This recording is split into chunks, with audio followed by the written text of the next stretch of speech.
Heyo, and welcome back to another stream. I'm Arrquil. We're gonna pretend like that earlier stream didn't happen at all. Um, I guess for anyone who is watching the YouTube archive, I will give a brief explanation. Because I won't upload that last stream to the archive just because it doesn't make sense to. I'll leave it up on Twitch for whatever reason. I don't care. We spent 18 minutes and I had issues that I will go into further explanation here, but I will re-go over what I initially said before said issues happened. Last stream, our Elgato HD60S died on us after 2.5 years. I think I said 3.5 years during the stream. That is correct, actually. May or March, one or the other. 2019 is when I got it. So yeah, 3.5 years, going on 4. Died on us. I got myself a done diddly new capture card because on sale for Black Friday. I don't know why I went through divorce, but but yeah, got myself a capture card. It died on me at a good time because NZXT's Signal HD60 was like half off for like $69.99 or something like that. So I got it, and it's a nice capture card. However, last stream when I went to go get it up and running, we had issues. The audio was a little bit choppy. I'm sorry, I'm burping. I just shoveled down some food after figuring out the issue and prepping for stream again. But audio was a little hiccupy, choppy, stuttery. Wasn't sure what the issue is. Went through a bunch of different things off stream. Ended the stream early and said I'd come back if I figured it out. If not, I'd have to find a new capture card. I figured out the issue. And it's just because I'm an idiot. I wasn't paying attention. There's one tiny piece of paper in the box with the capture card, and it literally states, well, on one side is a QR code for the manual to take you to the manual. The website has the manual on it. On the other side, I think it has a few disclaimers, and one of it is like, you need a 3.2 USB port Gen 1. I'm like, okay, I don't really think that matters. It does matter. That was why we were having the audio issues.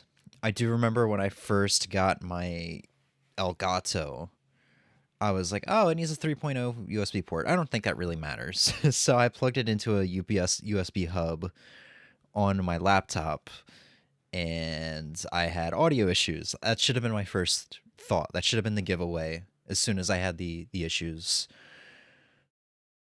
So, yeah, go me. I didn't build my own PC, so I really don't know what USB ports are 3.2 or whatever. I think they're all at least 3.0. But I unplugged my webcam because that has been the most, I guess, taxing thing. That's the one that's needed the best USB port out of anything else. Or else I wouldn't get 60 FPS with 1080p. So I unplugged that and plugged the capture card in where that was, and everything seems fine now. I just summed up 18 minutes of stream in like 4. Today, we're going to play some Pokemon Brilliant Diamond, and probably not anything else. I got on a pretty big kick again with this game. Despite this being the game of the year, one of my game of the years for last year, I haven't really played it all that much until the past couple months.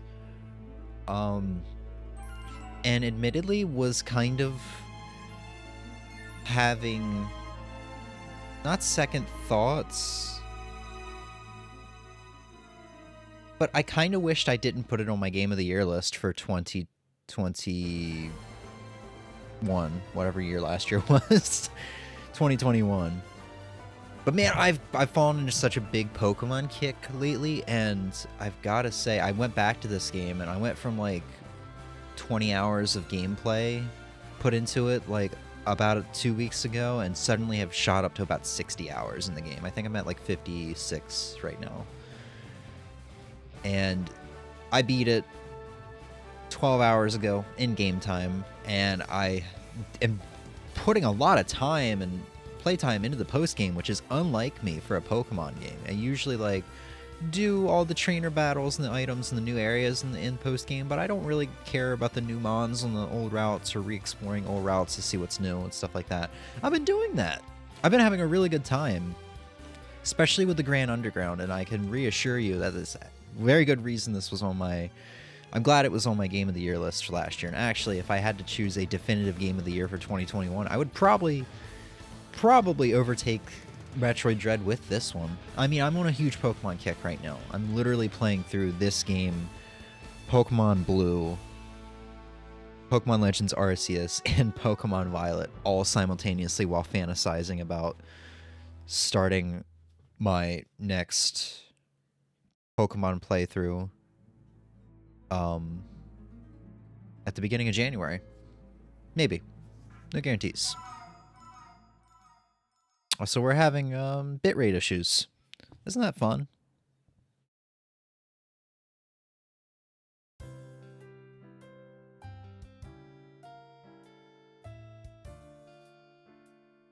Alright, so give me 1 second.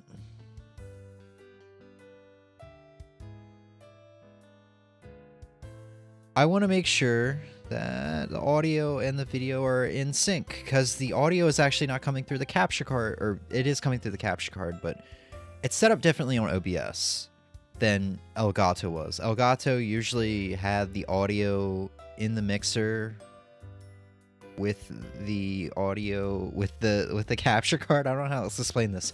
I had to set up a different source for it to show up in the mixer and actually have audio coming through the stream. So let's see.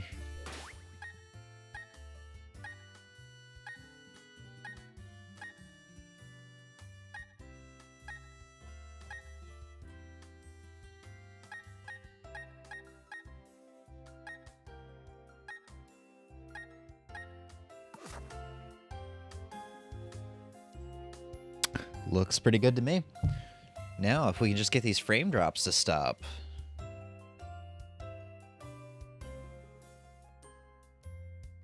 Because holy hell, it is fluctuating all over the place.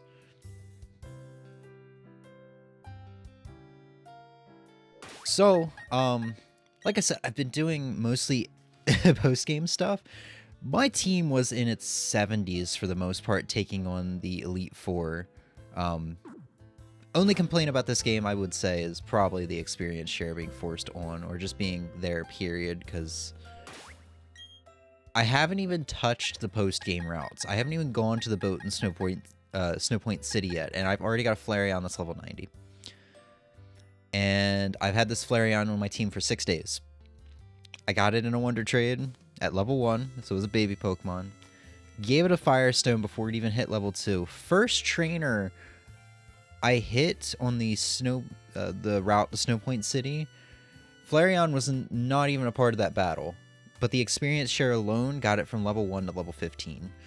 And I haven't been using it much because I'm trying to get Glade up to the rest of the team, because Glade came after Glade. And the Flareon's still getting more experience than the rest of the team and kind of overtaking everyone else in levels. So that's a thing. But this is the final team, I think. Last time. Come on, bitrate, please. Good thing I got a recording going here.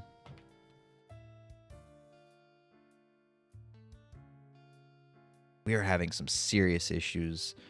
10 minutes in and already 6,500, 6,600 dropped frames.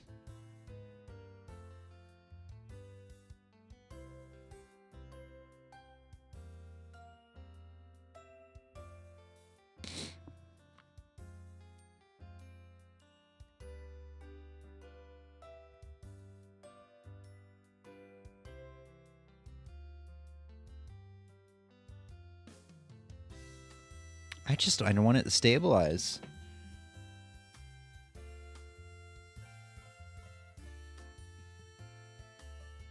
$8,000 dropped frames. Let's go. But yeah, this is the final team. I think last time I streamed this game was the Game of the Year stream, so We only had Torterra, Staraptor, and Luxray. I don't even think we had it. Yeah, we were on the route. We were on the route before Pastoria City, and I got my Arrquil.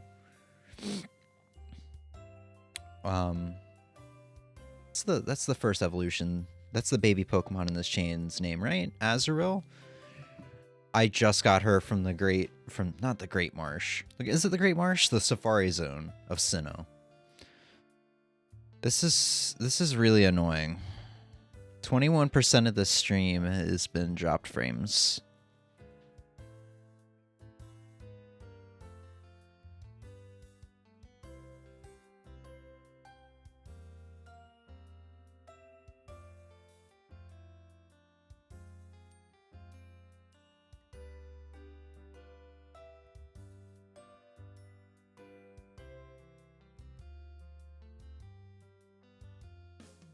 Yeah, so this is the final team. I got Galay in the Grand Underground right before I wanted to go to the Elite Four.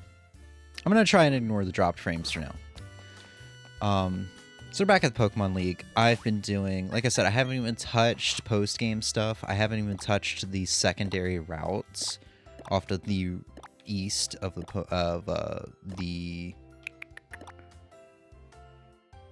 Victory Road. I've mainly just been doing Underground and the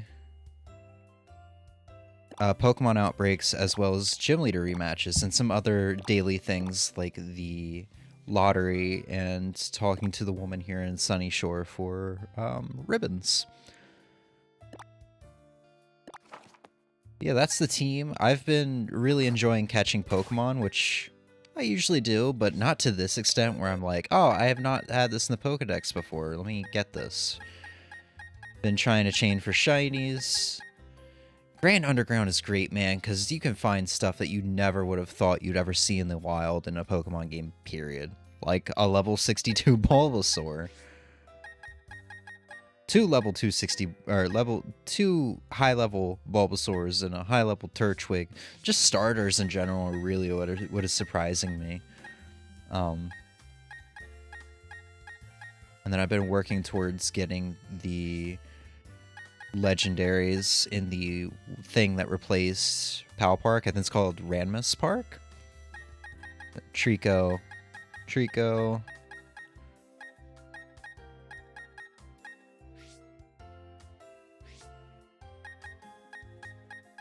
So yeah, I've been enjoying catching. I thought I caught a Chikorita. Really thought I caught it. Yeah, there's a Chikorita. Chikorita Totodile. Needless to say, I'm kind of excited for my playthrough of Shining Pearl, because I still haven't touched that, despite this game being out for over a year now. Because I'm going to have so many options of things from my team to just trade over from this file and like maybe breed down to baby form. Because the reason Flareon, like I said, Flareon came from a Wonder Trade. The reason Flareon is so far ahead of it of everybody else, because it's a traded Pokemon, and it gets a boosted XP compared to everybody else. So if Galay gets 2,000 experience in a match, everybody else is going to get like 800, but Flareon might get like 13 or 14 or 1,500, which is pretty dang close to it actually contributing in matches. And it doesn't take a lot of experience for this thing to level up compared to most other members in the team. Having a hard time with Galay because I got a bad nature with it. Basically, it can get one shot pretty easily. Ralts were really hard to find when I was trying to get Galayed. So after catching a couple of them and even breeding one, I was just like, fine, I will just take this one. So yeah, 20 minutes in, conversation's over, or the explanation is over. I actually want to tackle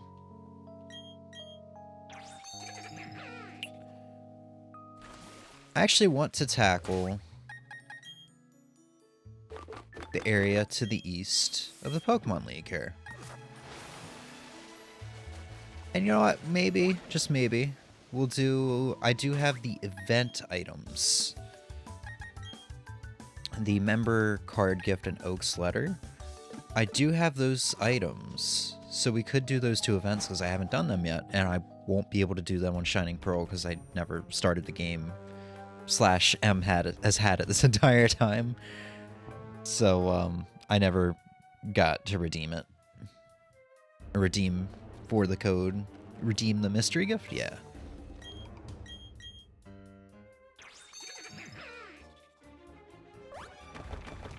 I wonder how overpowered I'm gonna be. But yeah, I had gripes with this game, especially the graphics and stuff like that.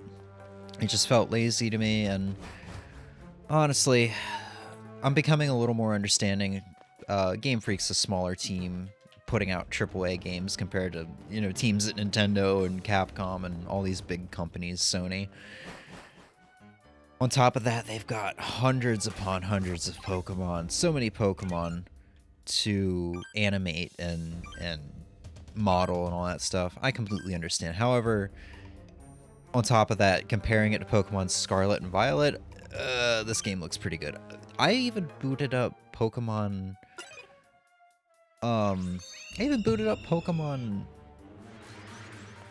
Let's Go Eevee and Pikachu the other day for M to help her complete her Pokedex. And... man, that game is so graphically impressive, and I'm willing to bet the graphical fidelity of that game is amazing compared to Sword and Shield this game, and Emix Darling has returned to the pack. Wowza wowza wow. and compared to Scarlet and Violet. It's probably because they had a shorter Pokedex. I was telling Em this, so thank you for the subscribble, Em. Thank you for the 33 months. So I can kind of understand it. But yeah, looking past the graphics and all that, I would probably say this would overtake Metroid Dread as my 2021 game of the year if I had to give a definitive one. Because I've been having such a good time with this game. Let's see how this area goes.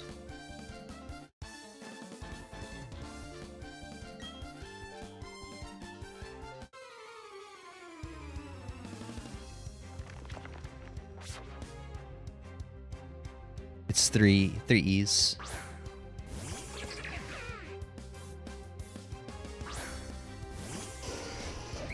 Yeah, there's that Arcanine.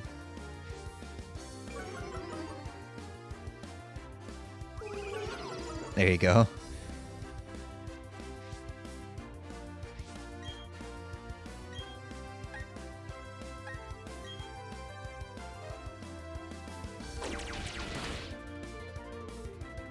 So yeah, the issue was merely that the capture card required it to be in a 3.2 Gen 1 USB port, yada yada yada. I guess I had it in a 3.0 port, and thus there was audio issues.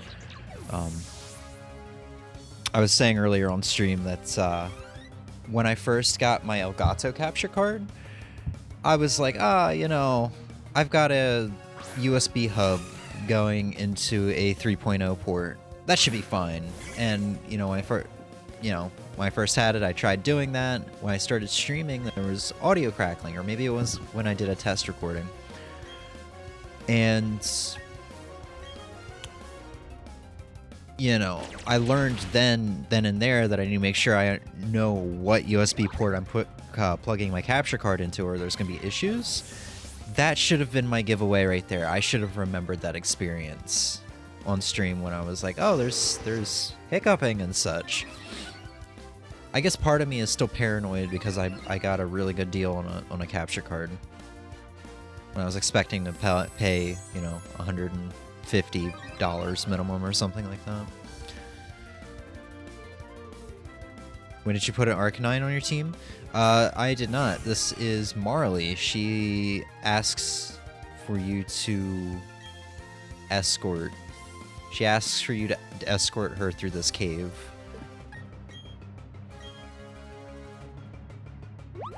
God, I don't need the helping hand. Please, just Ember the Beautifly.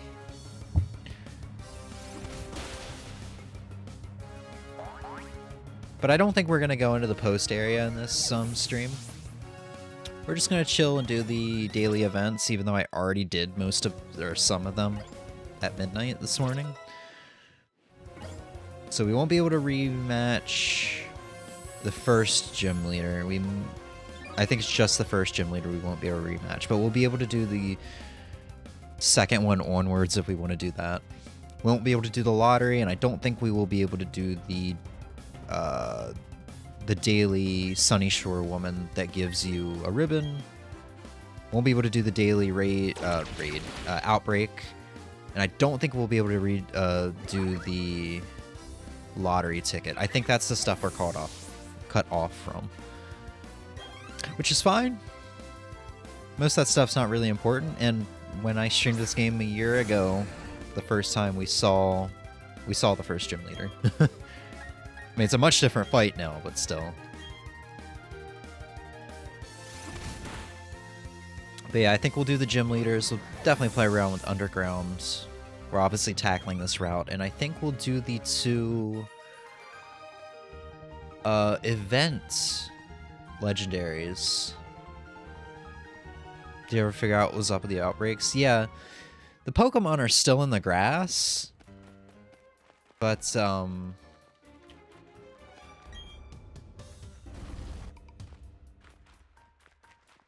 yeah, the fact that the Pokemon sprite or 3D models showed up above the grass, like you could encounter them like in, I don't know, Pokemon Sword and Shield or whatever, Pokemon Go, just confused me. The Pokemon are still in the grass. When you come near them, they'll disappear, but if you run around in the grass, you will find them. Not that it matters, because most of the Pokemon in the Outbreak are easily found in the underground.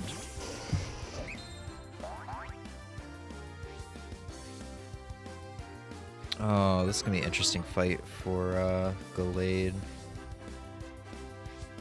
Guess I am 20 levels higher, so my fighting type move might still be able to take them out. They probably have good special defense, not physical defense. Nah, never mind.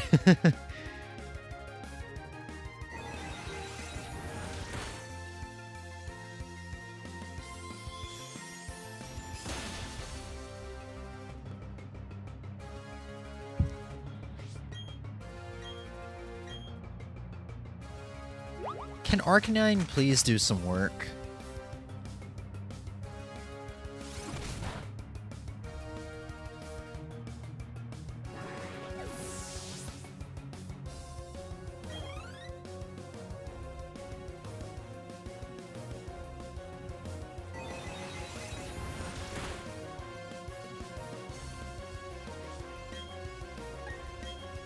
Use Drain Punch on Kadabra because I need some freaking health because this Arcanine's not not doing me any favors. I'm just guessing Mr. Mime was a little more physical defensive. I know Kadabra's not,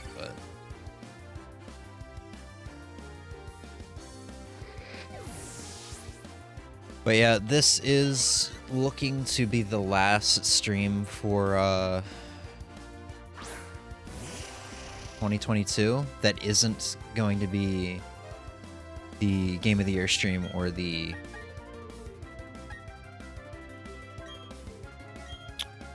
New Year's Eve stream. I don't think we're going to be able to squeeze anything else out of this year. Just fine. I haven't really been streaming a whole lot as is, so I guess 2 streams or 3 streams for the month of December is kind of a lot. But we got the capture card, and it seems to be good, and we should be good to do that Game of the Year stream. I was really worried we wouldn't be able to do it.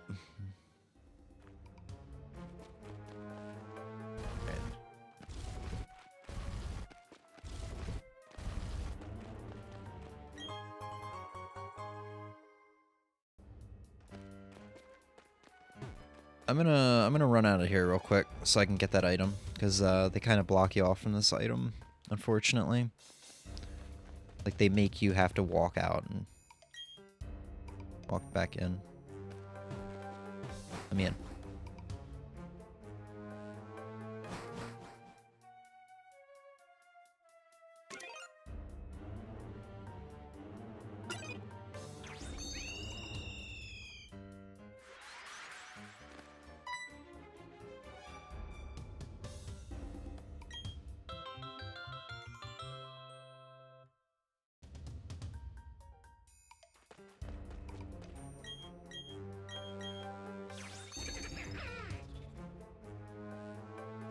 So, obviously, you know, Carlton and I hung out today. We actually played some kart racers. Mainly the Sonic... Motherfucker!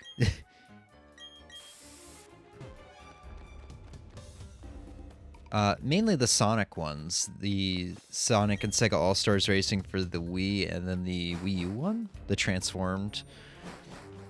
I told him, I'm like, man, if you want to actually play a good kart racer that you never played before, because he talked about how Mario Kart kind of bores him.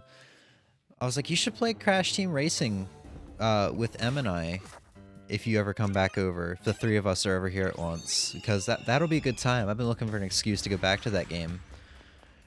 So if you want to go back to that game sometime, maybe if he comes over next week or something, I think that could be a good time. Have we ever played those? Pretty sure we played Transformed. I think we may have played the Wii one as well.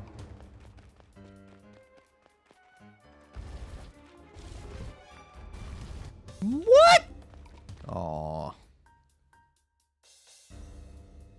I'm so pissed. I hit left on the D-pad and he kept going forward.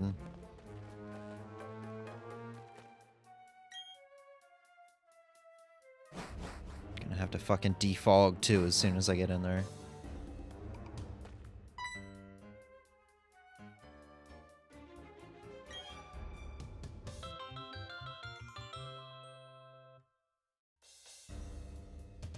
And I gotta fucking defog.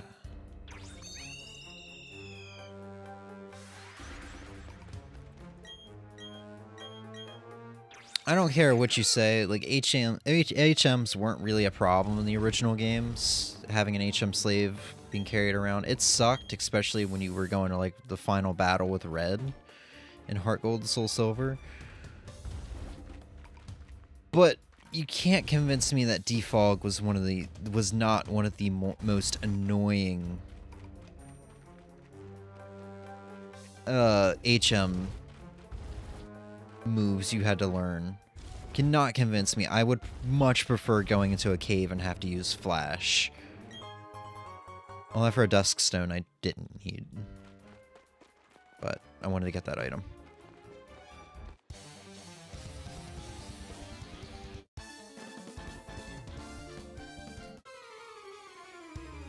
Yeah, it does suck. It was a good time.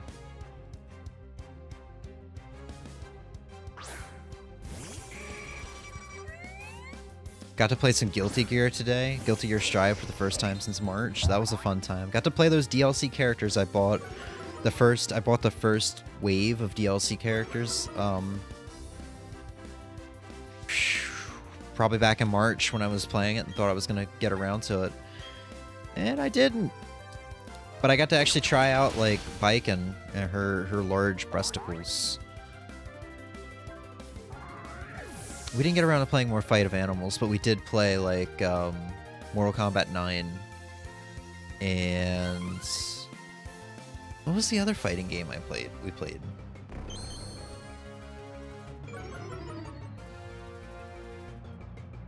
I feel like we played another one. Oh yeah, we played Original Killer Instinct from the Mister.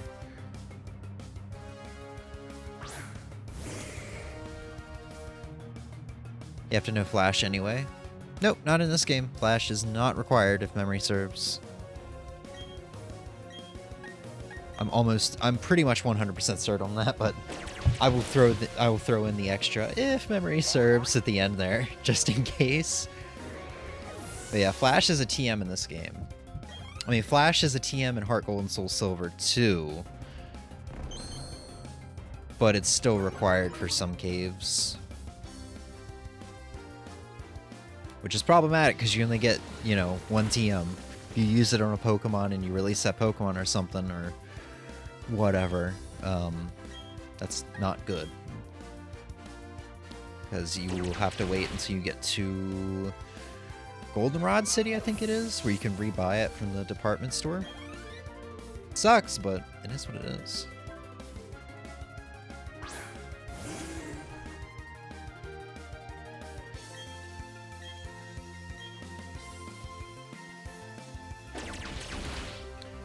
But yeah, man, I don't know how the three of us are gonna hang out in this room. Cause Carlton was on the couch. He took up like the whole couch, man. I was in the chair.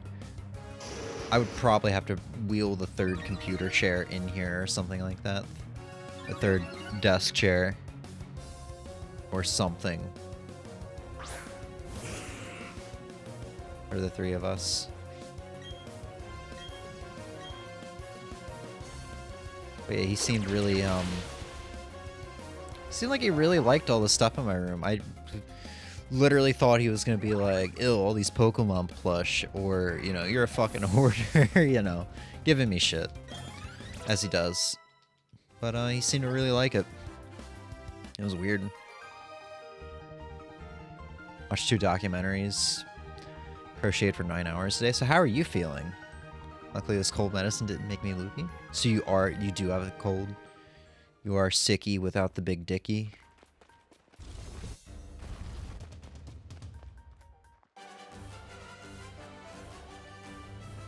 I like the floor. I mean, I guess we could get rid of the footstool. Not rid of, but move it elsewhere. But still. I feel like you'd break your neck just trying to look up at the TV.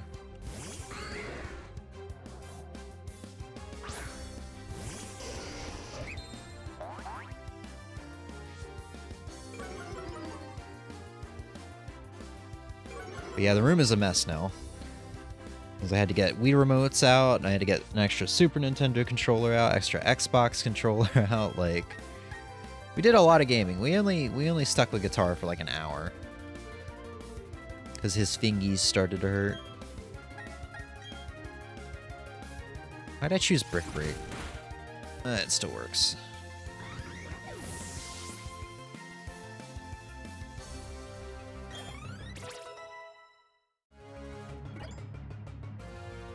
And we didn't even play everything we talked about. Wanted to play Fight of Animals. I think we'd probably talked about something else. Didn't get around to it. Which is cool. I mean, he was here for like 8 hours.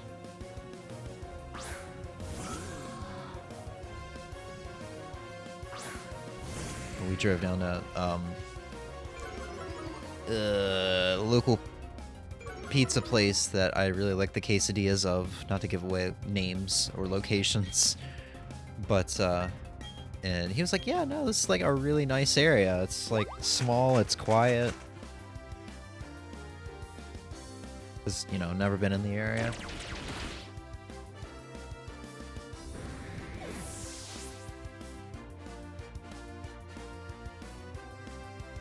A little sick, not super sick, thankfully. Probably be better in the next 2 days. Gotcha.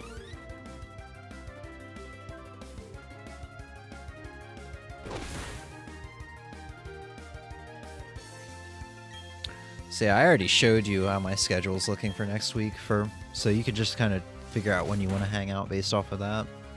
I think it was like I'm off Monday, Wednesday, and Saturday or something like that. And then since that Saturday is Christmas Eve, I'm off Christmas Day too. I know you're not going to want to hang out those 2 days. But if I'm lucky, she gave me Monday the 26th off too. Which if you wanted to hang out then, we could. I want to do the Game of the Year stream sometime after Christmas, but before New Year's Eve.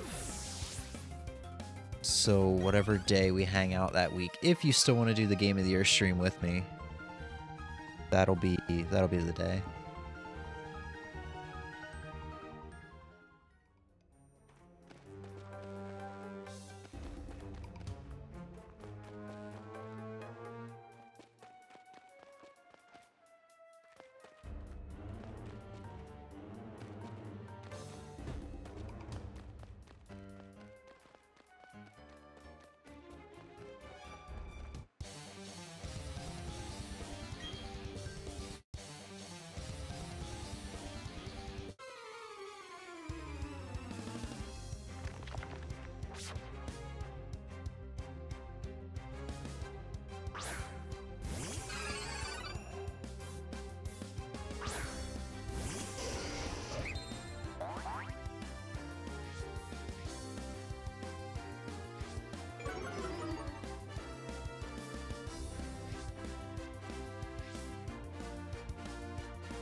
26 might be the day I go out of state to see my papa. Oh, so you probably won't be available to do that.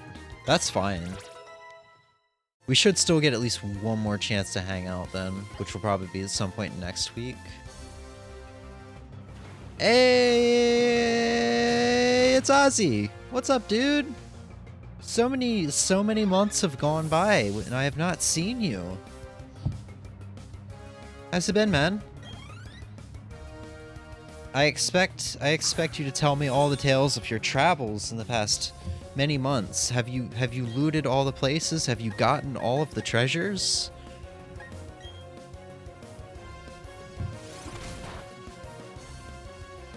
To make it sound like Ozzy's a pirate. It's been forever. Yes. Probably a little more than forever, I think. Like 2 forevers.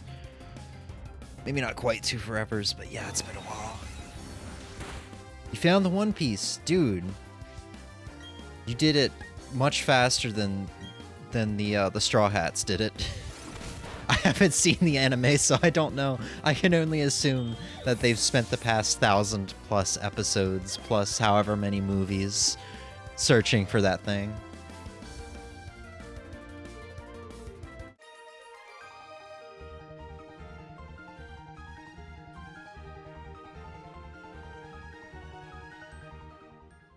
Made him sound like a traveling con man. Look, man, I'm just saying, like, we don't know Ozzy IRL. He could... Ozzy could be... I don't know. Ozzy could be the Undertaker. I don't know why I just brought up wrestling, because I don't watch wrestling, but Ozzy could be the Undertaker for all we know. They still haven't found the One Piece yet in the manga. Jesus Christ. This thing doesn't exist. I'm convinced. The One Piece does not exist. It's just a tale.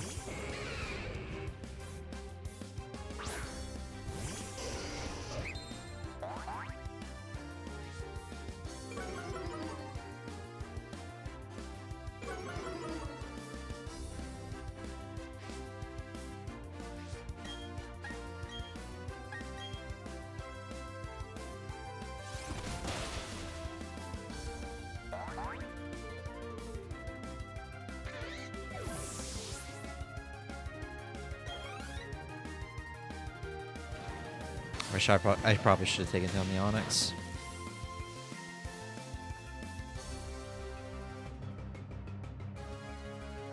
Oh, yeah, that's not good. Yeah. Arcanine's pretty bulky, I guess.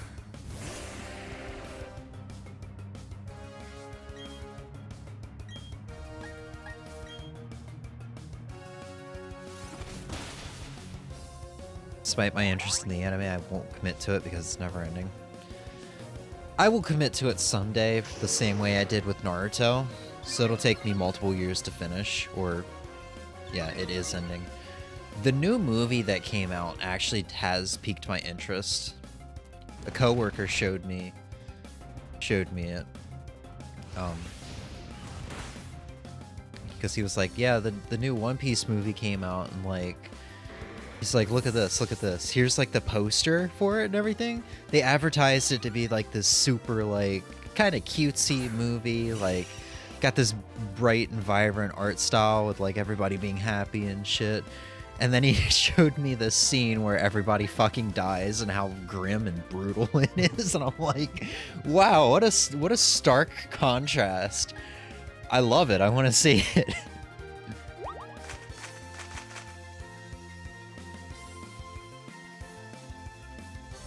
Author said it's the final saga. I really hope that manga ends perfectly with a very happy ending.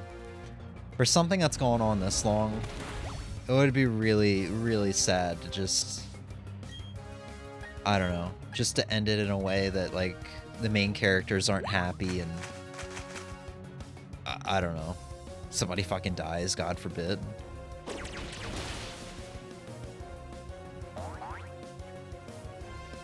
Yeah, Emmy literally said what I was saying.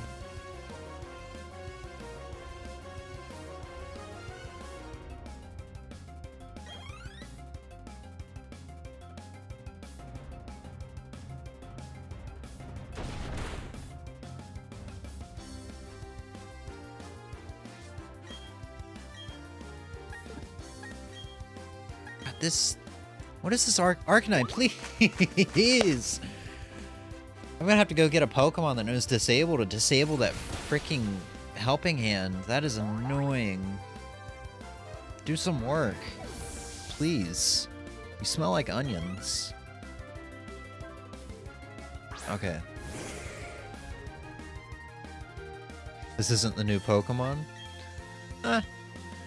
This is the same Pokemon I've been playing for a year. I played like 3 hours of Violet so far. My first sitting of it didn't really thrill me. I played it for like 30 minutes, my first sitting. And I already knew going into it that it had the issues that everybody has been talking about. The technical issues. But as soon as it started and I was walking at a snail's pace in my own bedroom and the frame rate dipped below the 20s, I knew there was problems. And it only got worse as it went on. Like, I'm pretty sure early on they have you climb this lighthouse, and from the lighthouse they show like the upcoming field you're about to go into, like it's some beautiful graphical masterpiece. But you can see a Pokeball sign spinning atop a Pokemon Center that you've yet to go to. And that thing was moving at like 1 frame per second. It was so distracting, and I was not happy.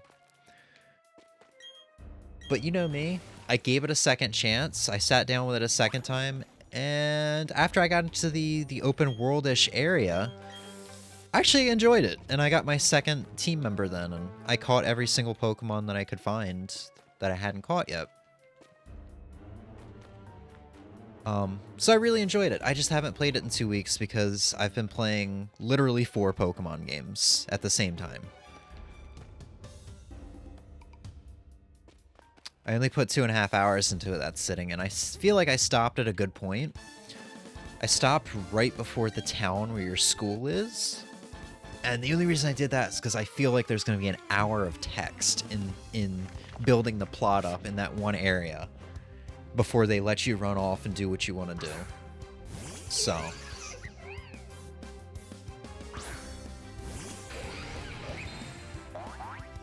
My friend loves it because she finds all the glitches. Yeah, she somehow put like 170 hours into that game already. And it hasn't even been out. It's been out for like 3 weeks. Yeah, I don't like the glitches. I like getting immersed into Pokemon, and when I see stuff like that, it takes me away from it.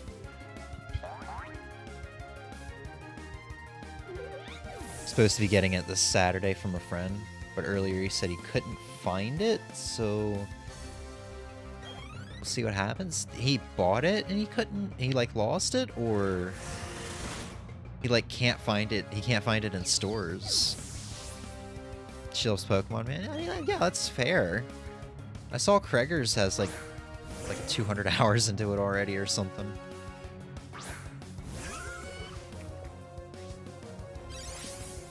They did one patch.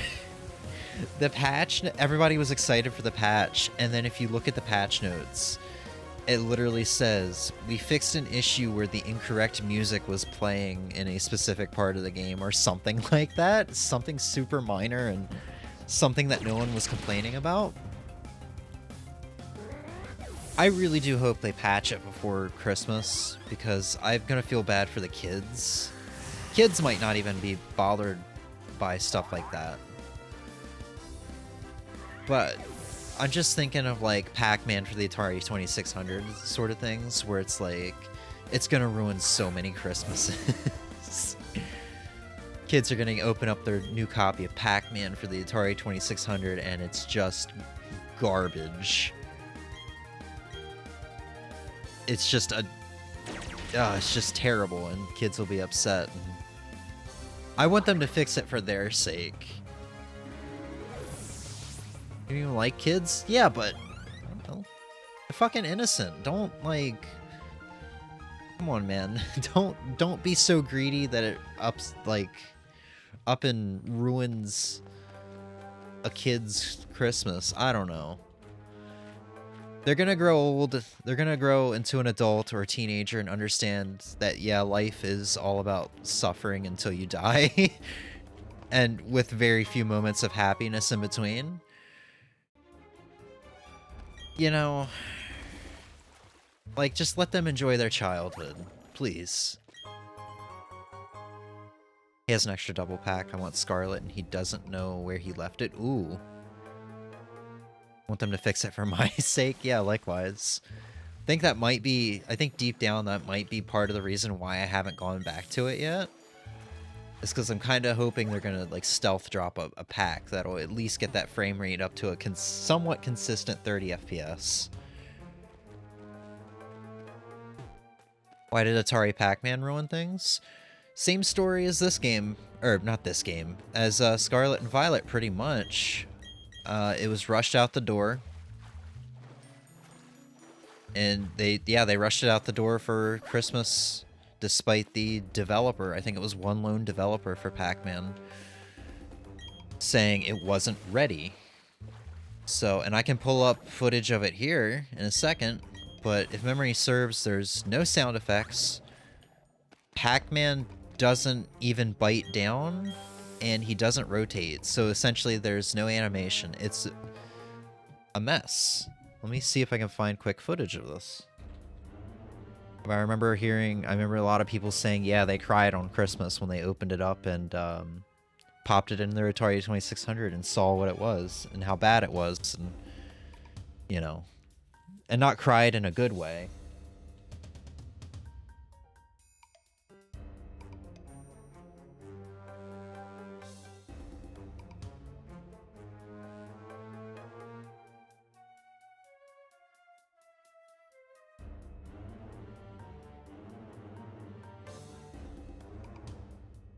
Here we go.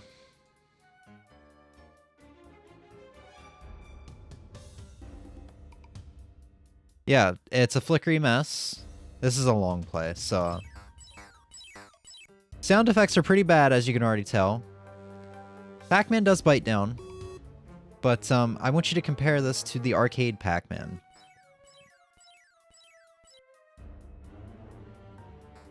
Just compare this to the arcade Pac-Man. I know it's the Atari 2600, but the ports are usually pretty decent for the 2600 if we're talking like Space Invaders and stuff like that. So there's only 2 ghosts. It's a flickery mess.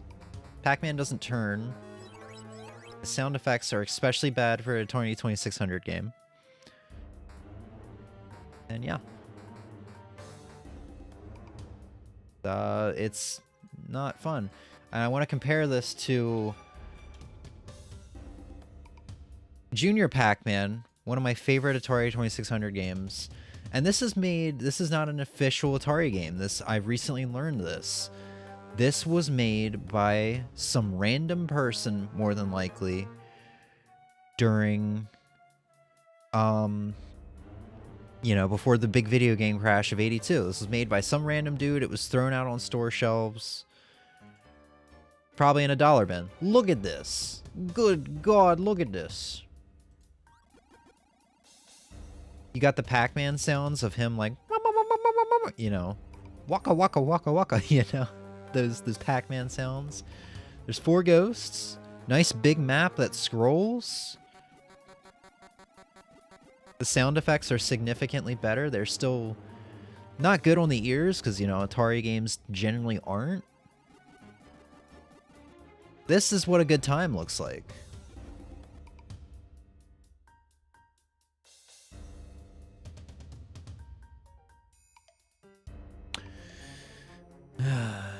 It's funny how Nintendo will rush Pokemon out. A not finished game, but refused to release Advanced Wars. Yeah, dude, that is really weird. I understand the war is still going on. But at this point, like, I don't know. I understand holding it back for the first month or 2 or 3 out of respect, but it's been a while. We don't know if this war is going to end or not. Also, it's an Atari game, but they could have released a better game. Recently? It's been a couple months. What did I say recently, too? I'm 12, and what is this?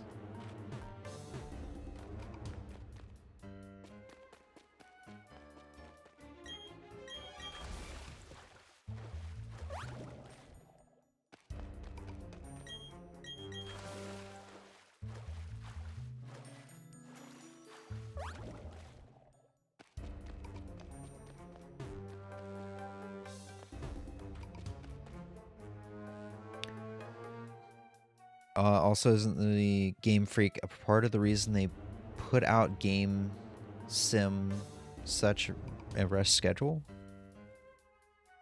What?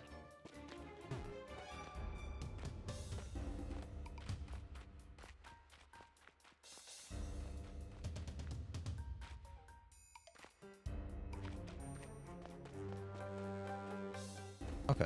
I guess there's nothing else down there. Or I already got it and forgot.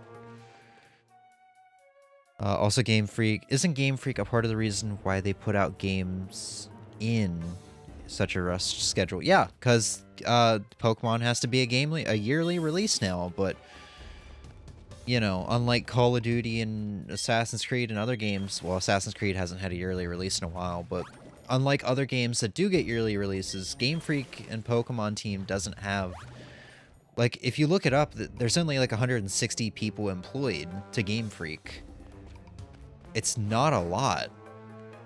And you've got to think there's like, what, 800 Pokemon now that they got to fully like 3D model and animate, and then animate to specifically react to like being poisoned and follow behind you, and animate for when you're eating meals with them and when they're sleeping, paralyzed, all that crap. That's a lot to do. If they're gonna put out Pokemon games on a pretty consistent basis, I think it should be 2 years. You know, because like I was saying at the beginning, if you look at Let's Go Eevee and Pikachu, that's there's 1,000 now, I believe it. If you look at Let's Go Eevee and Pikachu, those games have really good graphics, high graphical fidelity. They only had to worry about animating 152 Pokemon in that. Those are the best looking Pokemon games on Switch. You know, the game looks so good. I understand the war reason as well, but Advanced War is the least looking.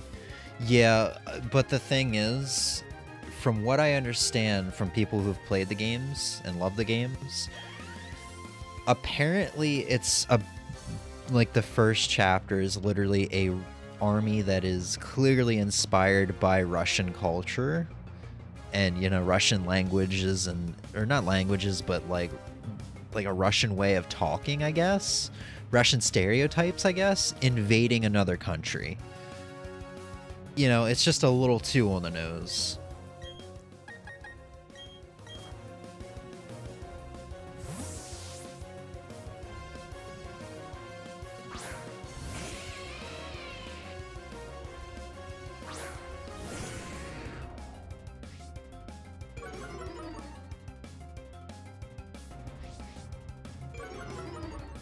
Yeah. It's just a little too on the nose. We talked about this last week. They didn't have to worry about resting a storyline or any world building or any world design. Right. We did talk about that. Yeah, everything was already there. The towns, the storyline, where Pokemon will be located, where items will be located. They just had to copy and paste from previous Kanto games. That is true. But, you could say the same about Brilliant Diamond and Shining Pearl. I still stand by, if you look at Luxio's back legs, they look weird. On top of that, there's some pop-in with the trees on the top of the screen, or the shadows of the trees. It's not happening here. Must be a different... I know it happens near the resort before Pastoria City. But yeah, this game just doesn't look as good as Let's Go Eevee and Pikachu. And give me a new Donkey Kong game. Nintendo just hates me. Yeah. Maybe there'll be a Donkey Kong DLC in the future for the new Mario and Rabbids game? Probably not. I think Rayman is the big DLC character for that one. Donkey Kong was the big DLC character for the previous game.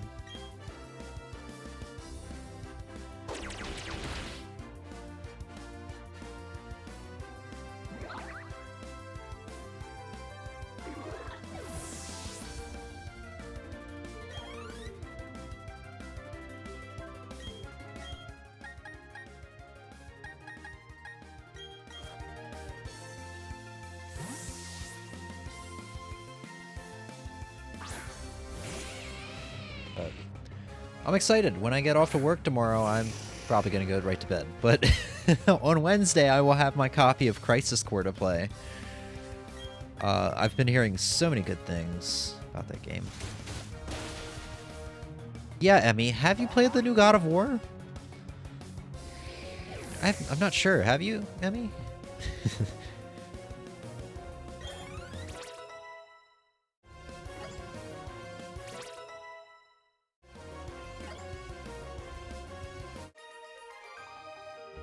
In this game's defense, they were making Arceus at the same time. Came out months. That's true. That's a good point.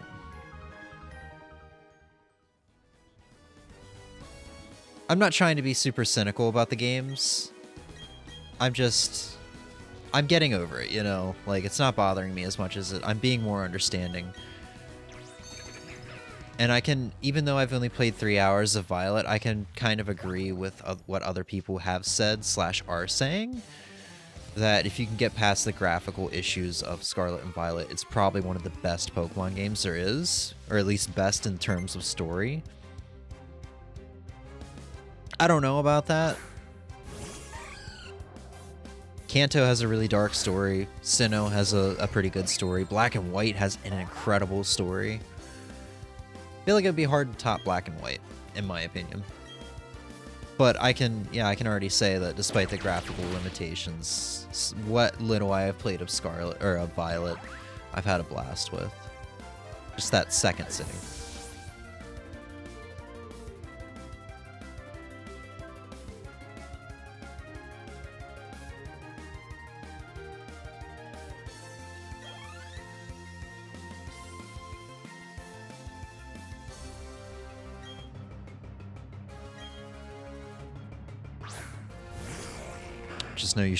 I just know you enjoy the series.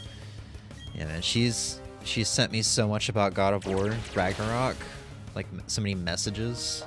I'm like, I don't understand any of this, but I'm glad you're enjoying it.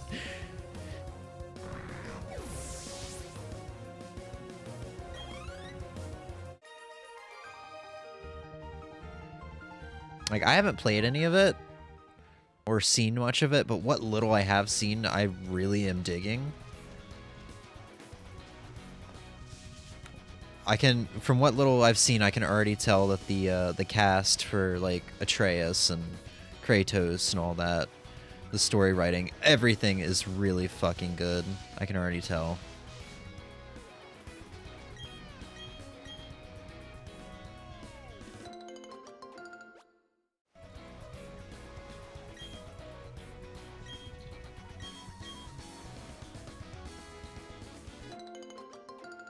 Yeah, and God of War Ragnarok was part of the reason why I was trying to get Em to do the Game of the Year stream with me, because I wanted her to be able to come on and like, we'll pop her disc into my PS5 and she'll play a bit of it so I can actually see the beginning of it, because I didn't get a chance to when I initially got her the game like I wanted to. And she could just gush about it, but I guess that's not gonna happen. Maybe we can make that a separate stream at the beginning of the year. I just really like the Mortal Kombat reference they had in that game, where one of the characters asked Kratos, it's like, so I heard in a faraway land you were in some tournaments. And they made reference to him being in Mortal Kombat 9.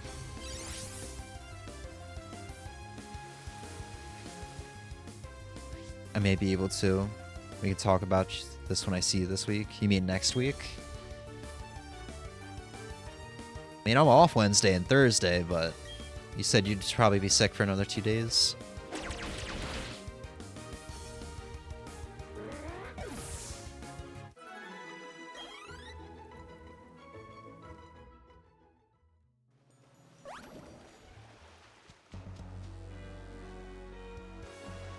People were saying it's either MK9 or PS All-Stars. Oh yeah, I forgot about PS All-Stars. You're right.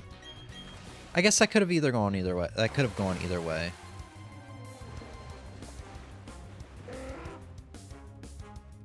I just immediately assumed Mortal Kombat 9.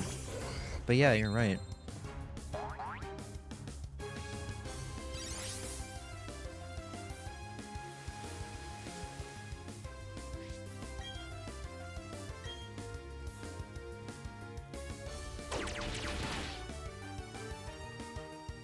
Kratos talks so much about his past in comparison to the last game. It's so good.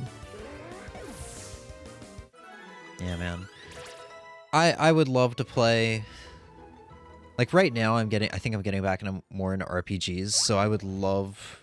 Just because I want something lengthy with a good story that I can sink my teeth into, rather than just bite-sized retro games that I've been into the past, like, year or whatever.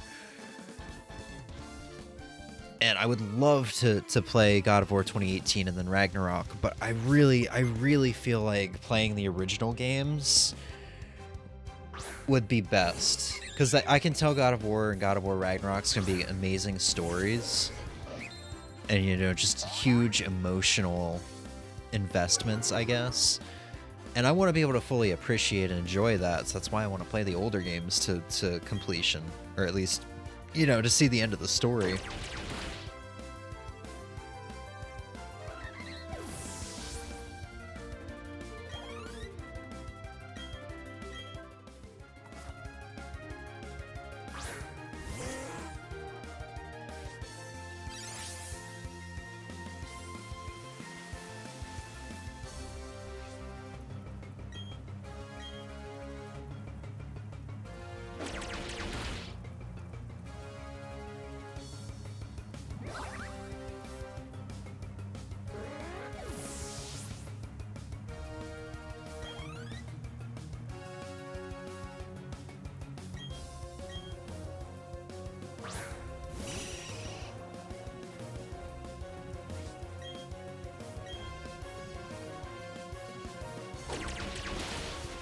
Such a good game, and I love it.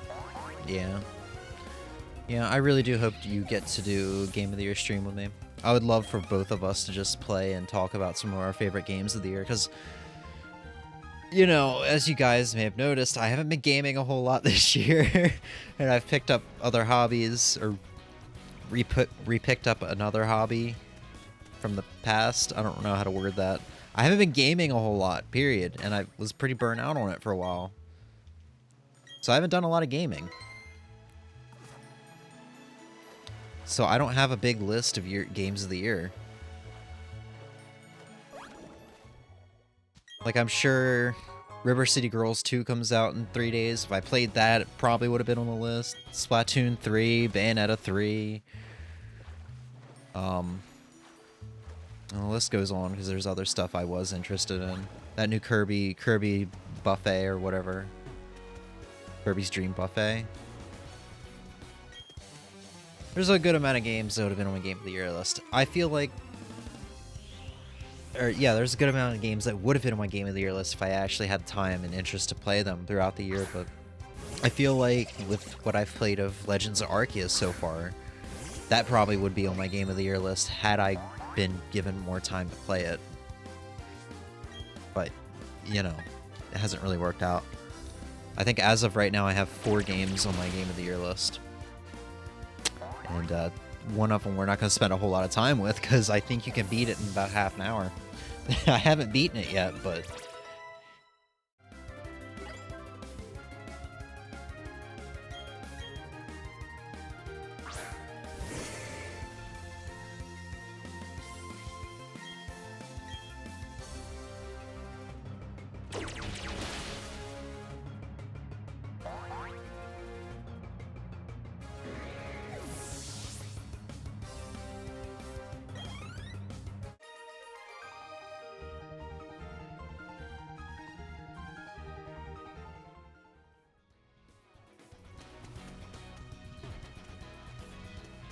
I know there was 2 invisible items in this area. Only because I'd been watching Chugga Conroy's Let's Play of this game. Or I guess it was a platinum, so maybe the hidden items aren't fully accurate. I don't know. I'm not gonna worry too much about it.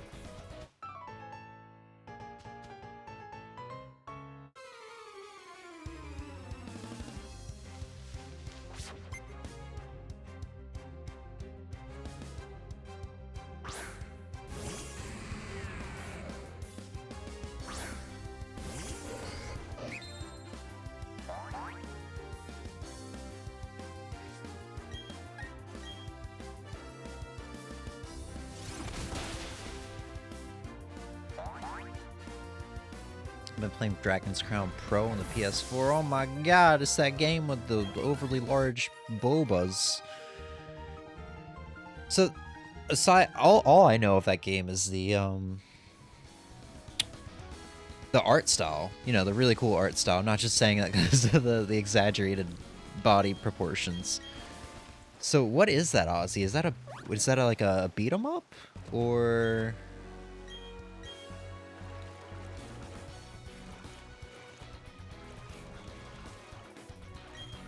What is up with this island? Is there just nothing out here? Gotta be an invisible item or something, right? 2D action RPG? Oh. Yeah, because I that was like an originally a PS Vita game, I think. I've had interest in it for a long time, but you know, never got around to it. I don't think I ever will at this point.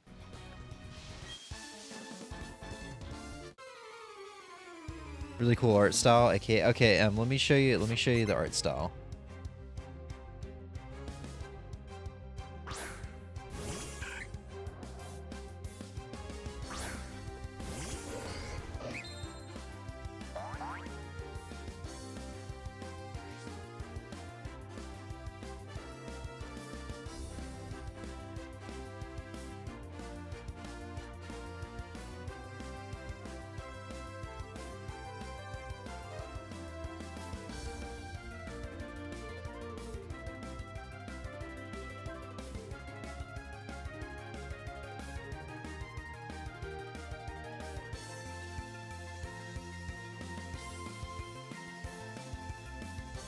I guess kind of like a beat 'em up. It's like a beat 'em up, but with more things going on because it's a RPG.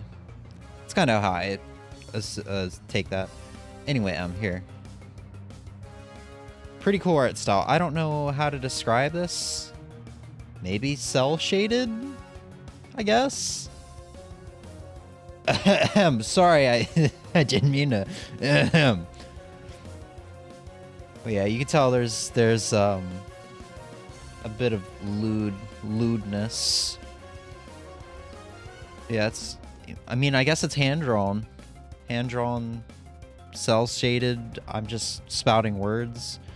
I'm assuming that's what it is, but it looks cool. It reminds me a bit of Ghost and Goblins Resurrected. Reminds me a bit of the art style on that. Also, I just noticed. Where is it? That is a huge ass. That is a huge ass. But yeah.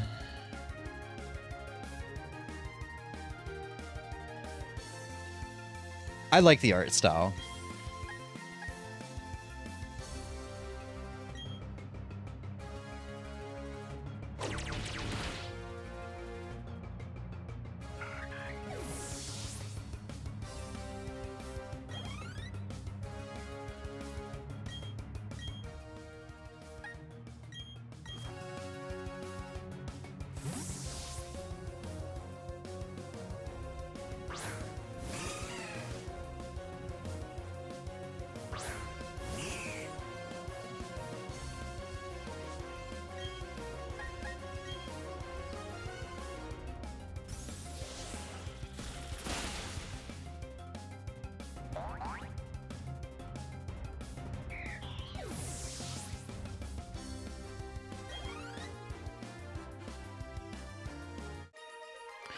Man, I'm starting to wonder if Flareon is gonna get to level 100 on this stream.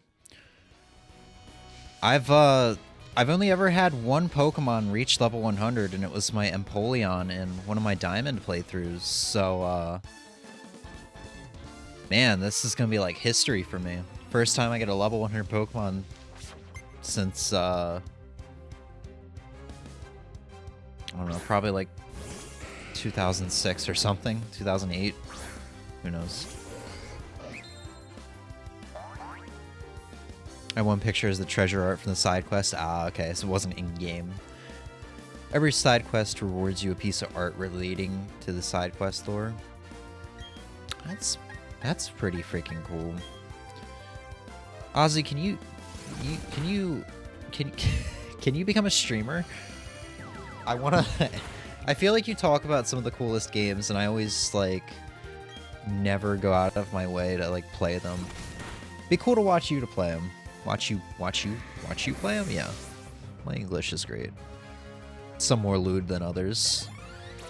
Yeah, Ozzy, can you stream this game so I can see the lewd art, please?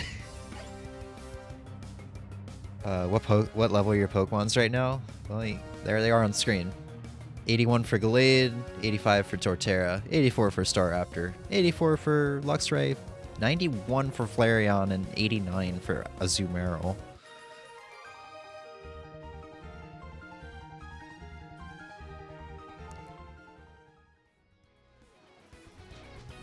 Ozzy, can you show me the anime titties, please? Alright, I don't know where to save here, because, we're about to go into an event.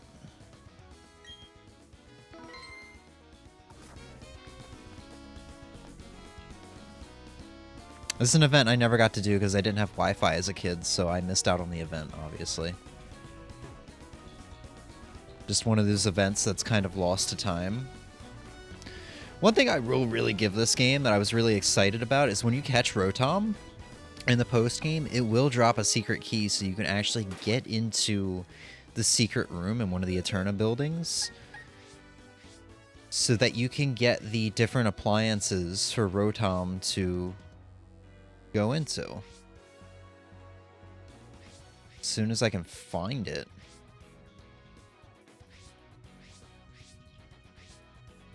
Because I did it, I just wanted to show it. Holy Starly. There it is. There's the microwave Rotom. Really freaking cool.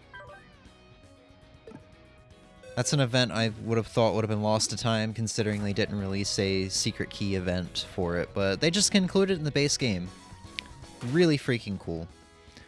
It would have been cool if they did the Arceus event while they were at it.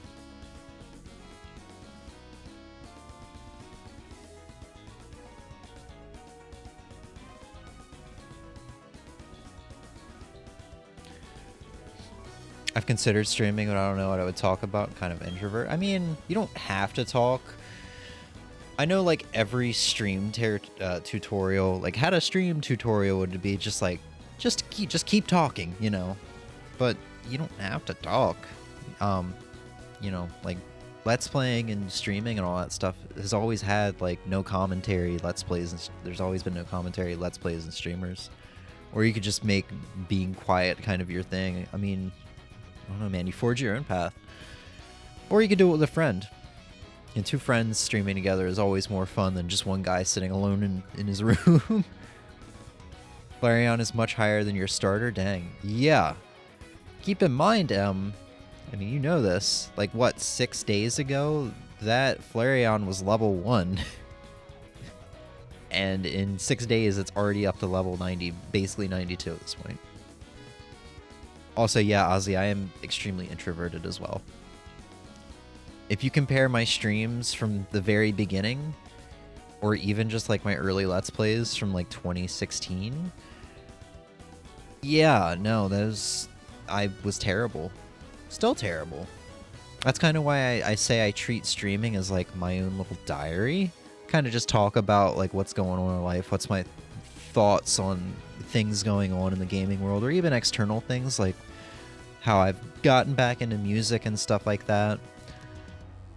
I kind of treat it as a diary of sorts because, yeah, it's cool to go back and see, like, oh man, I wonder what my thoughts were on whatever, or, you know, what my thoughts were on this game I was streaming in 2019, or you know, where I was in life. You know, maybe I'll mention some people that I'd forgotten existed or whatever. That's cool to do, but it also just kind of helps me keep talking when no one's around. I think that's the only reason I'm still streaming 5 years later with not really any viewers most of the time. Hi, Oak. For some reason, I thought it was Rowan that was supposed to be here.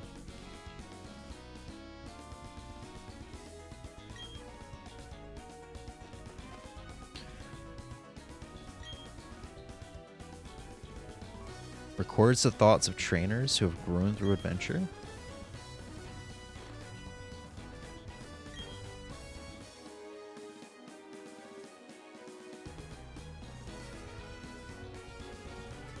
Who affected you the most along your journey? Who would you like to thank?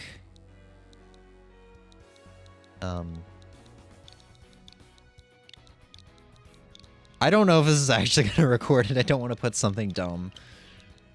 You know, Cynthia was kind of around to give advice. She was a big help in Platinum. She literally traveled with us into the Distortion world.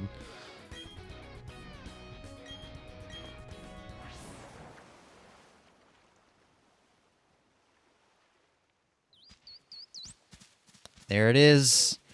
Look how cute it is. Look how cute it is. It's a hedgehog. That's why it could run so fast.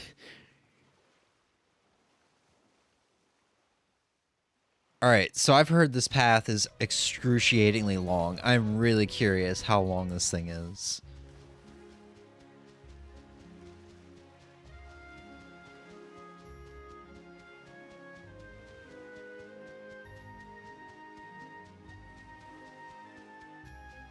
Yeah, if I ever start breeding eggs, this is where I'm gonna go.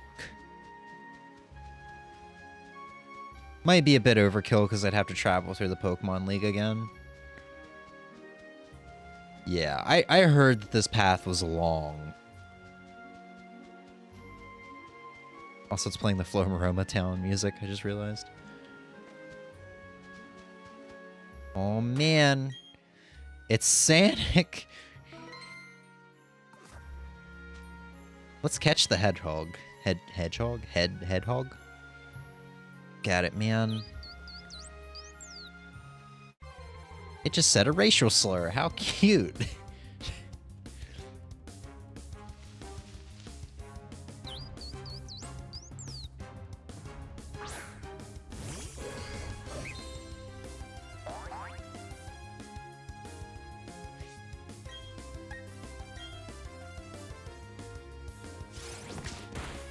Oh, it's only level 30. That's really weird.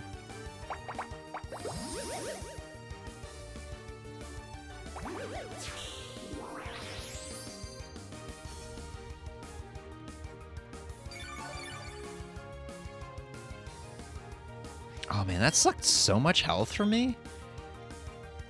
That leech seed is gonna make this thing hard to catch, isn't it?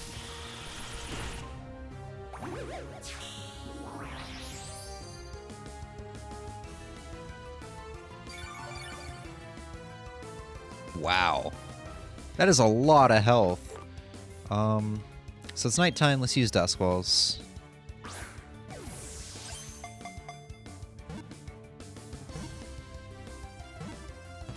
Oh, I thought we were gonna get it first ball.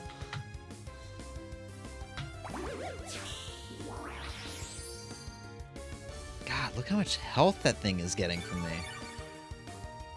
Maybe I shouldn't even bother weakening it down, as it's just gonna suck more health from my team. I should just keep chucking balls.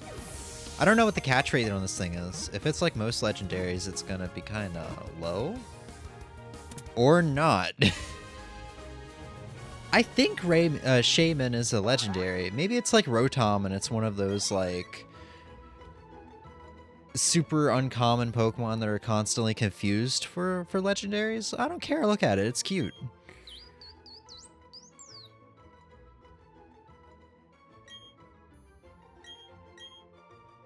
Cool. It's evil? Ozzy, you think everything that's cute is evil. Remember when you thought Kirby was evil? Yeah, those were not fun times, were they were they, pal? The eyes of a monster. Kirby is evil? Oh no. I thought we were past this phase, Ozzy. Alright, I could fly back, but I'm really curious if Oak is gonna say anything different. See, that's the only Shaman I will ever get, because that event is... You can no longer get that through Mystery Gift from what I understand. Up defense, lower speed. I don't ever plan on using it, but... Pretty good nature. Man, the Hedgehog has lowered speed stat? That's crazy. What will it ever do if it ends up at Green Hill Zone? Look at this thing. It's carrying a knife. Ozzy, but look. You know who else carried a knife? Michael Myers. And you know what Michael Myers and Kirby have in common? They're both innocent. And Oak isn't even here. Cynthia, to whom I give my thanks. Also, Kirby and Michael Myers both have in common the fact that they're both serial killers, but that's besides the point. Where should we go next? Should we just go tackle Darkrai right away?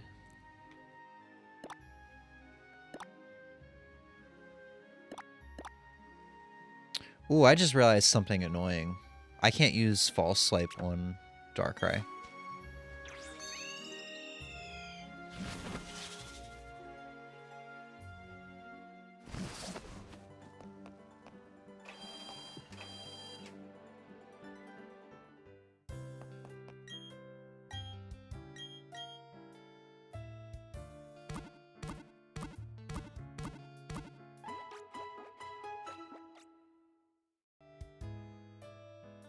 Alright, second event that they distributed through this game that was originally thought to be lost forever.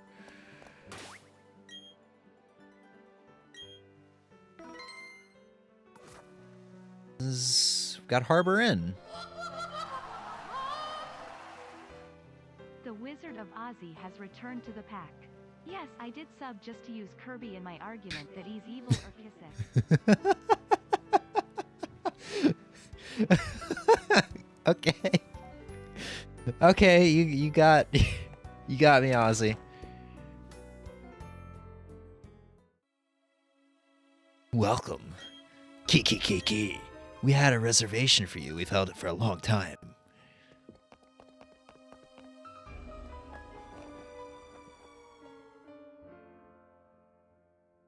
You lay down as if the bed is bidden there.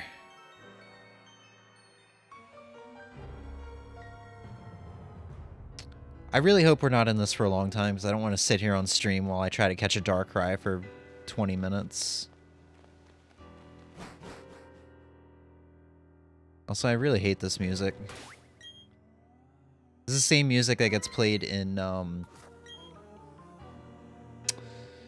fucking the old Chateau.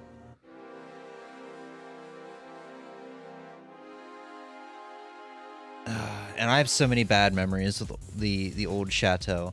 That the old Chateau was the scariest thing in video games for me as a kid, because I remember seeing the ghostly apparitions of like actual human beings. So, I don't think Psycho Cut will do a lot, right? It's level 50, so... Oh, I don't have any moves on Gallade that can do anything. Right. Psychic doesn't affect Dark. What was I thinking? I was thinking it was not very effective.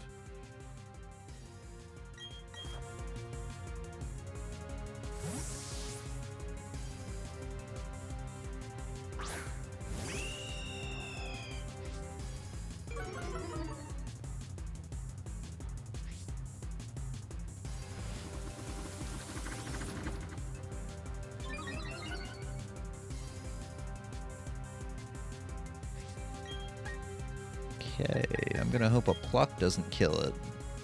Once again, I wouldn't think it would. Okay, we're in a good spot. As long as it doesn't heal itself in any way.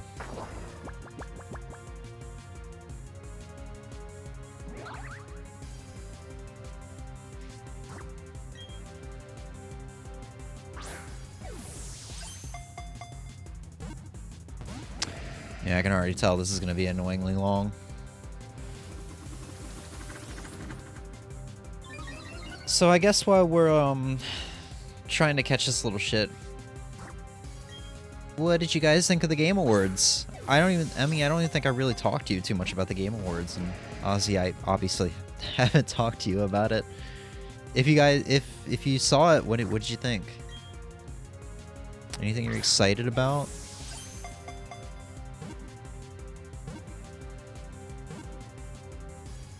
Hey, okay, I don't care about your opinion on the Game Awards anymore. Let's go. I actually do care about your opinion on the Game Awards. Let me know.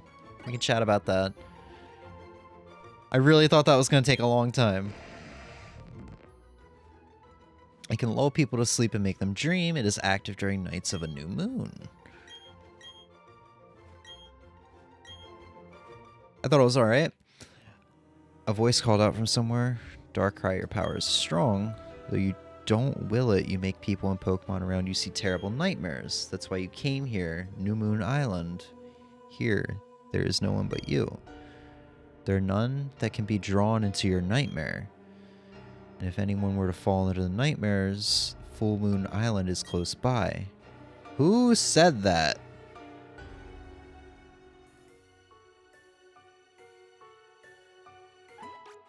Okay. He woke up. Cool, they have cable in this abandoned house. So if you don't have that key, you just can't walk in here. It will forever be locked. It's the same way in the original games. The new Crash game doesn't really interest me that much. Yeah, I told Emmy it looks like a really unfun Crash Bash game. You've been asleep for a long, long time. What happened to you? What were you doing here? No one has lived here for 50 years. Oh, I thought he was going to be... I thought... Oh, he means in the house. Oh, I can't even open it now.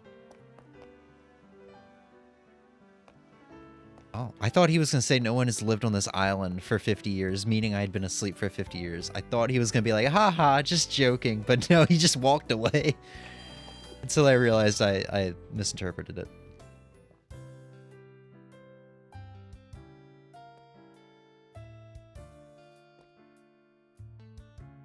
Christopher Judge's speech was hilarious. That's the God of War voice actor, right? Oh, yeah, made her tear up. Yeah. Em told me about that. I haven't seen it.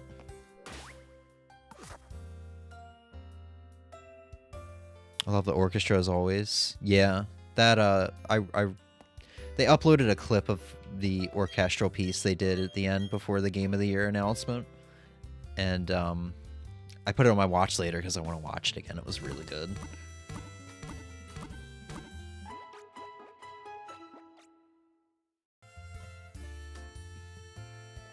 Hades 2 excited me, even though I haven't played Hades 1.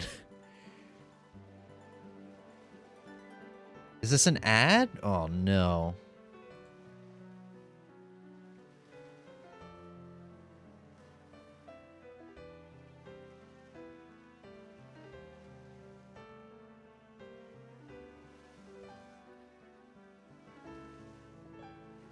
I have the highest of ad blocks. He's a sub, too. You're Ozzy, you're a sub and you have ad block. You have like double the protection. How the hell are you getting an ad? Listen, son. Whoever sold you them ad blocks, they need to be shot.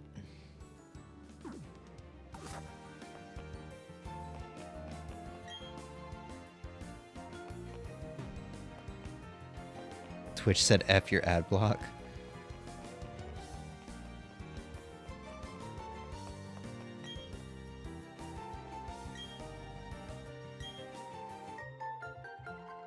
Oh, I didn't know he gave you stuff. I could have sworn I talked to him.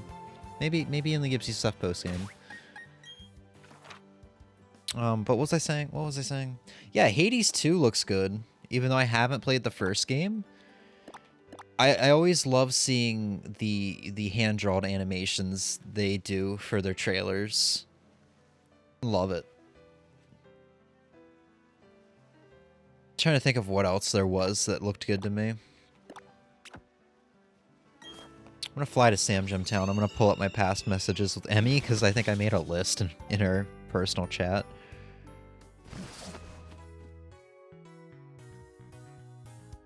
Oh yeah, Castlevania Cross Dead Cells looked really good. Once again, I might only be saying that because of the hand-drawn animation for that. Yeah, Kirby won Game of the Year for family, or, you know, best family game of the year. Street Fighter 6 shows off multiple new characters and got a pre-order release announcement, or the release date. Bayonetta Origins looked not so good, but it got announced. God of War won a lot of stuff. Stray won Best Indie Debut. I feel like there was something else.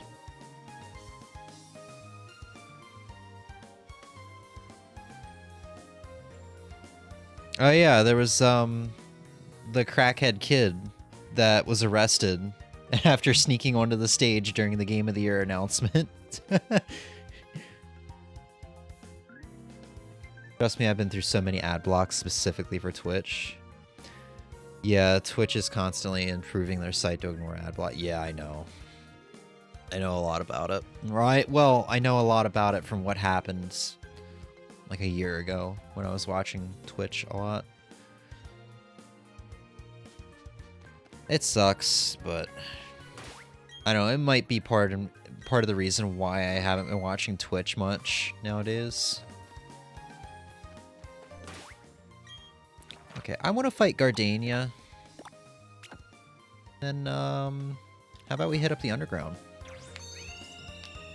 Party Animals Best New Game? Party Animals? Isn't that a game that's been out? Or I'm thinking of Gang Beasts. Is this something like Gang Beast? I don't know why I'm so determined on these two things being the same. I feel like it was a game similar to Gang Beasts. Oh, yeah, it is? Okay. But with animals? Huh. I feel like there was a game like that was already out. I must be imagining things. I must have seen the trailer for it or something in the past. I don't know.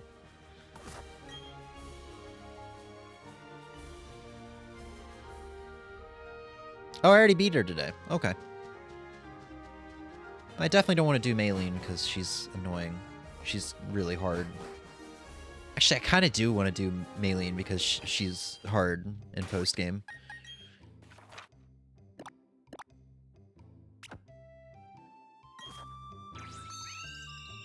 Splatoon 3 won Best Multiplayer, and Legend of Zelda won Most Anticipated. Yeah.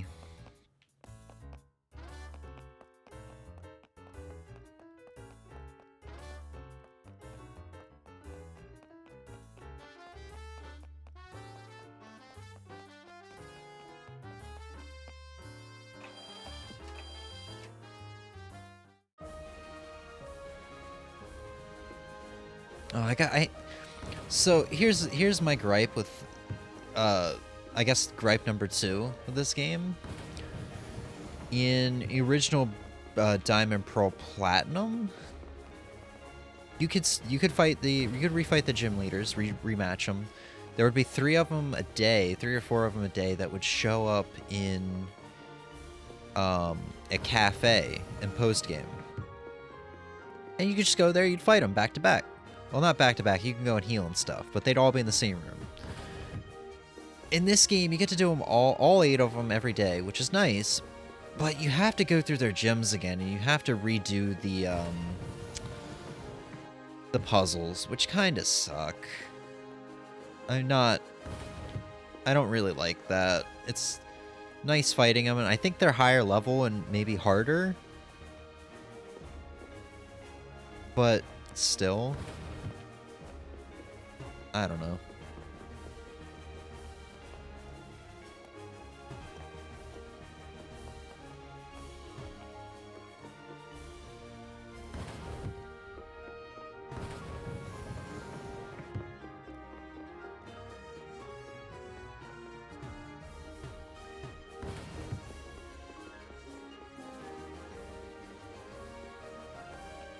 Darn it.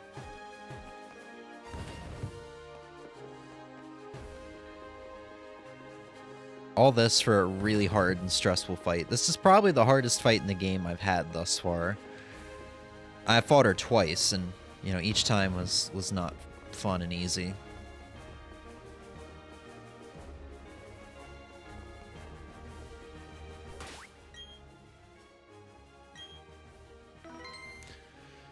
Oh, what is this? Is this a link? Party Animals official trailer. Let's watch this on stream.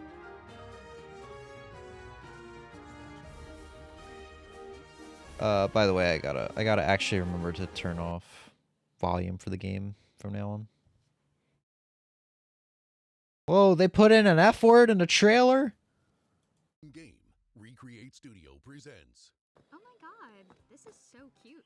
Can you teach me how to play this game? Wow.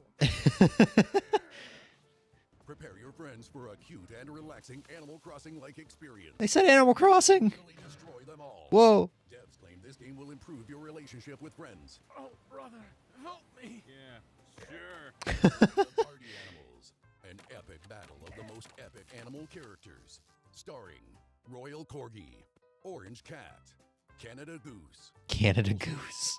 a regular Bullshit. like absolutely no one. All of these animals have very fancy outfits. An actual Royal Corgi, an actual Orange Cat, an actual Canada Goose, an actual... This is Sparta! Thought they were saying bullshit. Game producer. What inspired you to make so many outfits for these cute animals? Many. It's Mr. Krabs. Join the epic battle taking place in some of the most epic places. Don't try these in the human world. A submarine destroying the world. A freezing cold fighter jet. A station where Keanu Reeves fought a dude wearing a suit. Jesus Christ. In black hole. Trebuchet. Exploding basketball. While the game offers various modes to encourage different styles of gameplay, but we all know that the only thing that's truly interesting is to watch your friends lose their shit. There are lots of weapons, all very realistic. John Wick really needs to learn how to use this. And the final and biggest feature of the game, butt scratching. Yeah. Animals. Play with your friends on Steam and Xbox, coming 2023. I want to buy this game just because of that trailer. I love the way they presented the game. It's genuinely not just the trailer that's making it look goofy and fun, though. It's actually got a really goofy charm to it. That's great. Although I will say, looking at some of these stages like this one, I swear I've seen Maximilian Dude play this with Yo Video Games. Are we sure this wasn't in early access or something?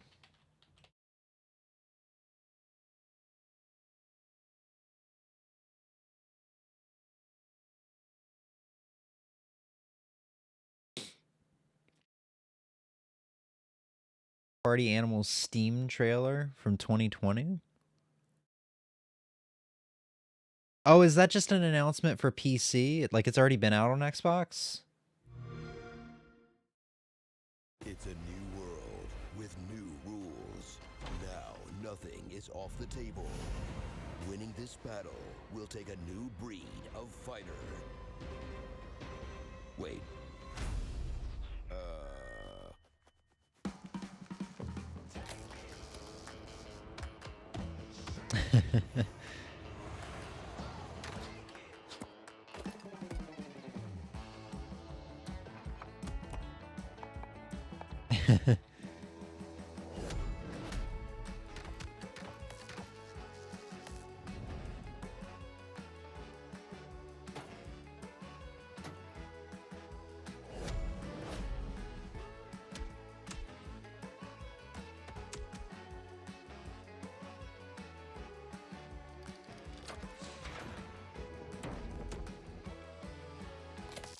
Yeah, Em, I feel like we played this one.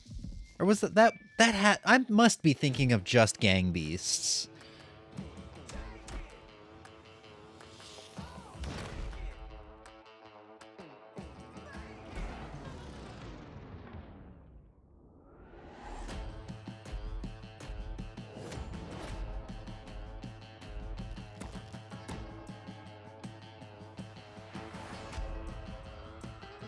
I just want to murder my friends as a cute animal. That's like the dream, dude. That's what everybody wants. Yeah, I'm just gonna, you guys can just hold on. You guys can just hold on. You guys can just hold on. I'm just gonna wish list this. I'm just gonna wish list this. That's all. One friend wants this game. Oh, I wonder who that is.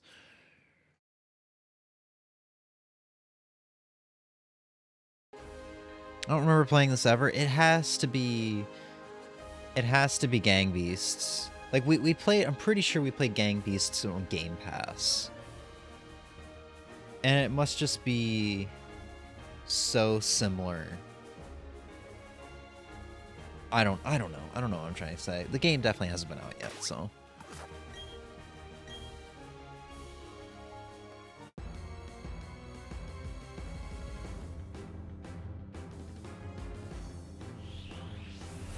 Like, I will probably get that game at some point. I will probably wait until it's on sale, because I feel like that's going to be a... Em and I will play it once, and that'll be the end of that. I wishlisted it the moment I saw the trailer. Yeah, no, that is a good trailer. That is a very good trailer.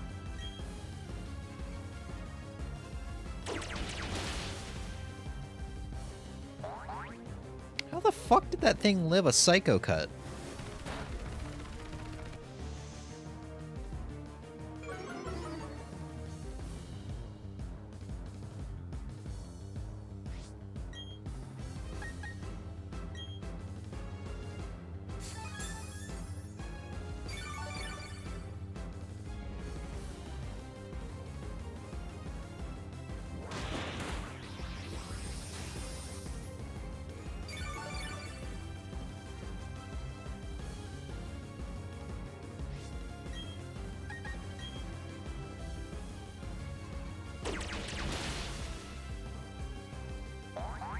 On top looks so cute in 3D. Man, he looks stoned. I respect your opinion, but he looks stoned.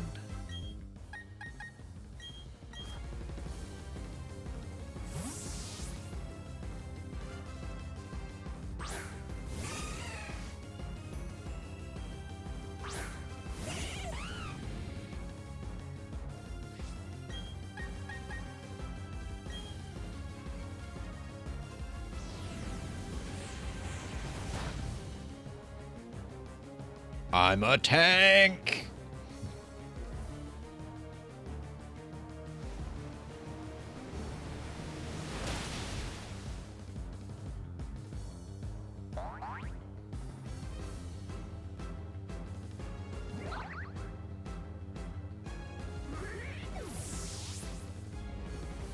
Look at me, I'm a tank.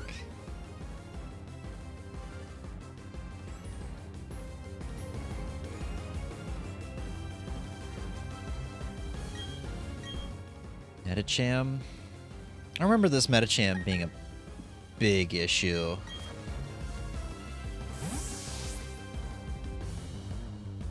I feel like Staraptor is not the right choice. I feel like it has something to... Does that have Stone Edge?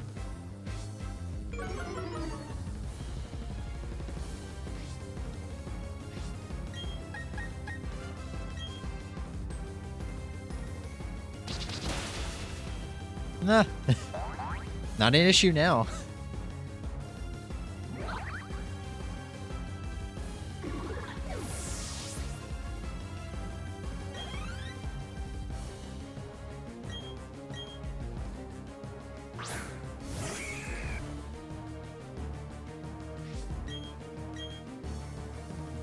I think Heracross has Stone Edge. I want to say it does, but... Probably one-shotted it every time I've seen it, so that's probably not right. I might just be thinking of her Lucario.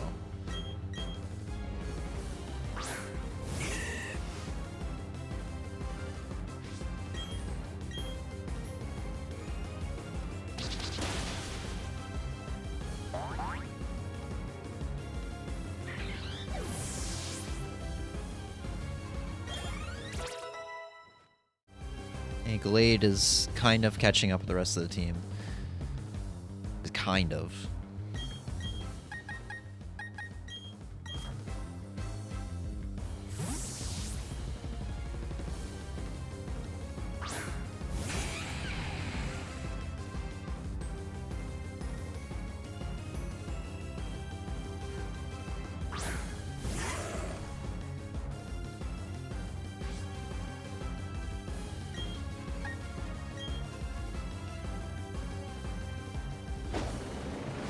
So I think this thing is holding a focus stash or stash or sash or what is it called? Game, please inform me.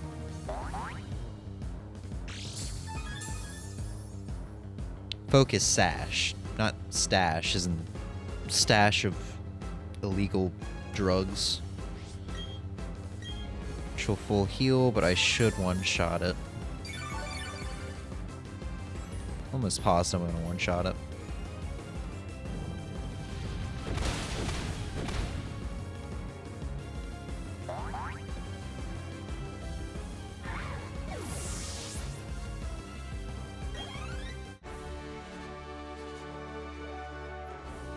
Man, I sound like a real pussy after saying, man, this is like the hardest fight in the game so far for me. I've fought her like 2 or 3 times now. I think this is either the 3rd or 4th time. And she gave me so much trouble. This is the one time I've actually left without a single fainted Pokemon. I usually have left with 2 or 3 fainted Pokemon. I made that look so easy. I think it's just because I memorized what her Pokemon's moves were. You know what? Let's go fight the Pastoria and Hearthome gym leaders. Let's just do all the gym leaders before the clock ticks over to midnight.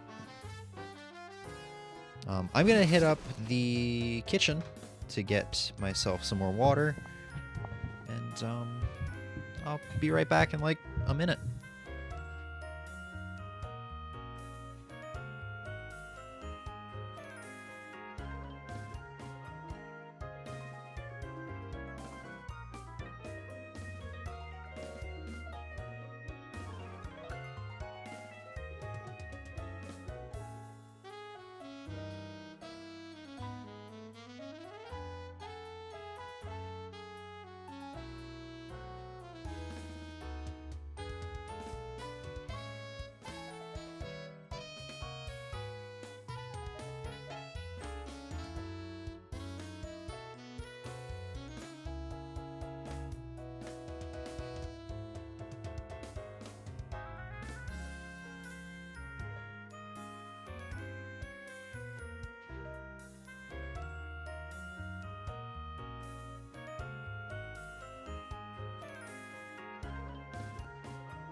Okay.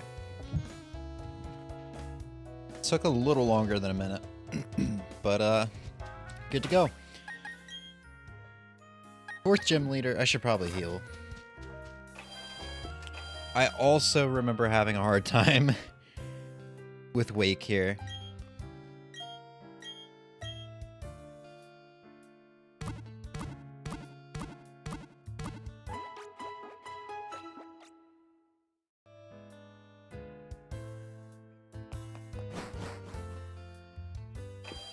Unfortunately, unlike Maylene, I don't remember. I've only fought him once, whereas Maylene I had fought 2 or 3 times before this last match. So I don't remember what makes him hard. I'm thinking he just has some stuff that I wasn't quite expecting. At like move-wise.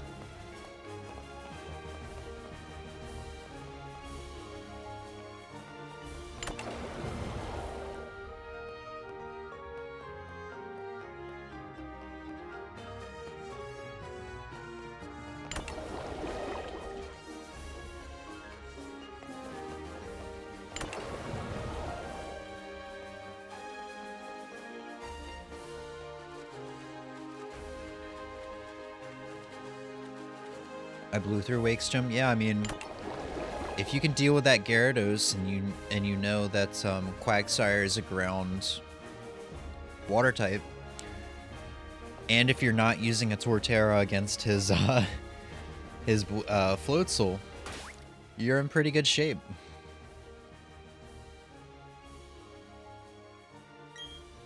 I'm gonna guess he's gonna start with Gyarados. I'll put Luxray at the front. I feel like that's a safe bet. I don't think he's going to start with Quagsire.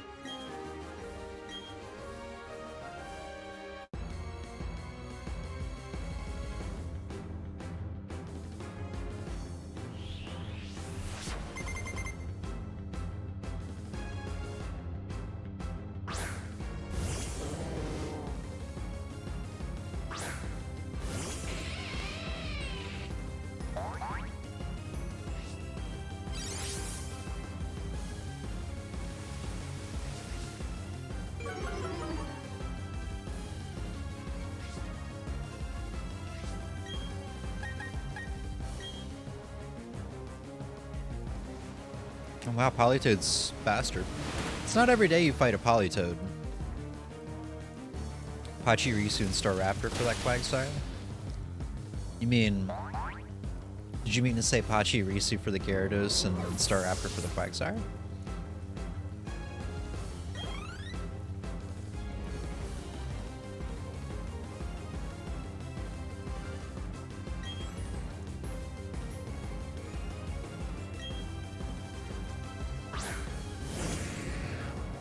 Okay, so this could be problematic. Because I might get outsped and knocked out here. I am, and I am. Yeah. Oh, he held on! Poggers!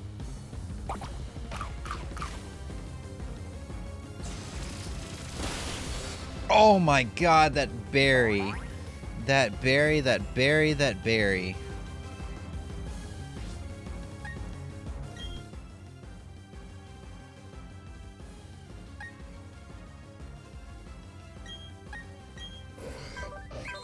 Right, your defense is not all that hot. What are the odds it knows an ice type move? Pachirisu's... Yeah, so that Pachirisu is working out really well for you, huh? Oh, of course he goes for the full heal. I should have just stayed in. I should have predicted that, stayed in, and I could have one-shot him with a Thunderbolt. Oops. Yeah, that Dragon Dance is not good. That's really bad.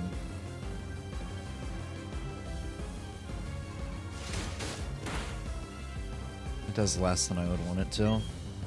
Let's try a Leap Storm. It's getting its Dragon Dances off. That's really bad. I love using him. Never used one on my team before. It's so fun. Oh, he avoided the attack. Yeah, using Pokemon that just don't evolve.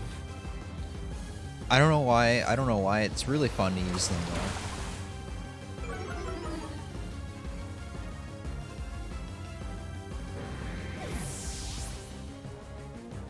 Okay.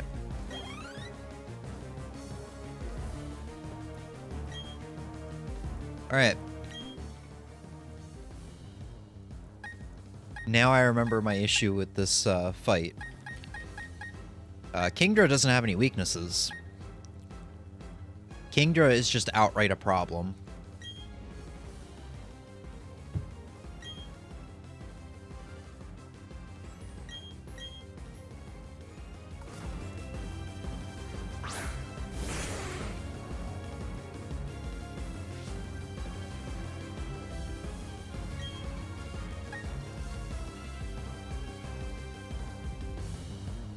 Also, I did a stupid. I did Leaf Storm, and I think my stats are lowered now because of that.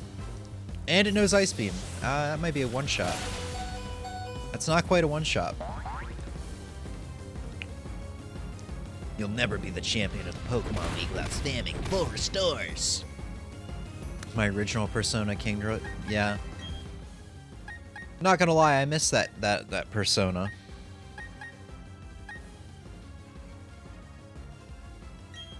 And I really don't have any good Mon. I think Azumarill is probably the best bet.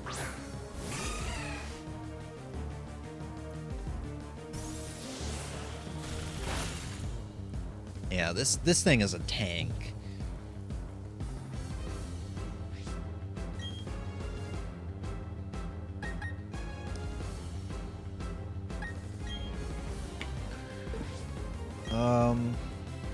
Let's try an Ice Beam. Rest? This thing knows rest?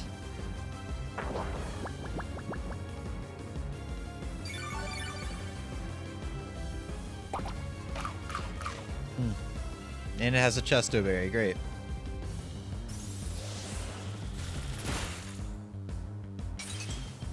Oh, we got the freeze, let's go.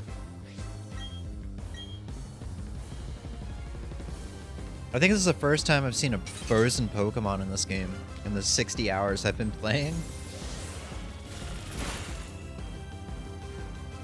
It's such an uncommon status ailment.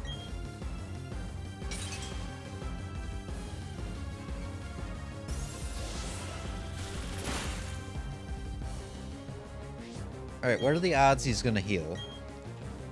Pretty high.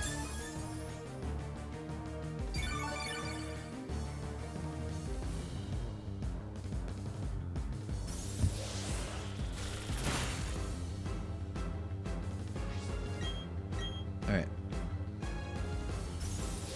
He's gonna start doing it back, but I think I resist. Yeah. Can we get another freeze? My Azumarill is part fairy type. I can never remember the typing for fairy, so anytime a move gets shot at me, I'm like, man, I don't know if this is gonna be super effective, not effective, or neutral.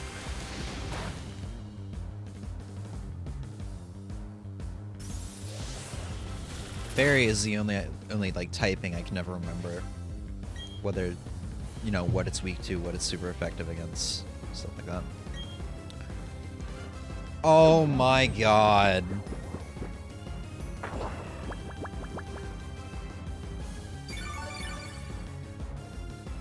At least it doesn't have the Chesto Berry this time. I've never used a Kingdra, right? And I really want to because it seems like such a wall. That dragon water type, it reminds me of Spiritomb almost. Except really good offensively. Because Spiritomb is what, ghost dark type, so it has no weaknesses. It resists a lot.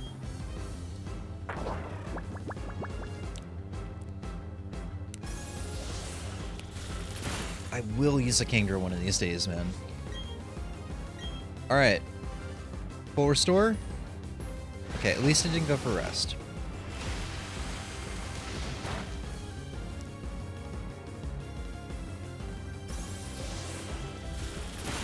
If I did not have my wall, the Azumarill, this would have been annoying. A little bit more annoying than it was. Ludicolo. I think I remember being able to one-shot this with the Gallade last time I did this.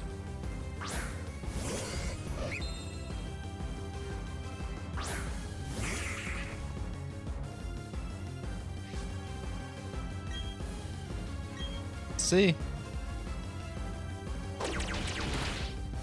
No. And he's got a berry. I don't think it could do much to me. I never think of Ludicolo being a good Pokemon, despite it being on, like... Whose team was it? Steven? No, Wallace's in? Ruby, Sapphire, Emerald? I never think of Ludicolo being a good Pokemon. I mean, Water Grass is an interesting matchup, but I swear it doesn't have good offense. I mean, I don't know its stats, but I feel like its moveset never becomes good offensively, and I swear it's just not defensively good. But I mean, it's got me with that teeter dance right now, which kind of sucks. But we come through. Nice. Ah, yes, the pineapple sombrero duck Pokemon.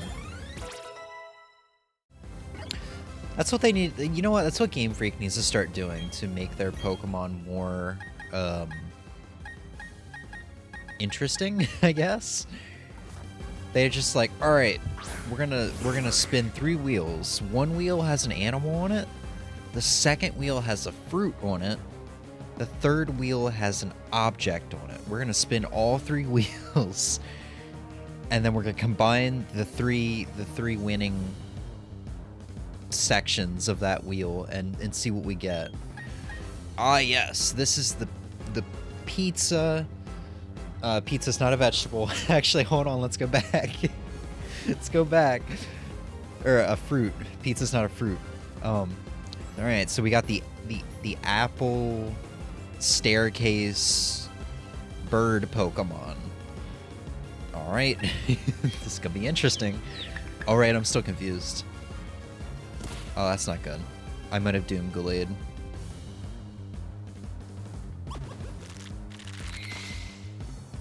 At defense up?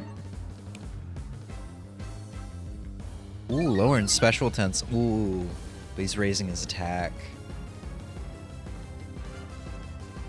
I need Gallade to snap out of this. Oh, that might have killed. I don't ever fight Huntails, and I don't know how their stats are, but just that Shell Smash move scares me. Is he gonna heal? Am I gonna live? Oh no! If it wasn't for that confusion, I would have been fine. Well, let's do a risky.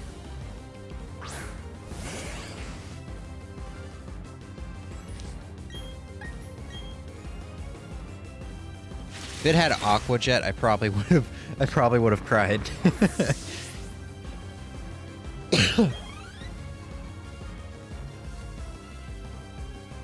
All right, Floatzel. Man, my team is not looking too good.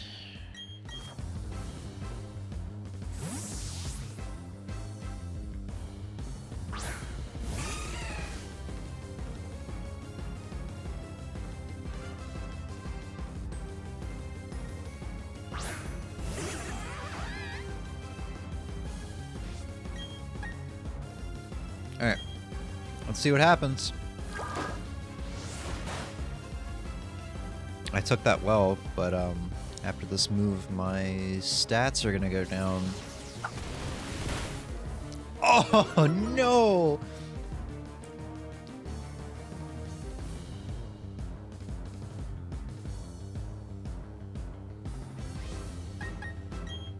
I'm gonna heal up and hope it does another move that will do recoil damage.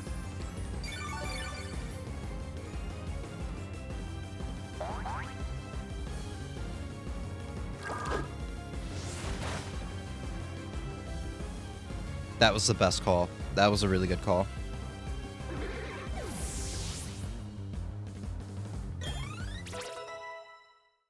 Alright, Azumarill is level 90 now.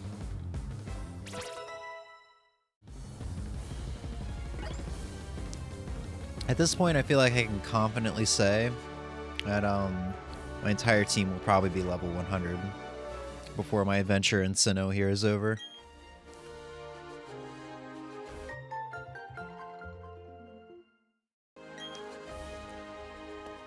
Alright.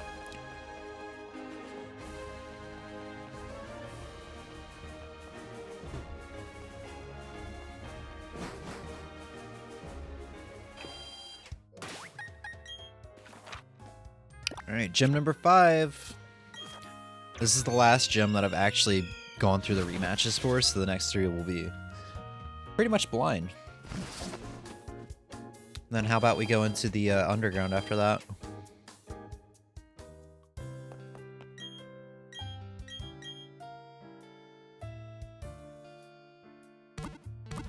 Now, this gym leader, Fantasia, I think her name is. I remember not really having a hard time with her. Once again, just like Wake, I only rematched her once so far.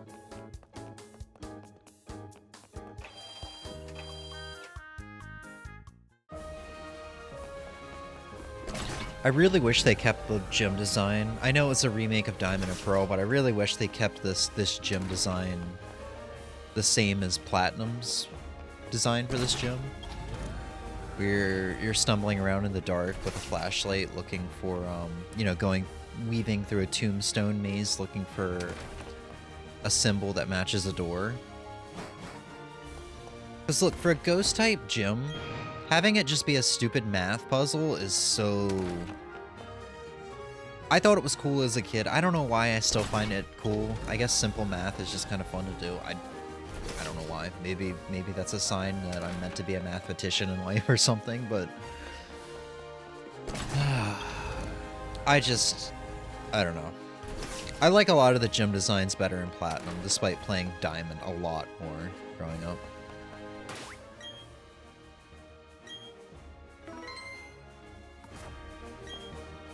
Oh ho ho!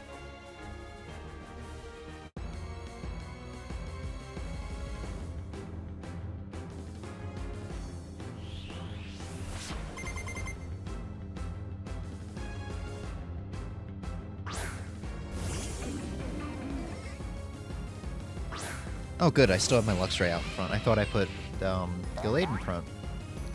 This works.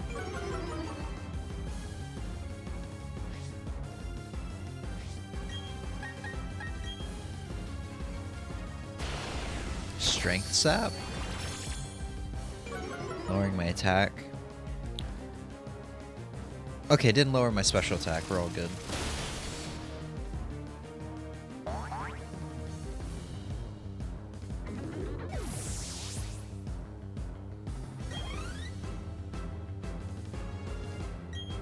Dusknoir. I think this is the only one on our team that's kind of a pain.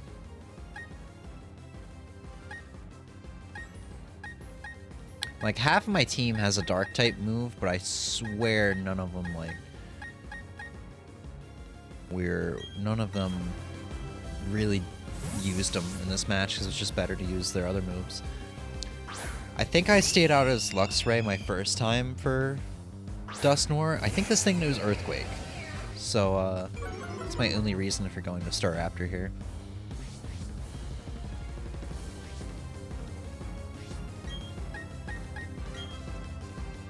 Withdrew. Oh, come on. Oh yeah, she did the same thing in the first round, first match. Clock was disabled, that's fine. If I can outspeed you, I'm gonna go for... Right! It's Ghost Ice type. Okay, they're both 60 power. If I can outspeed... No! Oh, that's so crappy. That sucks. Now I don't really have any way to resist the earthquake. Oh, I didn't know it had Destiny Bond. That sucks.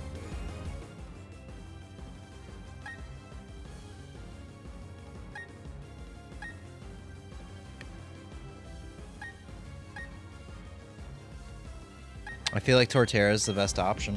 We just earthquake back and forth. Oh, she's doing bayonet. I don't know why I thought I read that as I just assumed she was going back to the Pokemon she initially switched out to. Okay, well this thing is part electric, I think. Yeah.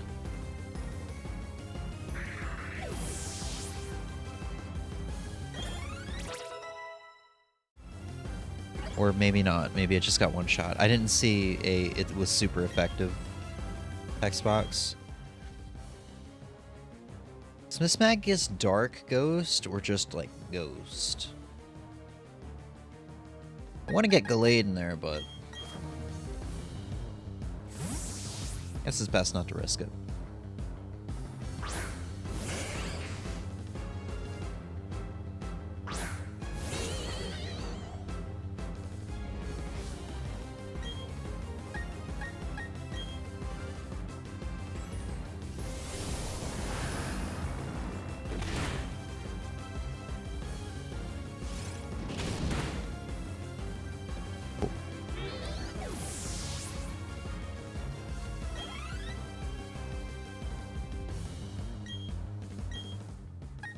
Alright.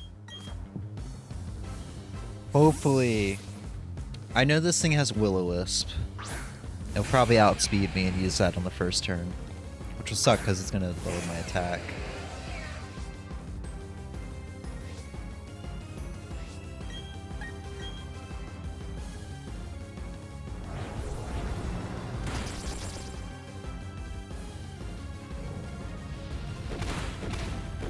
Half of its health. It has a berry, so at least 2 more turns. I'll probably hit it with another one and it'll go into the red, and then she'll full heal, so it's gonna be more than 2 turns, I'm thinking.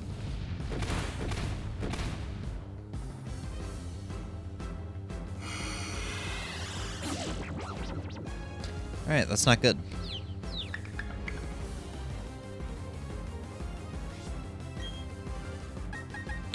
Well, let's see what a crunch is gonna do. Oh, she didn't go for the full heal.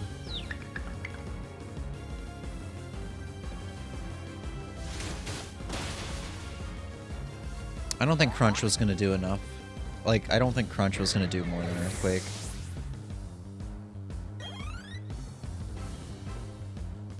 Oh right, she still got the Gengar. That's part poison type. I should be able to earthquake it. As long as I can snap out of confusion.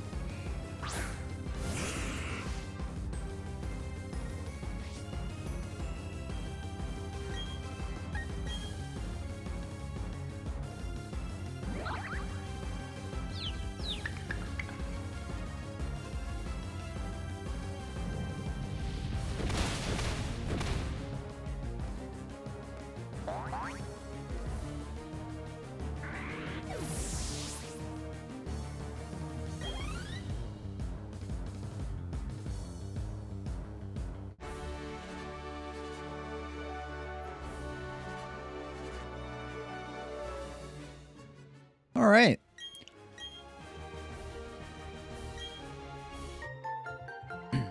So we got 3 more gym leaders, and then we'll tackle the underground. And I think after we tackle the underground, let's do the Elite Four and the champion to round off the night. I really didn't think we were going to do all the gym leaders, but the 2 events that I wanted to do didn't take as long as I thought they were going to. I really thought we were going to be stuck trying to catch Shaman and Darkrai for a long time. Like I said, the next 3 gym leaders I've not done rematches on yet.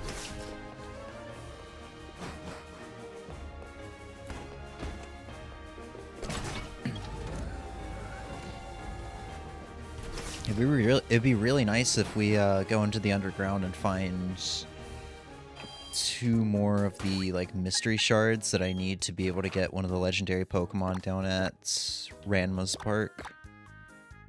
Not holding my breath on that though.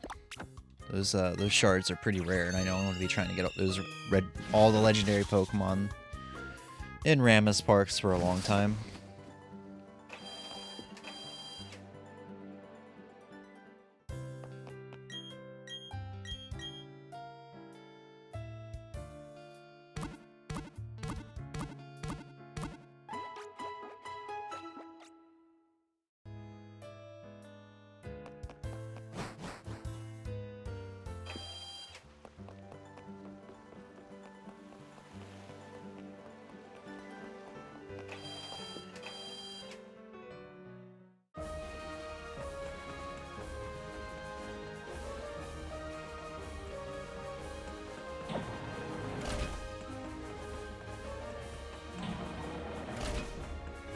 Dang it, I was bamboozled. You'd think I'd remember this gym puzzle. I feel like I said that about Maylene's gym.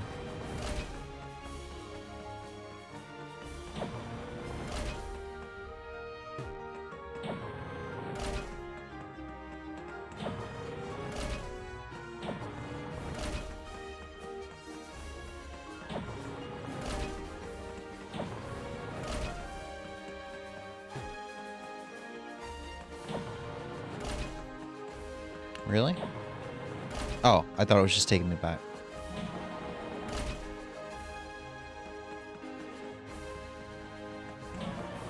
One thing I like about the new capture card, and it was advertised for this, is that I can actually kind of play. Yeah, I don't really notice any input latency. I can actually kind of play off the OBS feed. With the last capture card, there was a bit of latency. It was a bit behind, which is understandable. You're not really meant to play off of the OBS feed. But it's pretty much in sync with my PC monitor that actually has the Switch connected to it right now. Also, this could be bad. I really should have strategized on who to put out front. But luckily it's a Skarmory, so I might be okay. Oh, it's got a Focus Sash, doesn't it? Or Sturdy. It's got Sturdy.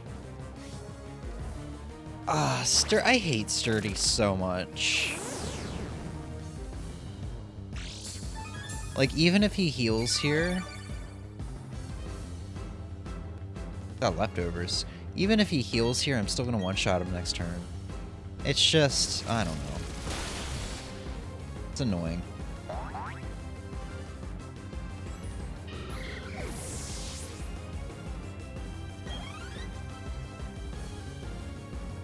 Alright, Steelix. I'm gonna let Gallade try to take the reins in this battle for a little bit. I could just make it easy and use primarily Torterra and Flareon. Gallade will probably get one shot, but I'm gonna try to let him take the reins here.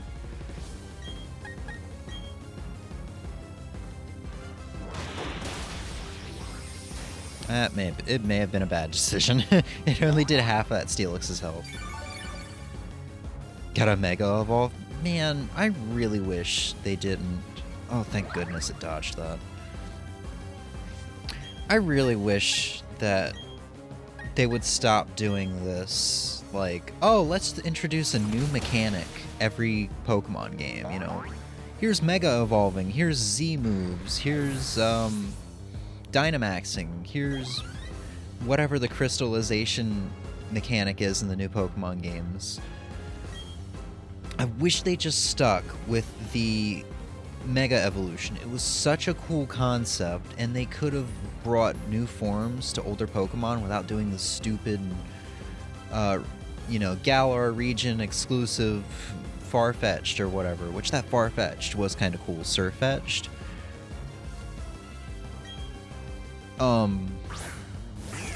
I just wish they kept Mega Evolutions. They had a lot of cool Mega Evolution forms too that are now lost forever, essentially. Like Charizard X and Lucario, Mega Lucario.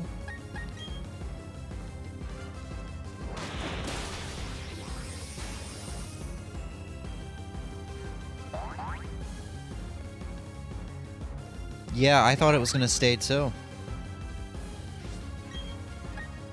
And honestly, in my opinion, I feel like Sun and Moon would have been a more fun game to me if they had kept Mega Evolution into it. I still think Sun and Moon is the weakest game in the franchise. Even after I've played 3 hours of Scarlet and Violet, I can tell you I think that's better than Sun and Moon. And that's only 3 hours of that game compared to the like 80 hours I've sludged through Sun and Moon. I should give Ultra Sun and Ultra Moon a shot, but it's just so hard to go back to that region.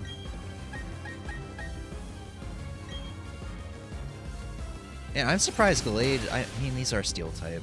I was gonna say, I'm surprised Gallade is outspeeding most of this.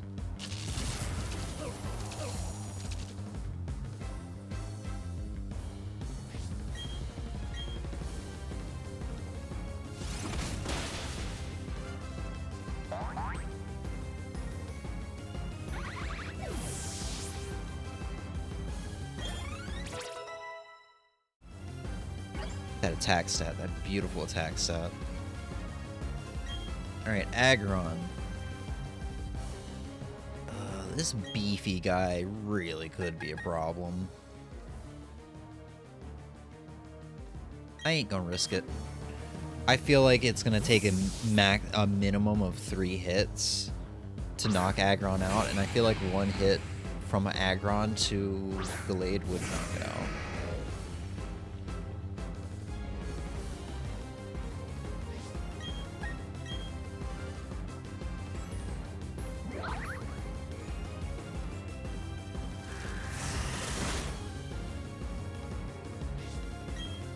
Yeah. I mean, it is steel ground type, so it's not like it's super effective. It is, no, middle of the road, neutral.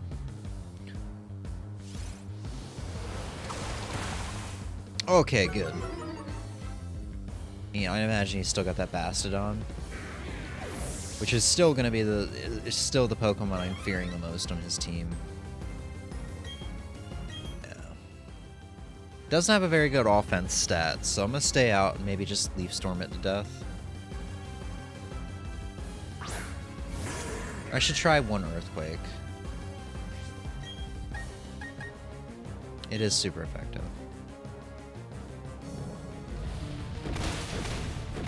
Oh, sturdy. Great.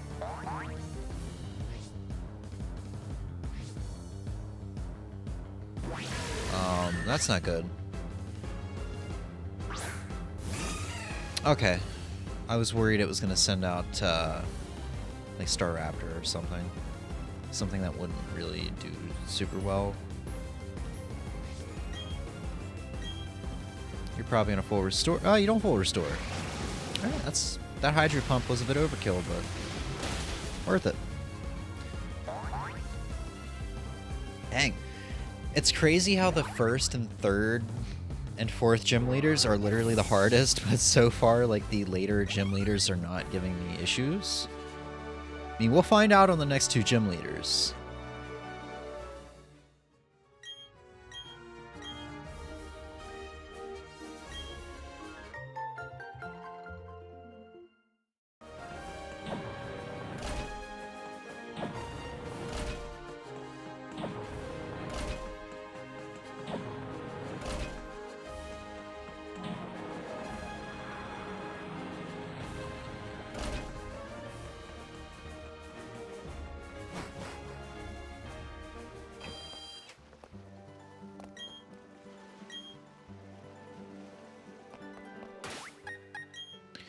Alright, now for the gym that's, oh hey, New Moon Island actually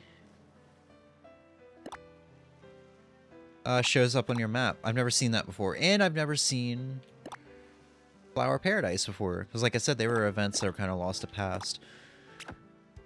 Which, while I'm thinking of it, if memory serves, I've heard that if you talk to a specific girl in Flomaroma Town, she will see that you have a great, yeah, this girl.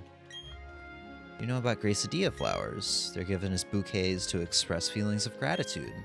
It's an enduring tradition around these parts. Do I need the shaman in my party? Or is it only in Pokemon Platinum? Watch it only be in Pokemon Platinum. Oh, a shaman? If you have that Pokemon, then you should also have some, then you also should have some Gracidia flowers. I got a whole bunch, so you can have some.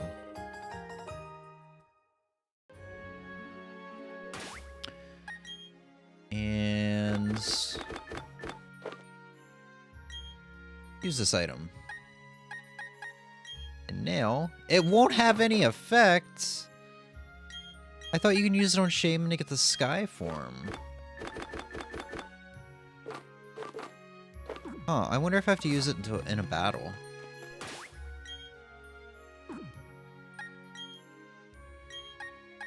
I wouldn't think I'd have to use the key item in battle. Oh, right, it has to be daytime. Never mind. It has to be in daytime, but you can get Skyform Shaman. Use that on it. I didn't even switch the right Pokemon to the lead. Must be getting tired or something.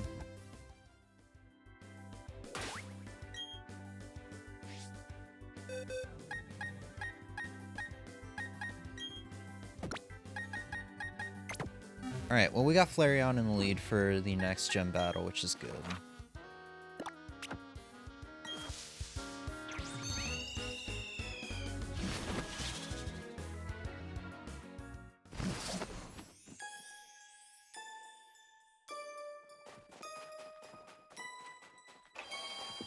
Alright, this one's gonna take a bit longer to get through because I can never remember the patterns to get the snow.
Oh crap.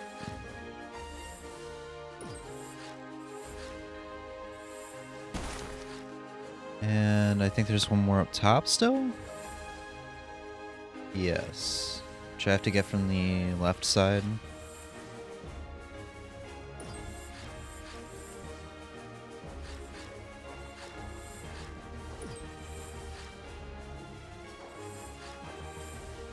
That's not enough momentum.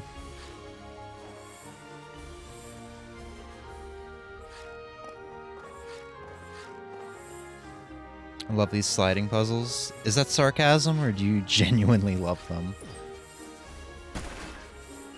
I like it a bit. I think I like it for this gym, but when it comes to actual, like, caves, like the Icy Cave in Gen 2, not too fond of it. Okay, so we should be good. Think they're cool? Is that a pun? Ozzy, please. Did you just drop a pun in my chat room?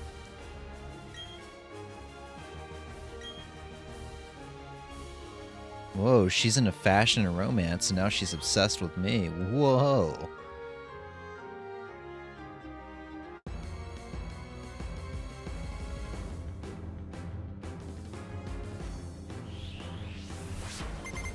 You ever wonder how much hairspray and gel she has to put in her hair to make her hair stand up like that?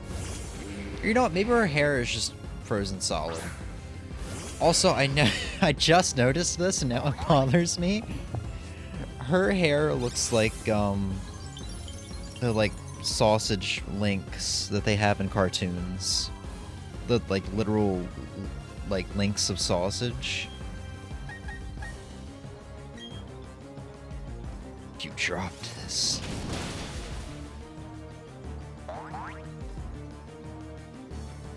Man, Ozzy, that is some stinky cheese.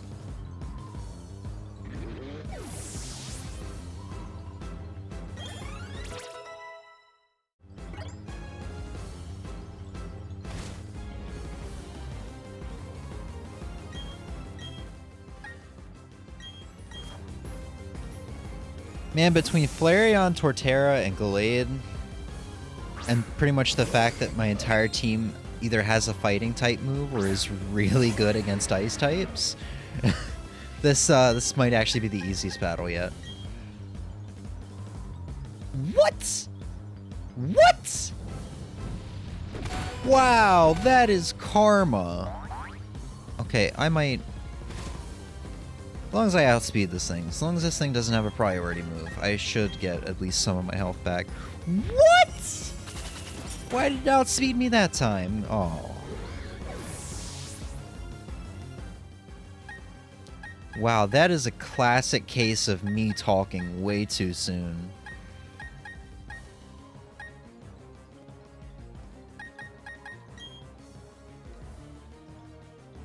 Ugh. Oh.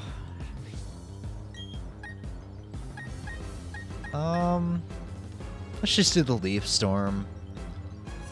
This could hurt. Oh, Ice Shard is such a low power move too. By the way, if no one knew, Mamoswine's a really freaking good Pokemon and you should use it on your team sometime. I used it in one of my Heart Gold playthroughs and I had no regrets. It was really good. Flare Blitz? It outspeeds even Flareon? How did Gallade... Oh, this is bad. How did Gallade outspeed it once? This is really bad. This is all because I said... Because of my team, this should be a really easy fight. Like, I jinxed the shit out of it. Also, did it avoid my surf, too? Are you serious? Now she's withdrawing? Dude, this is bad.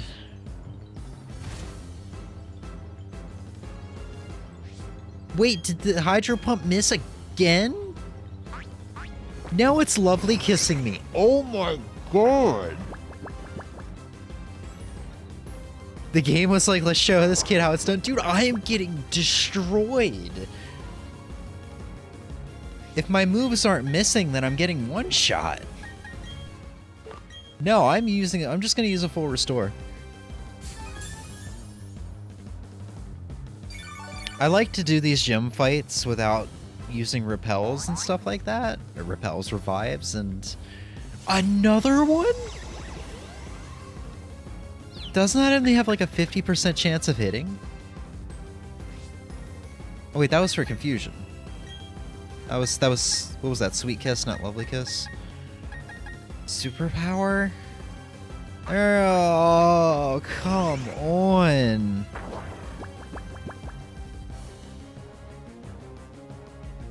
Okay, so it looks like it can't do much to me. I'm not even gonna bother using a full restore. Yeah, I'm not even gonna bother. I dodged it even though I was asleep. I'm not gonna bother using a full restore or a full heal or anything. I'm just gonna try to wake up and superpower it. And try not to be confused. Jesus fucking Christ.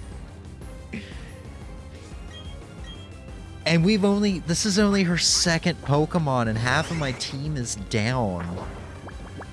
Are you serious?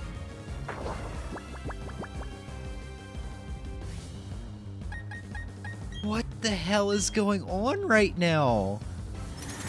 I'm glad I have a tanky Pokemon out here, but Jesus Christ, this is ridiculous.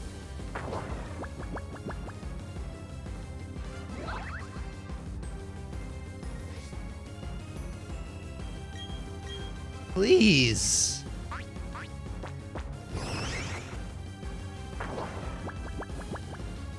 I can't believe what I'm seeing.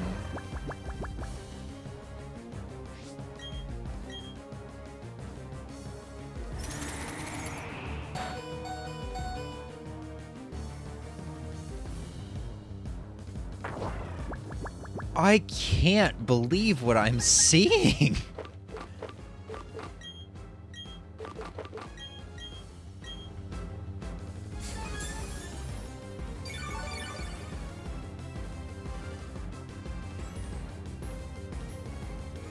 Never in my life have I had an issue with a Jinx, and there's like 3 or 4 Pokemon games where an Elite Four member has a Jinx. And I've always just been like, oh, this is one of those Pokemon that gets one shot.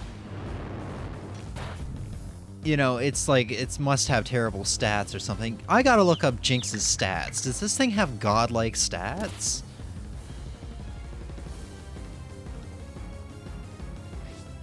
Okay, I'm awake. Can I hit it? Oh, okay. Please don't hit yourself. Okay. Look, oh my god, it had a focus sash. Are you serious?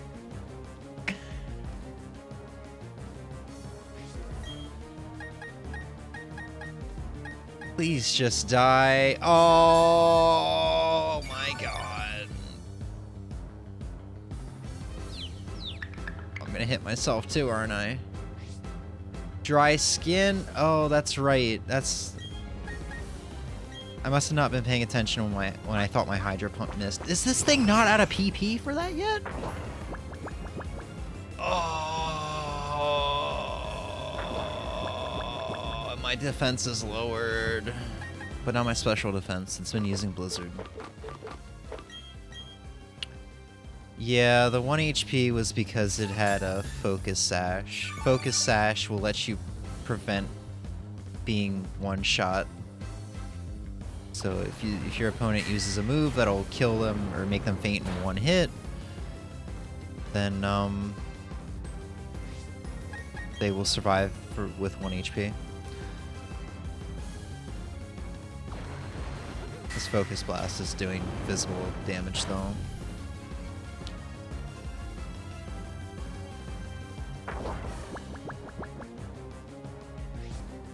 And I might be able to survive one more Focus Blast, or I can just do that while I'm asleep.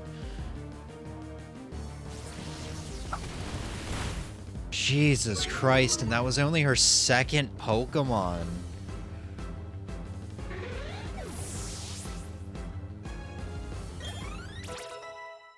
Oh my god, and we've got 3 Pokemon down, and they were the ones I was relying on for this match. What the hell?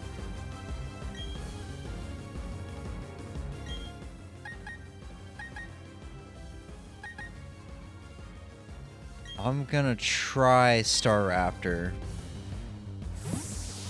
But the thing is, this Mamoswine I've learned is fast. It's probably faster than my Staraptor.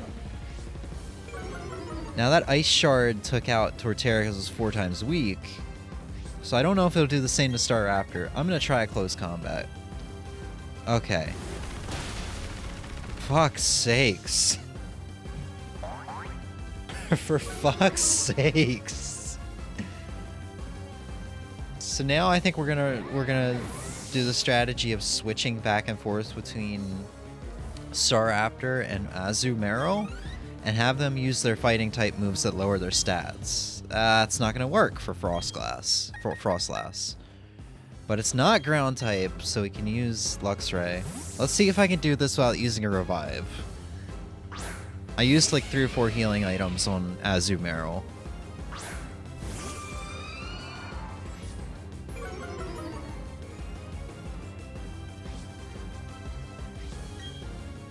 Let's try Crunch first and foremost. That did more damage than I thought it would have done. That also did more damage than I thought it would have done.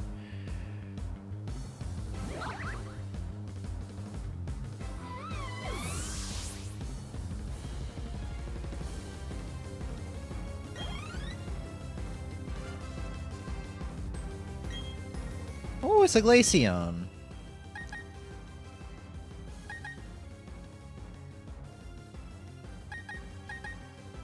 I'm gonna make a big bet.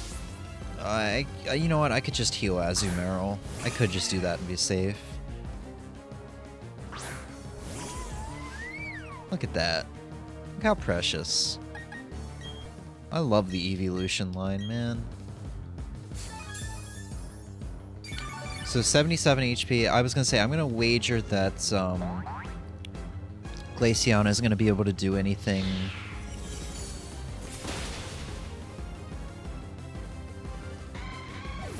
What was that?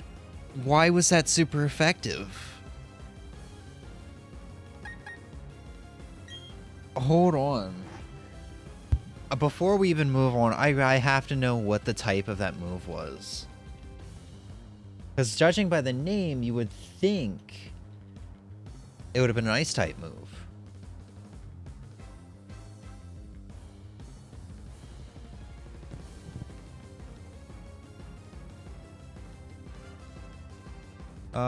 If used on a water-type Pokemon, this move ignores the effectiveness of the move's type against water and treats it as being super effective against water types instead. Wow! I didn't know that move exists.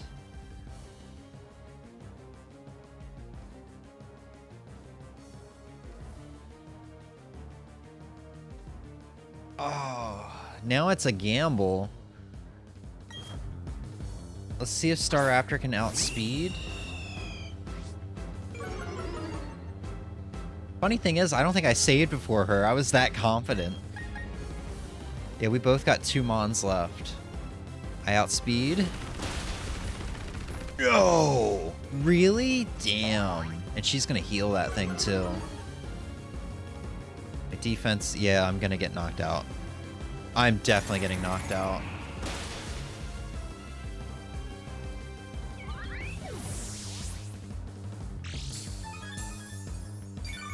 And it's got leftovers.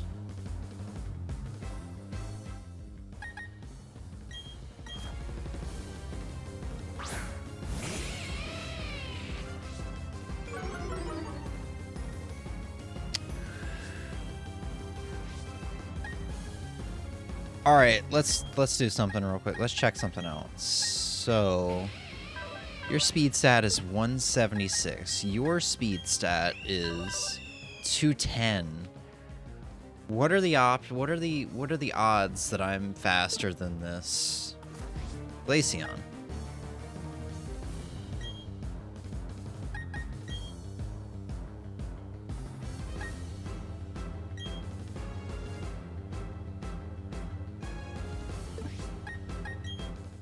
Oh, I don't want to do it, but let's use a max revive. Oh, no, we can't do a max revive on Azumarill because of freeze dry. Let's do Flareon, and we're gonna have to sack Luxray. Oh, she used a full restore anyway.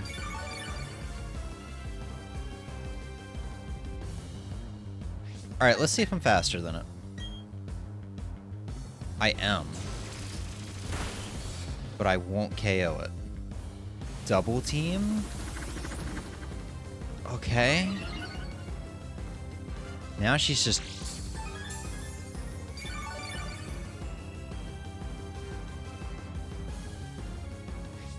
So a thunderbolt, a second thunderbolt won't knock it out. You know what? Let's do it. All or nothing. Yeah.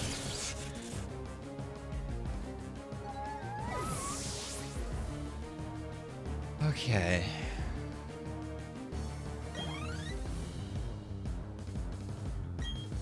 Weavile. I'm not even gonna mess around with trying to do that with Luxray. We're just gonna do Flareon and we're gonna make this nice and simple. This is a speedy Pokemon, but I think I should be fine.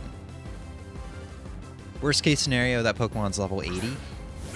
Level 72. I'm level 93. I used one revive, but man, with how bad my luck in that match was, I'm okay with using the revive and like 4 or 5 healing items. Jesus. Yeah, Snorlax would have been helpful in that match. He could have just sacked all, he could have just taken all of these hits. And just headbutt everything to death or something. Man, Flareon earned that level up. Wow, it was just that one Mamoswine and like missing a couple attacks. But that Mamoswine like sweeped 3 members of my team.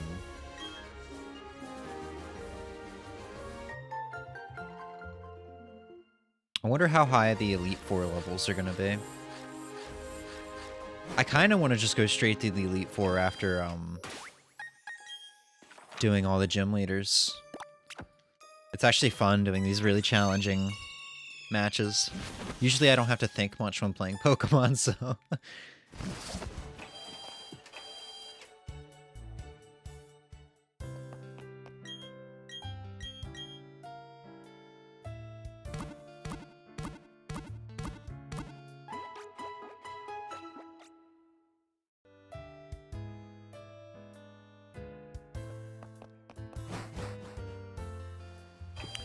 Well, I didn't get to show off Arrquil or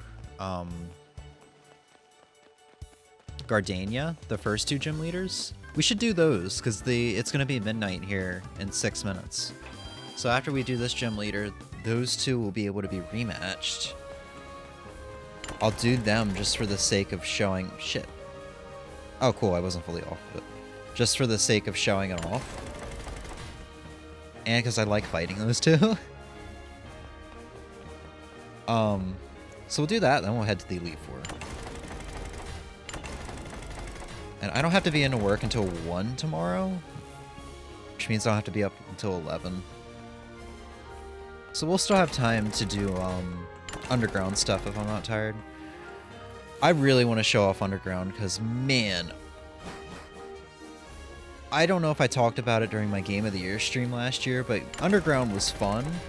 It was so easy to spend so much time underground at the beginning of the game and such. Because it's completely different than the original. And the original underground was cool, and I didn't spend a whole lot of time down here, but I still messed around with it a little bit. But in this game, it is so freaking addictive. And just makes the post-game so fun. Shit. Ass.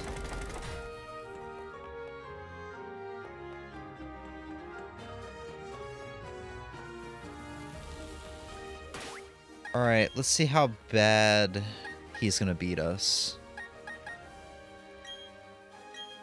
I would start off with Torterra, but his team normally, when you normally fight him,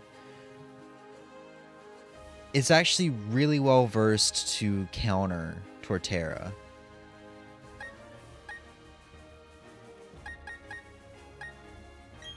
Let's put out Gallade. Let's see how Gallade could do.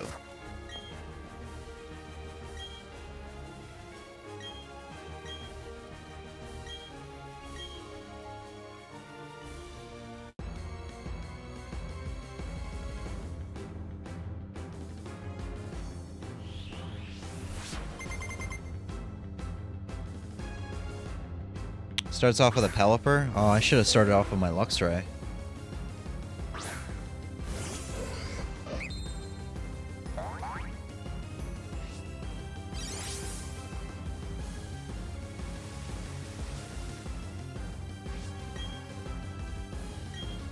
Alright, level 70.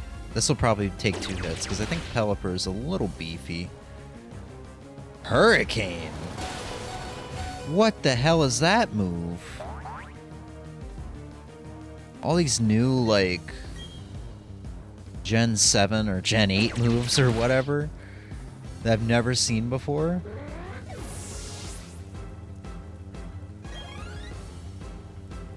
Alright. Luxray. Let's do Torterra. Let's see how it goes.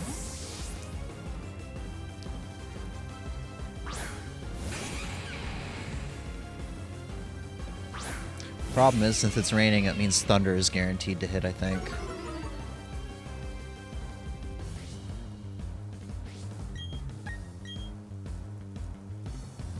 Electric Terrain.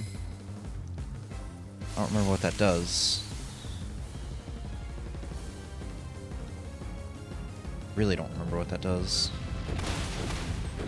Oh my god, is that a Focus Sash? Everyone has a Focus Sash. I think he's gonna full restore though, which means I'll one-shot him after this. Yeah.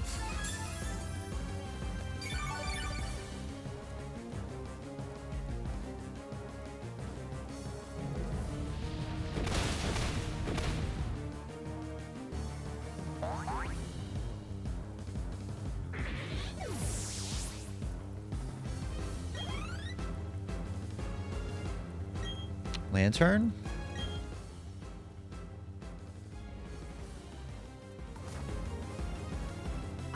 What can go wrong?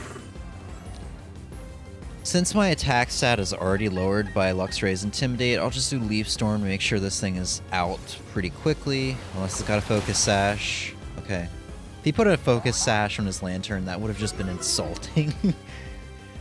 So now I have to switch out no matter what his next Pokemon is. It's like for the best.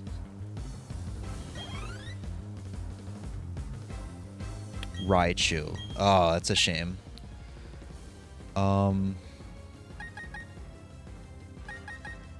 Flareon is probably my best bet here.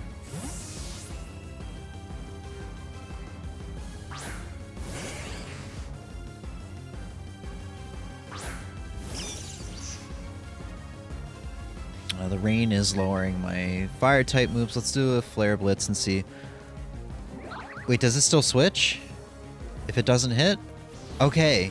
Wow, that's actually really good because he might have switched out to his Octillery in my Flare Blitz. That's probably what he was doing. He was probably switching to his Octillery because it's a water type. Okay. Jolteon. Torterra.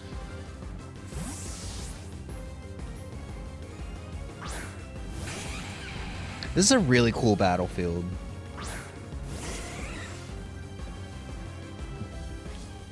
This is a really cool battlefield with the rain and the electric terrain, I think it was called, was in effect. So that Reflect could be bad. I imagine his last Pokemon is Octillery.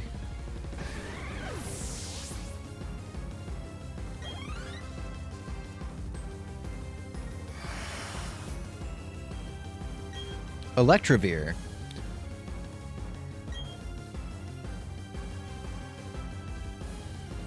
If anyone can do it, it's Torterra. Also, I like how he got rid of his Octillery.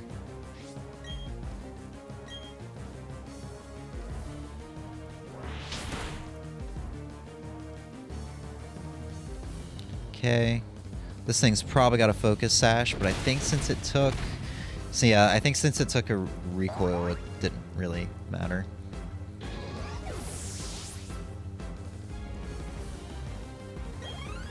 Cool. I think I played that one well.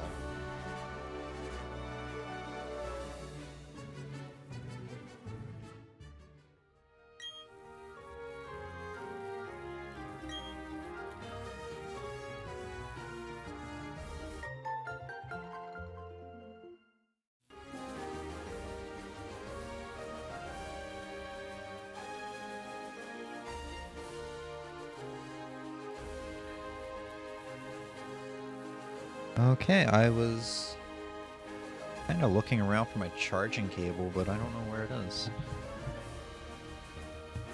Ugh. My headset's gonna die, but that's fine. I'll charge it later and just pop my earbuds in now. Give me 1 second.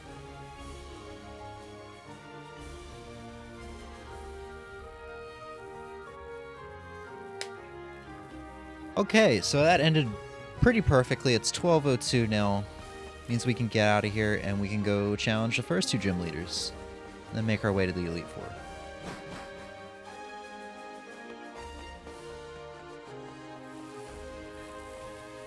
Eh.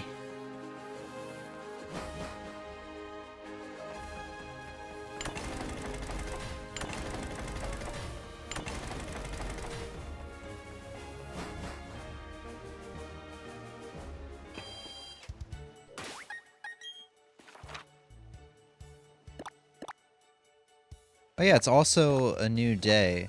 We'll take a quick break from the battling before we go to do the gym leaders, and we'll check out some of the daily things. So while we're in Sunny Shore, we'll check out the woman who will give me a ribbon, tell me a story every day. I'm gonna go to bed, and it was nice watching your streams again. Thank you, Ozzy. Appreciate the compliment. I hope to start streaming more as we go into 2023. Maybe start some playthroughs up again. Have a good night, Ozzy, man. It was good talking to you again. Today is Tuesday. The first date I went on with the first date I went on with my husband was on Tuesday too. I remember my heart thumping. Heart thumping stories. Ooh, I know. You know how there's a Pokemon called Drifloon, right? Oh, that's right. Isn't Drifloon by the Wally Windworks on Tuesday? Or is it Thursday?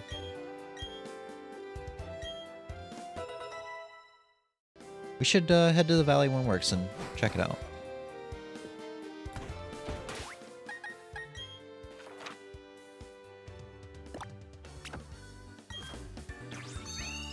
I don't remember if that's a Pokemon you can find in the underground, so if not, then that's a Pokemon I haven't caught yet.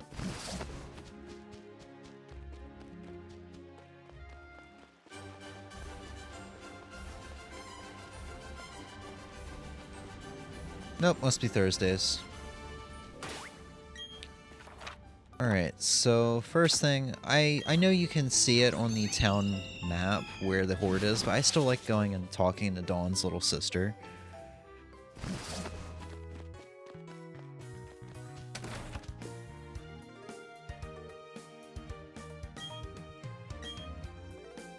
Route 218 Voltorb.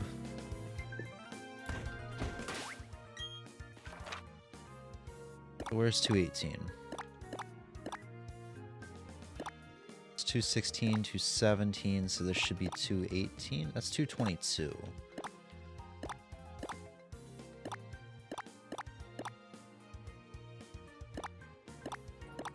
Where's 218?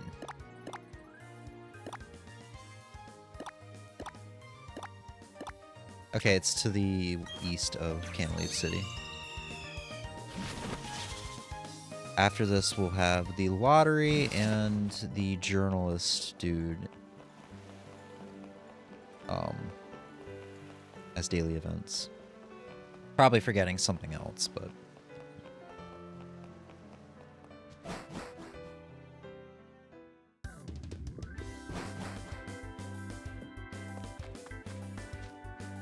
There they are, all those Voltorby bulbs.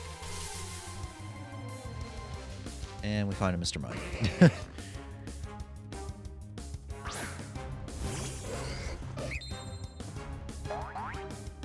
You know what? I'm just gonna. It's not even worth it, but I'm just gonna knock it out because Mr. Mime creeps me out.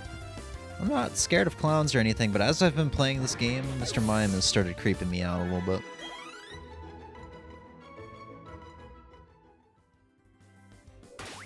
Also, I should put someone else in the lead before one of these Voltorb explode and kill and knock out Gallade.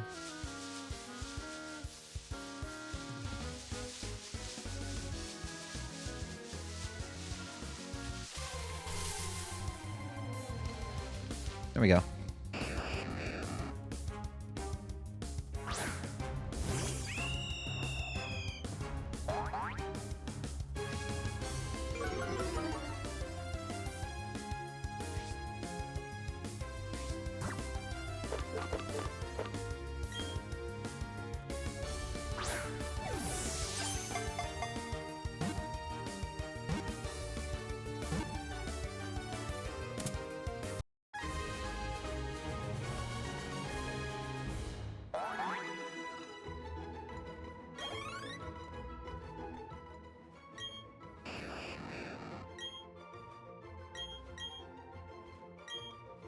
Cool.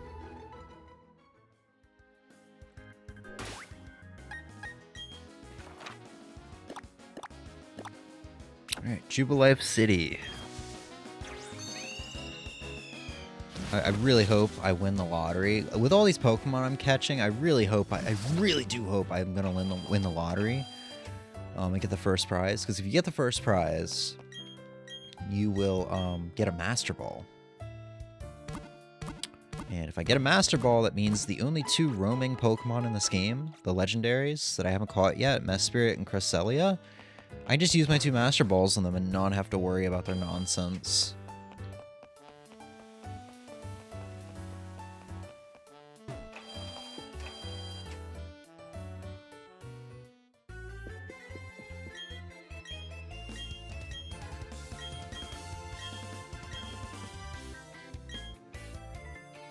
Last digit match, so it's 4. I wonder how common it is for someone to get a Master Ball out of that. Gotta be really rare, I'm thinking. Even if you do catch a ton of Pokemon.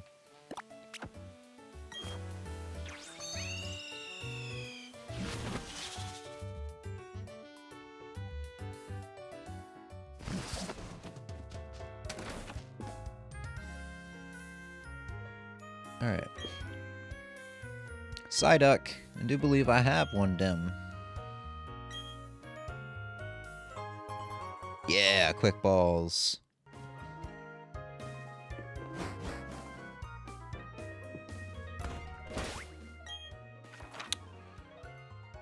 Alright. To Orberg City. And also, while I'm thinking of it, I do have a fossil that I can give to the museum to get resurrected. I'm not sure if it's something I have yet already or not. If it's something I do have already, we could make a little fun thing out of it, and I could trade it. Do a little Wonder Trade. Wonder Trades are fun.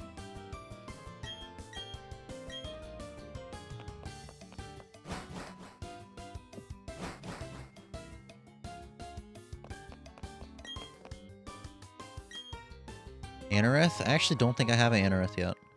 I like to keep at least one. Oh, I guess I do have an Anorith?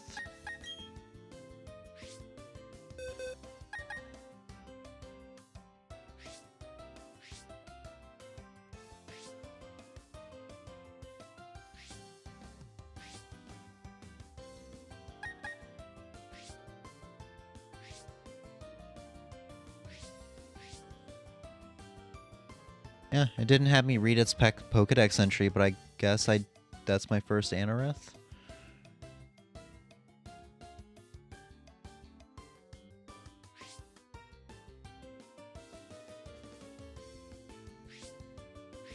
Oh no, I have 2 right here. Yeah, so we'll do a little Wonder Trade with that guy. See what we get. I never did talk to anybody in this area.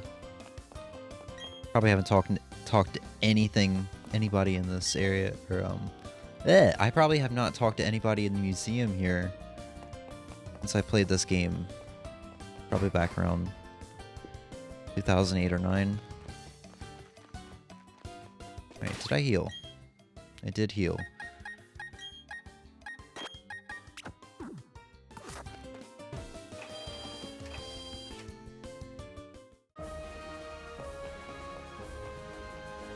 Alright.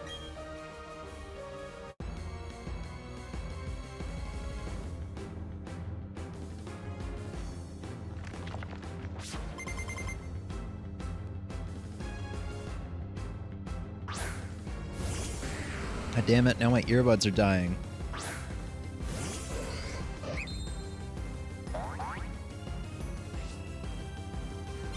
I don't know where my charging cable is. I could have sworn it was in here. It was definitely in here earlier. Oh, it's still hooked up to my Xbox controller. I was playing Killer Instinct and or no, it wasn't Killer Instinct. It was Mortal Kombat 9 I was playing this.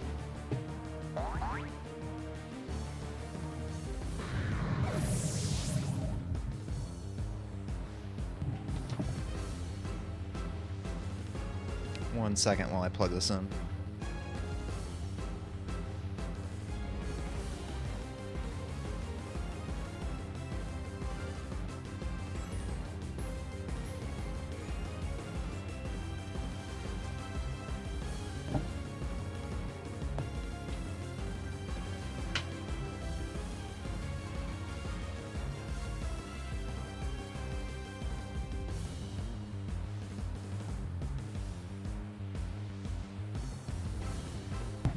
Okay, sorry about that.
Oh, is that?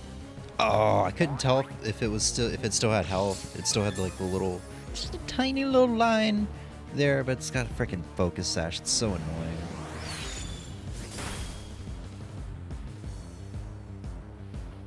Luckily, I'm ground type, and I won't get hurt by the sandstorm, and it's also gonna go out in one hit. Man, they really... I don't remember the gym leaders in the original games during their rematches. I don't remember the gym leaders having focus sashes. But man, they gave it, like, to so many Pokemon on the gym leaders teams. It's rough. It is really rough.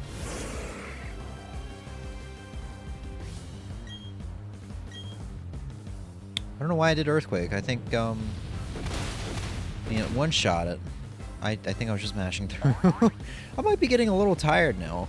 I don't know if doing the Elite Four is best.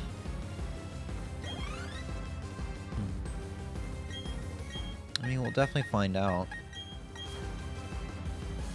I also remembered there is one thing left in Sinnoh before the post-game area, the fight area, and the resort area and all that.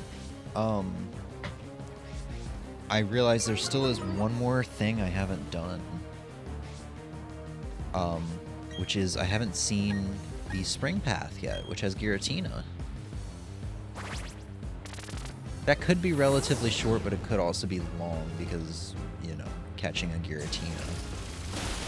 Giratina's got a very, very, very low catch rate. I think that could be something to do after the Elite Four and Champion, if I still feel up to it, because I feel like just... if I'm going to be tired while doing something, I'd rather be tired throwing Pokeballs at a Giratina over and over again rather than very tired fighting a champion and Elite Four that are at higher levels with Focus Sashes. What was his next Pokemon? It was a Rampardos, I think. I think Glade gets one shot from Rampardos. I think it has a Focus Sash. Who has the best defense out of you two? 184.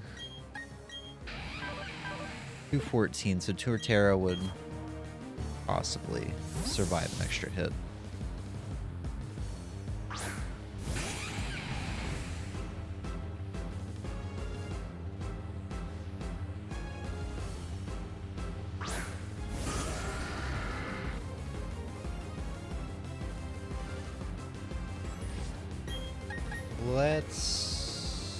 Let's do Razor Leaf, because if it has Focus Sash and I use Leaf Storm, I'd probably be putting myself in a worse position.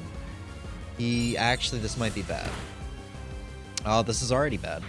I was gonna say, I don't know how Focus Sash works, because if he does a full restore now...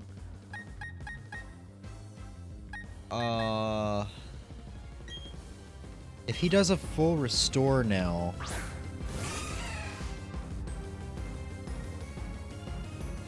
God, Stone Edge. If he does a full restore now and I use a move that will one-shot him, does the Focus Sash still work?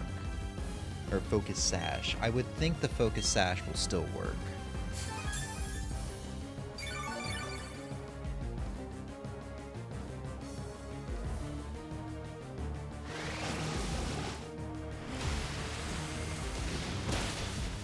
Oh, there is no Focus Sash. I should have just Leaf Stormed and been done with it. That sucks.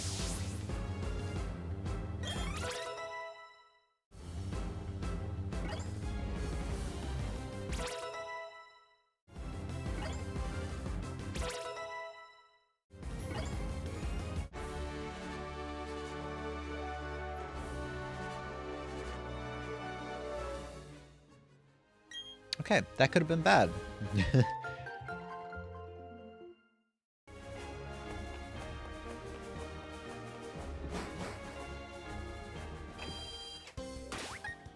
Alright, and last gym leader we haven't done yet. Dania. Probably the easiest one.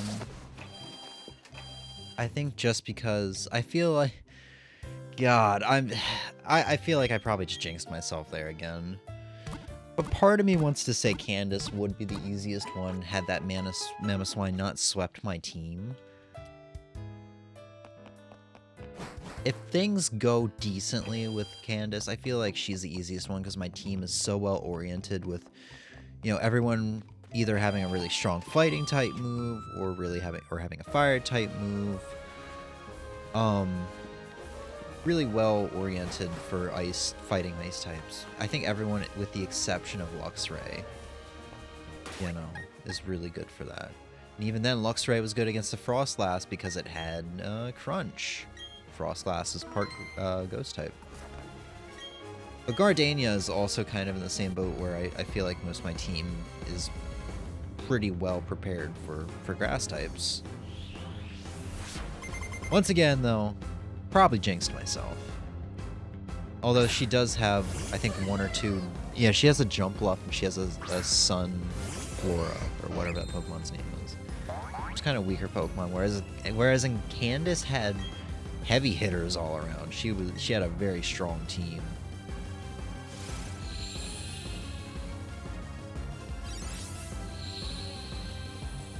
Also, she does the stupid thing and sets up a sunny day, which, if memory serves, that does increase the strength of fire type moves. I know she sets it up because her team has Solar Beam and she has the Cherim, but I wouldn't think the trade-off would be worth it. That's just me.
Focus Sash on a Cherub? I don't remember that.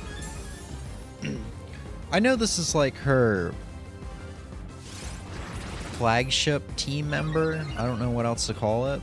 I don't think flagship is the right term, but probably gonna full restore. I'll just Fire Fang. Yeah.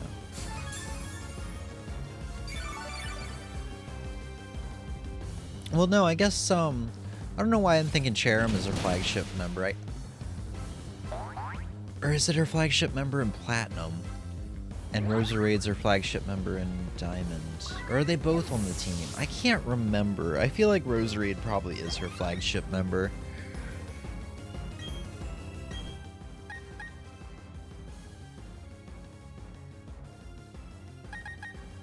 Can I outspeed a Torterra? Well, Torterra is one of those Pokemon that I can never remember if they're slow or they look like they're slow and they will surprise you by being fast. I think they're slow because in the anime... Yeah, I'm referencing the Pokemon anime. It's something you never think you'd hear me say. Because I don't watch it. But I do remember growing up when the anime was on Cartoon Network. Does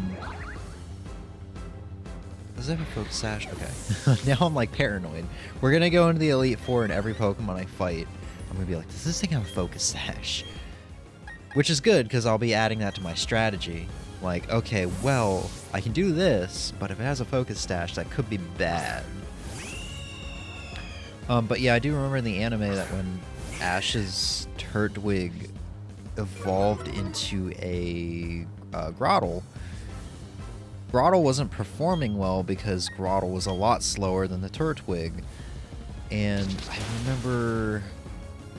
don't remember his name, I remember his face.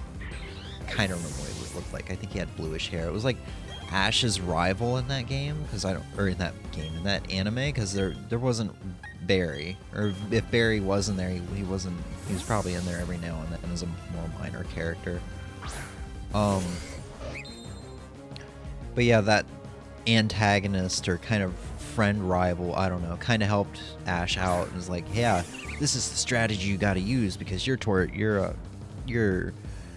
Turtwig is no longer a Turtwig, it's a slower Grottle. Oh, that's bad. I thought I would have outsped it. Okay, sorry, Glade.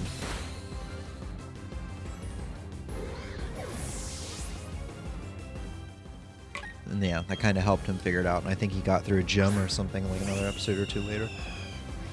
I didn't go out of my way to watch the Pokemon anime, but man, I do remember one time they had a marathon, like a 24-hour Pokemon marathon going on of the Pokemon Diamond and Pearl anime. And I do remember it was a really good time watching that. I remember, like... I remember a couple episodes. I remember one that was revolving around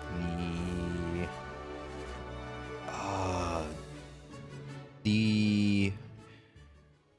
What are the Pokemon called? It's Burmese evolution. They can have the different forms. I remember it revolving around that. They were probably heading into Eternal City or something at that point. Sorry, I also remember another one. This isn't going to make any sense because this is, you know, this is probably like 15-year-old or 14, 13-year-old memories. I do remember an episode where, like, there was this waterfall that, like, led to another dimension, and, like, I think Ash got sucked in or something like that. That might have been the Diamond and Pearl movie for the Distortion World with Giratina. I do remember that movie, and that movie was awesome. I know I don't really care to watch the anime. I had the box set of, like, the original Kanto anime. And I only got through the first disc out of 3, so I got a third of the way through. And I was just like, Em, do you want this? You can have it, you know?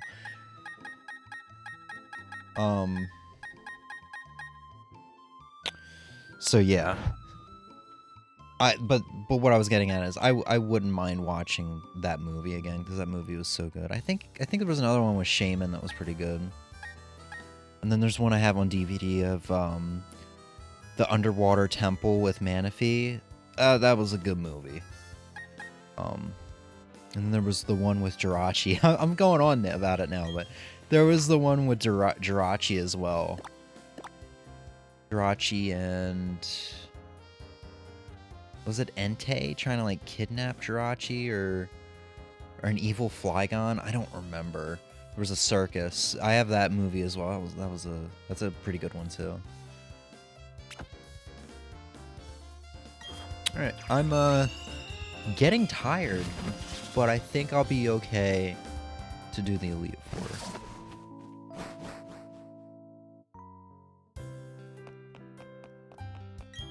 I am curious if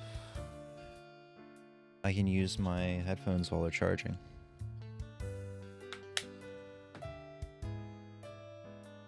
I bought these headphones a year ago. Like literally last year.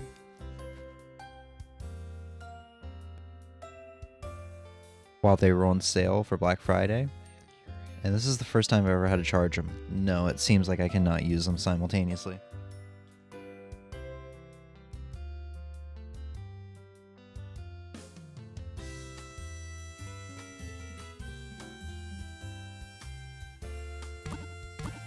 Okay.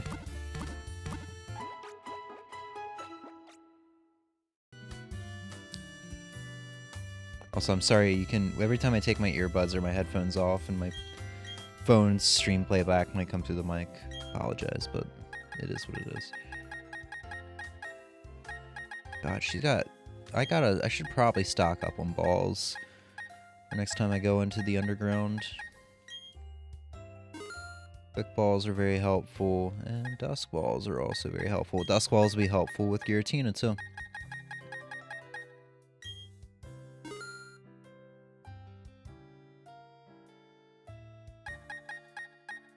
I love how they give you the premier balls in the house, like on the house, in bundles in this game. I really do like that. Get 13 of these.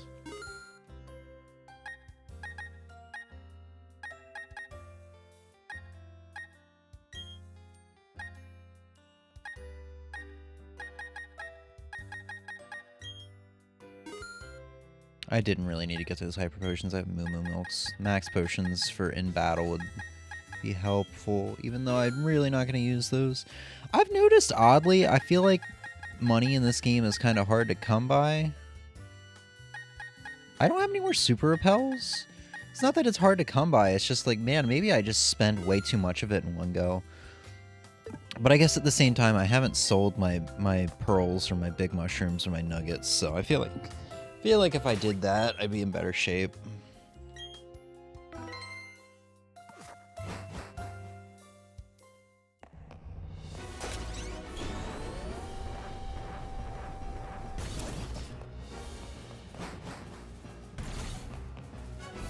Alright, let's see how much stronger they are. Let's see how bad this is going to be. I think I should be good with Gallade, because I think... Well, he starts off with a Dustox normally, but let's see. Probably not going to be the same now.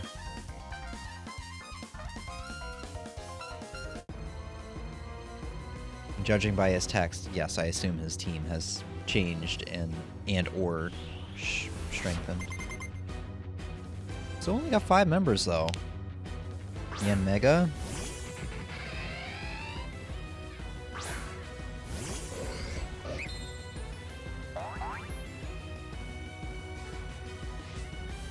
Level 65, okay.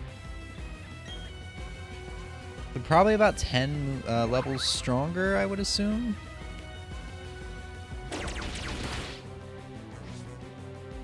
Speed boost. He was already faster than me. It's just a matter of surviving a hit at this point. Oh, but if I have dodged both of them, that's awesome too.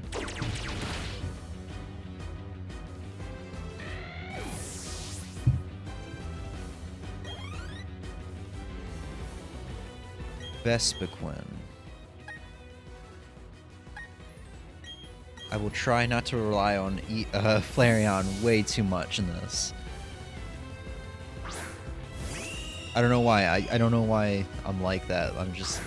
They're all going to be level 100 eventually. He's so much stronger. There's still the part of my brain's like, oh, this one's lower level and it'll work out just as well, maybe.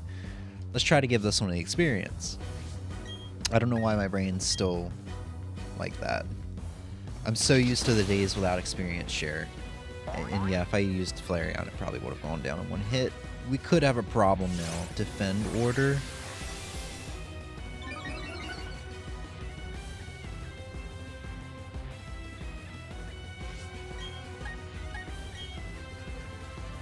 Full restore. With that defend order, I might be able to do half its health now. So it still might be a two-shotter. Yeah. As long as it doesn't do heal order.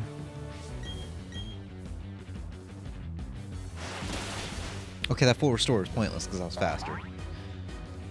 Cool.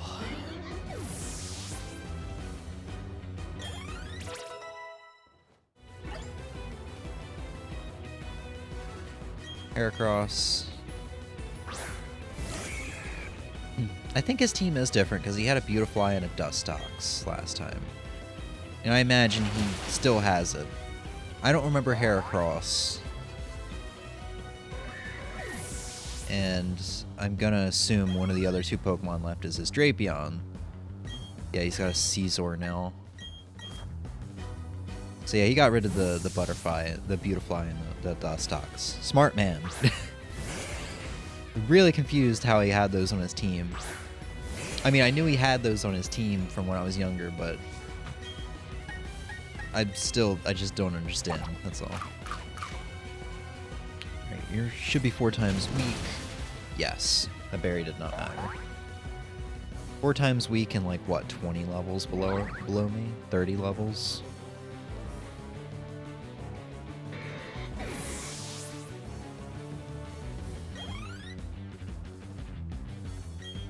Drapion, the Pokemon I still really don't know what to do with.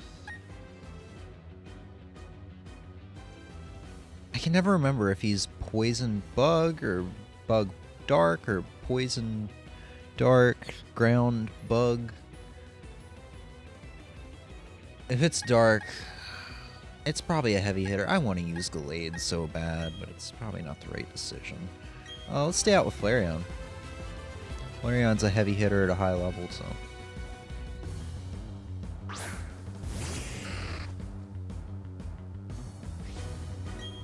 I think he's Bug Ground because he fire and oh god. Oh man, Flareon, you're awesome for taking that. Oh, and that did not do him in.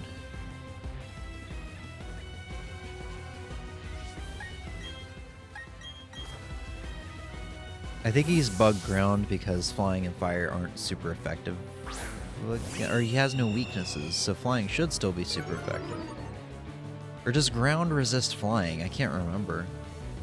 That was a good decision.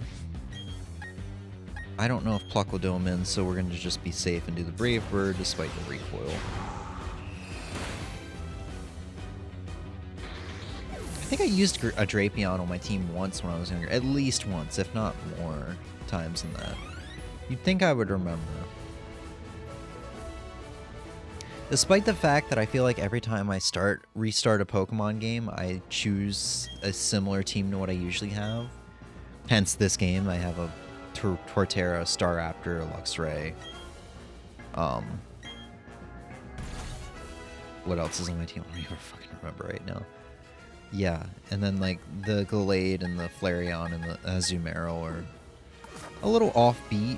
I've used them before. So none of them are like, this is my first time using them. But yeah, despite the fact that I typically use like the same, or yeah, pretty much the same Pokemon whenever I restart a playthrough or whatever.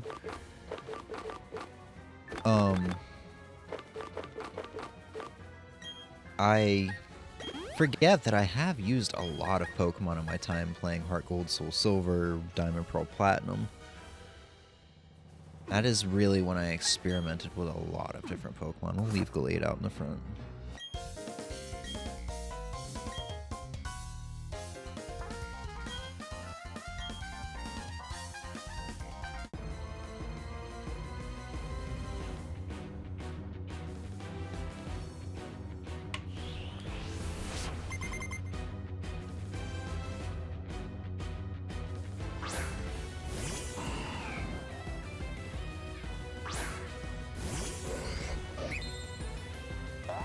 It would have been nice if I started with Torterra. Level 66. This will be interesting. Let's try it.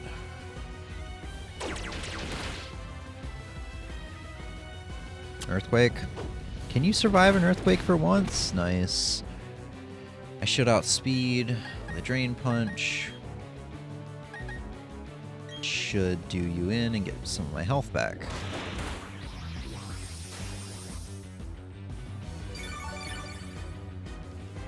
Cool.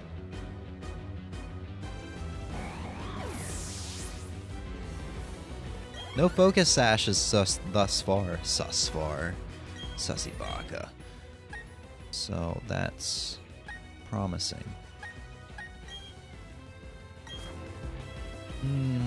Crap, Azumarill is probably the best thing to do there, because it has that ice type move.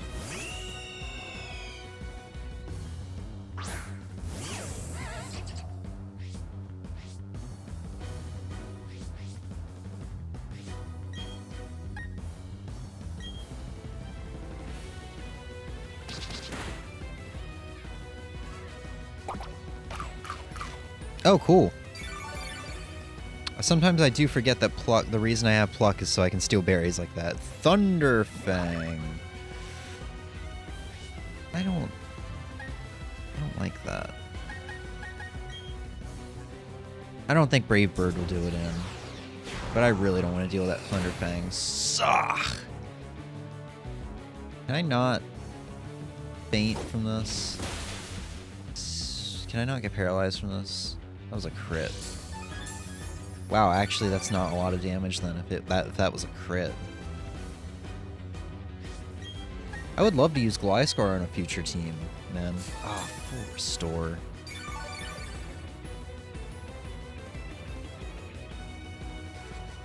It's probably got X Scissor. I would love to switch out to Torterra. I would love to switch out to Torterra and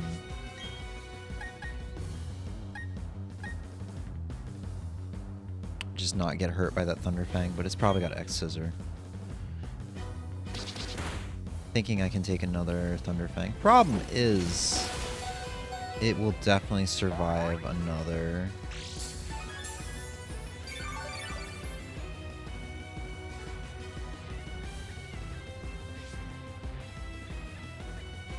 It'll definitely survive another Pluck or Aerial Ace. I'm going to be risky to do the Brave Bird and hope that the recoil is enough to make me go down.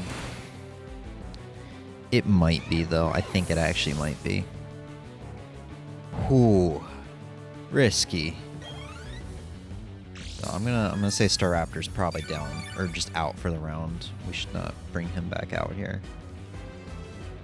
Golem. Yeah, I mean, this isn't really a Elite Four member you should be using a Staraptor on anyway. Like I said, Azumarill is probably the better choice for that last Mon. But I just didn't think about its Ice Beam at the time. It probably would have tanked that Thunder Fang better than Staraptor would have too. I'm surprised it did as little damage as it did. Please no sturdy. Fuck, it's got sturdy.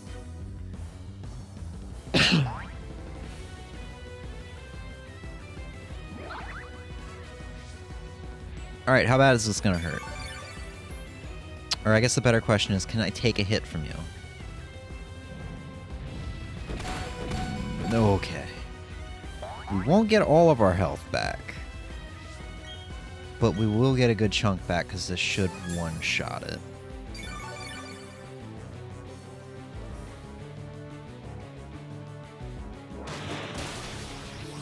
Why didn't it one-shot that? I mean, it's fine. I outspeed it. I guess the first one was a crit and I just wasn't paying attention to the text.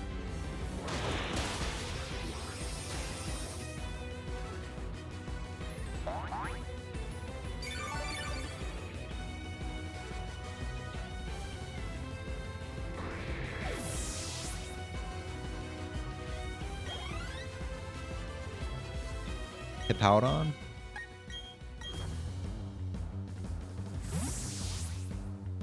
Like Not even gonna think on that one.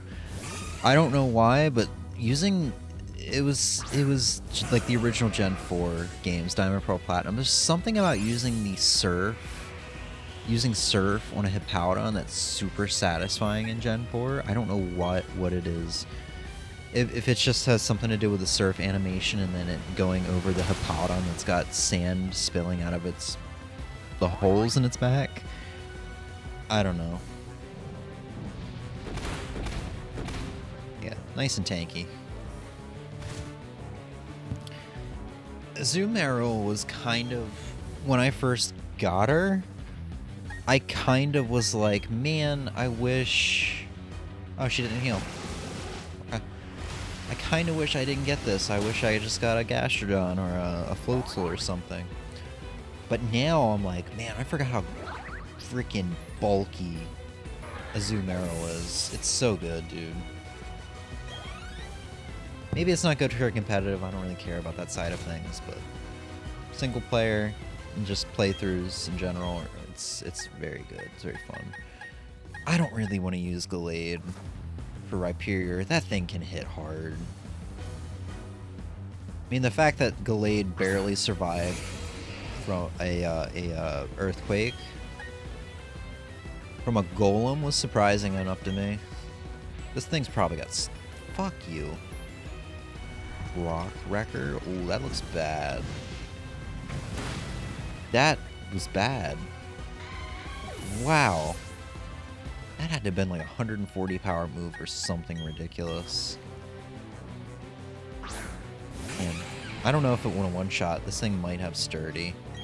I'm gonna be risky. Okay, it doesn't have Sturdy. That Hyper Beam probably would have one, or Hyper Beam. Hydro Pump probably would have one-shot it. We just got unlucky.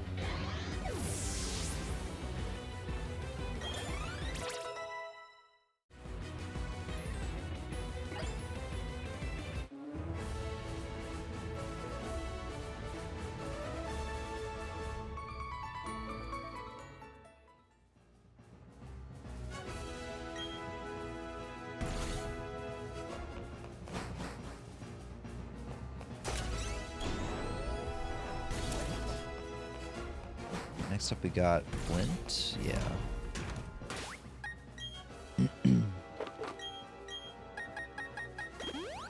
I'm surprised Azumarill was the first one that went down that fainted.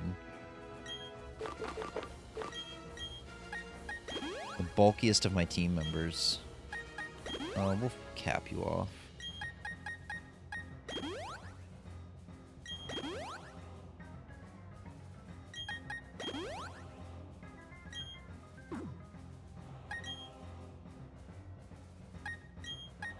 Alright, I don't remember what he typically starts off with. We'll just play it safe.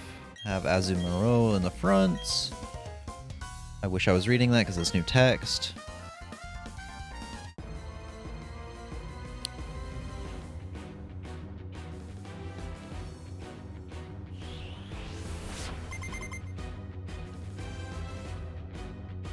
Houndoom? Okay.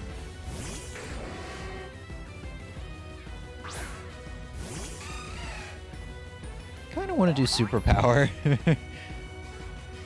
But honestly, a Surf is probably better because stab. Well, maybe not. Superpower's got a lot of freaking attack. A lot of power to it.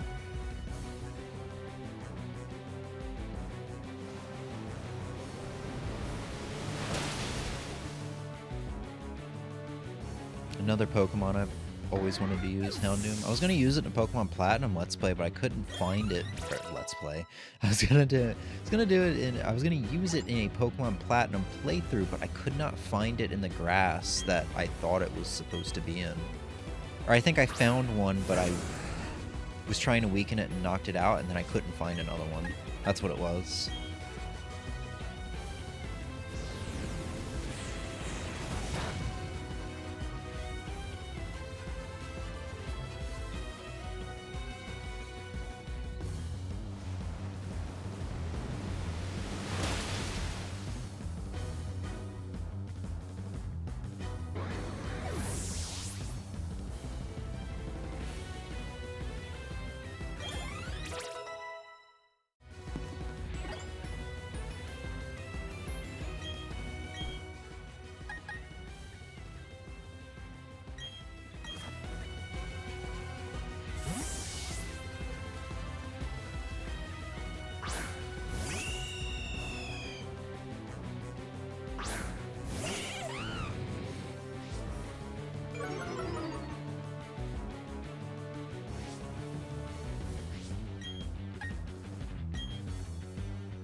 Thunder Punch. Oh, man.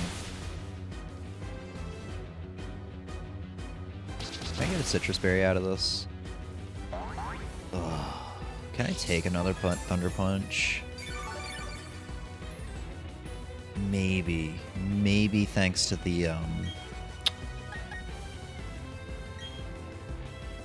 use a full restore. Maybe thanks to the leftovers. But I'm gonna have another round of leftovers here, so, I think we're good. As long as I don't get paralyzed.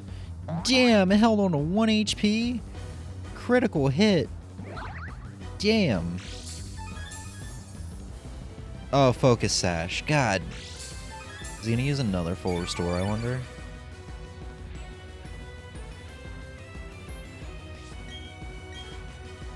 Yeah. I've always wondered if the, gym leaders and... another critical hit!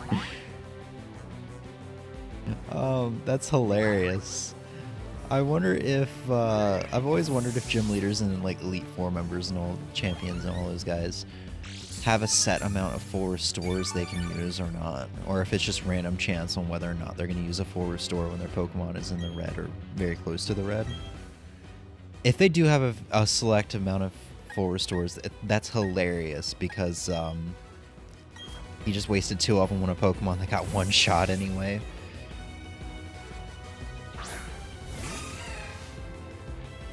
Even though, you know, neither of us thought it was going to get 1 shot. It's like, oh, I got a critical, but he had a Focus Sash. There's no way I'm going to get another critical. And then I get another critical.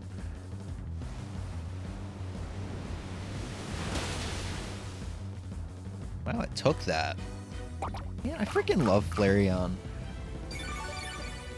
I was saying before that, I don't know if I ever said it on stream, but before I used it for this playthrough, I was like, yeah, I used a Flareon back in the day, and I remember it wasn't very good until it got really high level, like pretty much post-game. I used it in a Platinum playthrough, and I think I tried using it in a Pokemon Red, Blue, or Yellow playthrough. And remember just, I think I gave up on it. I don't even think I kept it on the team. So in my mind, it's kind of stuck around that Flareon is just not really all that great. And yeah, it is frail, but it's a glass cannon. But man, as it's getting up there in levels, I am learning that, yeah, it can be a bit, not bulky at times, but it's, it can hang in there. It can do very well. But then again, my Flareon's freaking level 96, so I mean, yeah, its stats are pretty much capped at this point.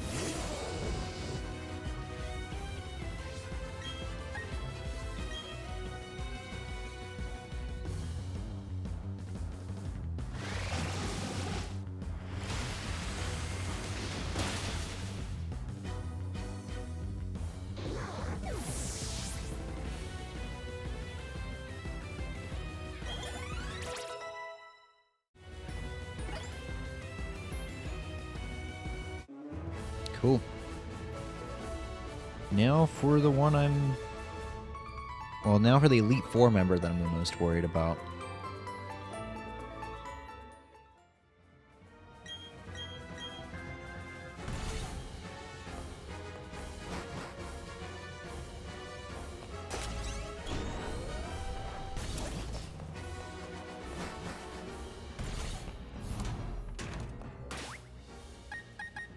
Because he gave me a really hard time when I initially came in here.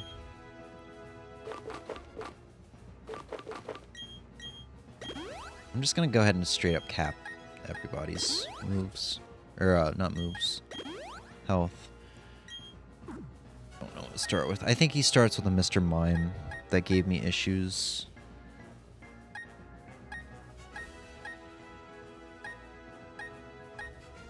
That's the thing, I don't really have a good Pokemon for Psychic type. I have Torterra that knows Crunch, Luxray that knows Crunch, Flareon that knows Bite. Put Torterra in the front, I guess, because he's a little bulky.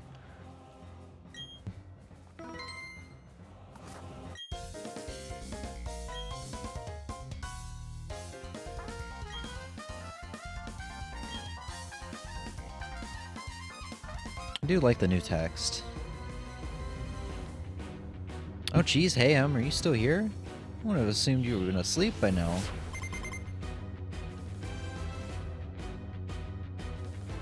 You still got that Mr. Mime. So the question is, should I do an Earthquake? Or should I do a Crunch? Crunch is gonna be super effective. Crunch is 80 power, Earthquake is 100. I'm gonna... Earthquake is stab though, but Crunch is super effective. Let's do a Crunch. Let's just... Yay, that's what I was worried he was gonna do. Put up that Reflect.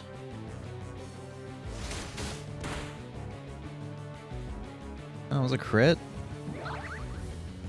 That actually is not a lot, considering that was a crit. You were asleep, You missed the most painful gym leader fight I've ever had in my life. My rematch against Candace is... Honestly, I should highlight it after the stream is over. Because that was a rough match, and I barely made that out. I barely made it out of that. Espeon. Oh,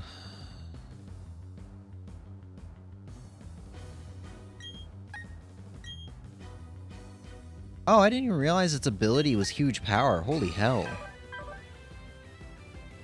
Oh, but it doubles its attack stat. I'm not really using it as a physical attacker. That's probably why I forgot, because it's not even that important. I'm gonna try Luxray. Should I?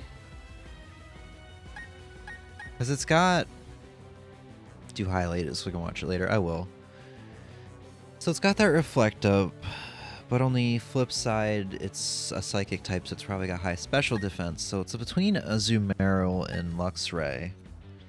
I just want to use Luxray because he hasn't really seen much action, but Azumarill is probably the smarter choice, just because it's bulkier. Luxray probably has the higher special attack stat, though. I think he does, so that actually might have been the better choice. I'm just worried about this thing one-shotting Luxray. See what a Surf does. Oh, but it put up Light Screen, it doesn't even matter.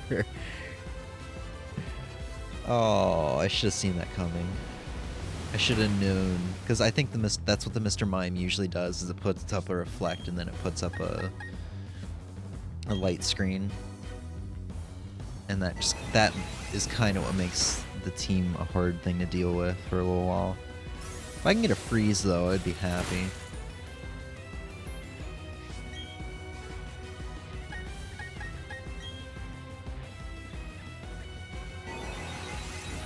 So it outspeeds, and it'll probably take me out with the next.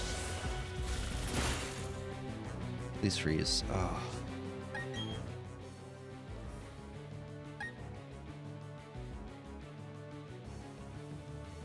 This is really not Gallade's fight. Like, at all. If it had Night Slash, still maybe. So Azumarill, what's your special defense? 171. 157. I don't know if it would have one-shot Luxray, but 189, 121, 224. But I don't want to switch out directly into Flareon. But I don't want to tank Azumarill either. Let's Max Potion for right now. I think Max Potion might be the better idea, because if I can stall until this Reflect wears off, that might be better for the next Pokemon.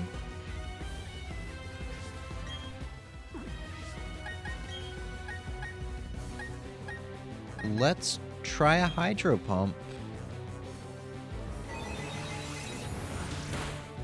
You need to be careful because Psychic can confuse.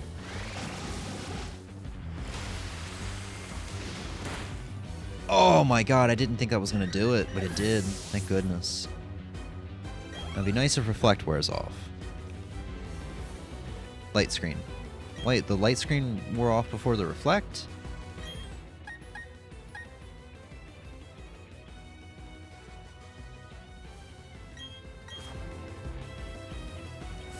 I'm just gonna EQ it. I trust EQ to get the job done more so than Crunch.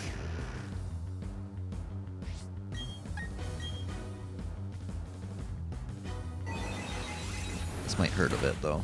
It's gonna hurt a lot. As long as I didn't get confused. That did not. Wow.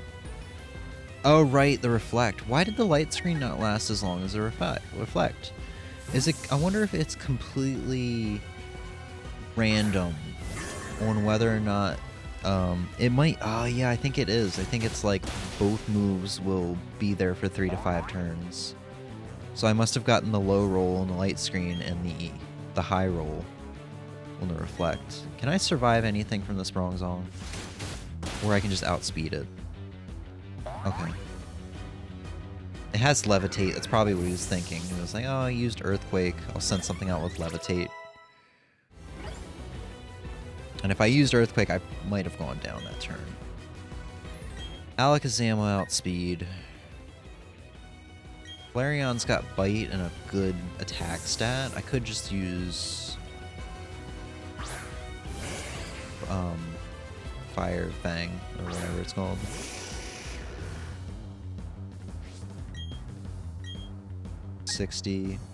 Fire Fang isn't that much more powerful though, and it has a 5% chance of missing. Try Bite. I could have tried Quick Attack too. That's physical. I did a lot for Flareon's special defense being rather high.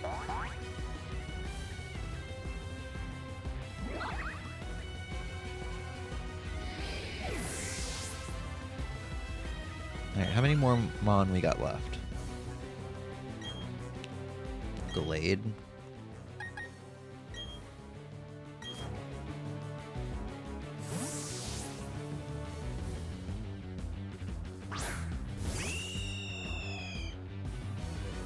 Oh, this is last Mon, okay.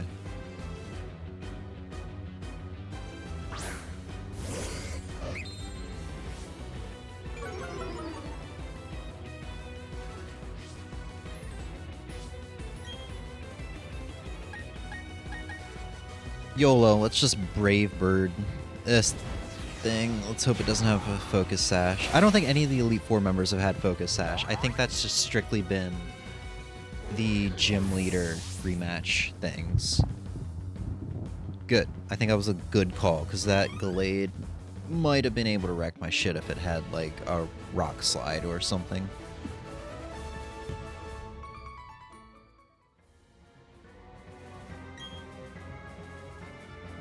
Alright.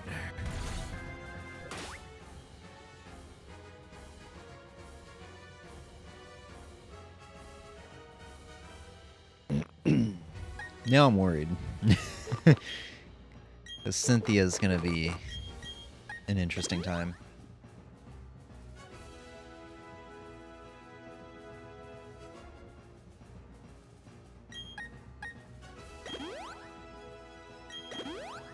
Guess I just might as well use the rest of my Moo Moo Milk here.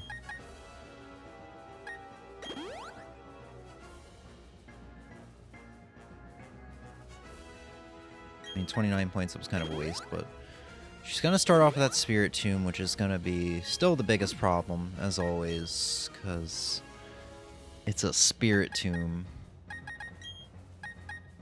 Let's see. 243 attack, 291 attack, 243. I don't know whether or not Spirit Tomb has better special defense or better physical defense. So 243 attack. So in the attack stat side of things, Flareon's best. Special stat kind of side of things, 220, 129, 162, 193, 156, 190. Flareon is the best attacker on the team. But I don't think Flareon has a special move. He does not.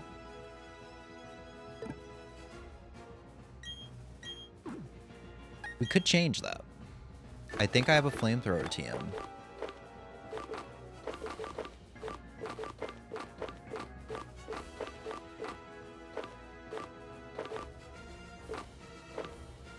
Blade can learn Earthquake?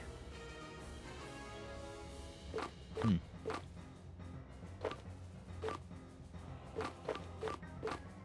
Yeah. 90 power, 15 you know what? I think I would get more use out of it than...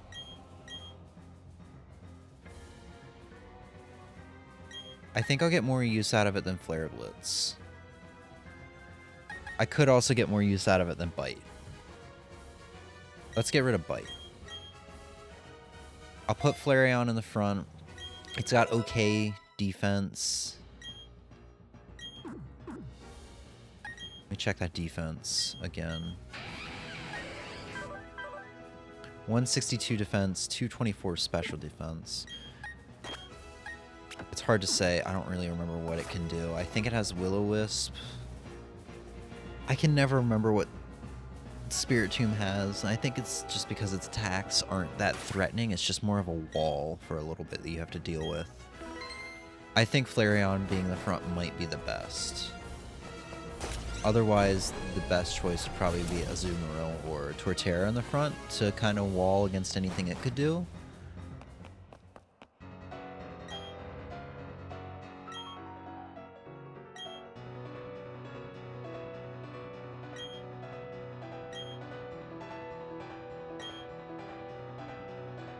She's gonna have a level 98 Garchomp.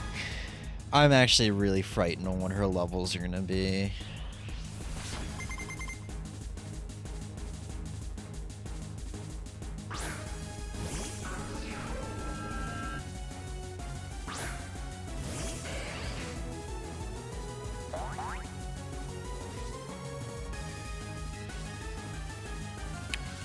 Level 74. Okay. Let's start off with a Flamethrower, see how much that does.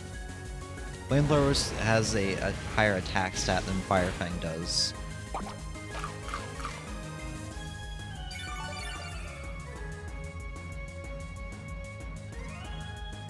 Shadow Ball. Should be fine.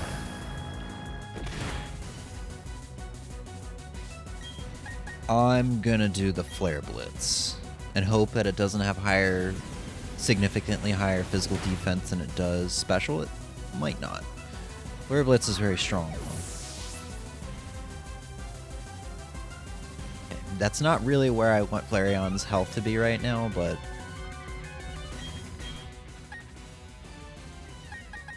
yeah, man, Luxray has not had much time to shine. I don't think his special defense stat isn't too good, but I feel like a Volt Tackle, Volt Switch, whatever that move's called, could one-shot it. It could also go poorly in my favor.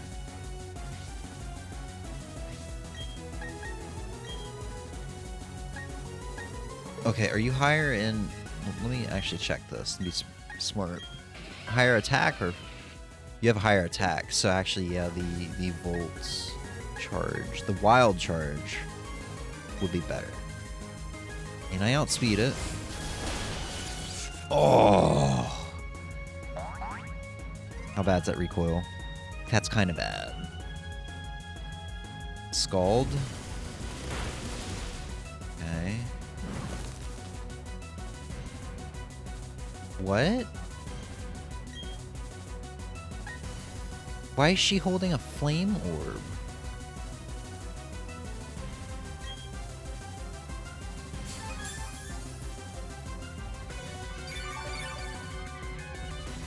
I was really confused because I was like, wait, Scald has a chance of burning.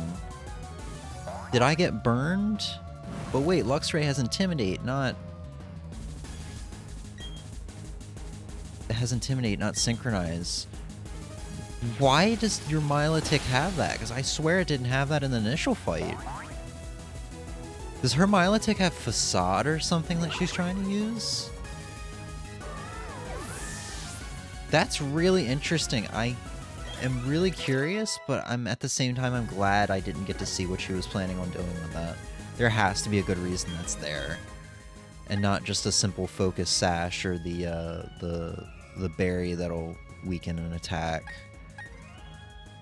Fuck, what was the next Pokemon? Was it Roserade? It definitely wasn't Lucario. It definitely wasn't Garchomp. It was... fuck. Let's do a Zoomerl. If it's Roserade, I can Ice Beam. If it's anything else, I might be able to tank it. I don't think it was Togekiss. I really didn't. Yeah, it was Roserade. Let's hope I can outspeed. If it gets a Petal Dance off, that could be bad. Energy Ball. It was bad regardless. Oh, I should have just done Staraptor. I should have... Sacking Staraptor would have been better than sacking... than having Azumarill be low health like this. Oh, Flareon can take an Energy Ball, I think. Hopefully it does Energy Ball again. Shadow Ball? I don't think it can take a Shadow Ball. Okay. Of course it could take a Shadow Ball. It took a Shadow Ball from a, what am I thinking? It took a Shadow Ball from a... Might not be able to take that, though. Fuck. It took a Shadow Ball from a Spirit Tomb. Of course it can take a Shadow Ball from a... Dude, alright. I put myself in a bad situation here. Fresh Switch Niggalade should be good, though.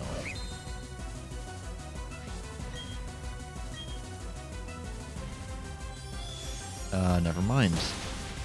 Oof. Please just go down. Thank you.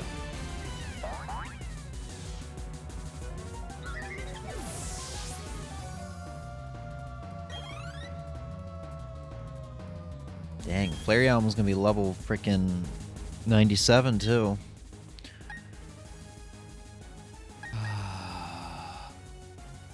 This is not good.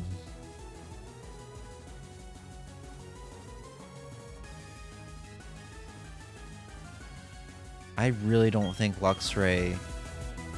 Oh, I should have thought for another second before switching. This thing, our Togekiss has Earthquake. I think I'm pretty sure it has Earthquake. I think I could use this to my advantage. I get the Intimidate off. I'm pretty sure it has Earthquake. I get the Intimidate off from Luxray. Switch out. It uses Earthquake. I use Intimidate for... on Staraptor. Or from Staraptor. Profit? Question mark? Dazzling Gleam? Okay. That's bad.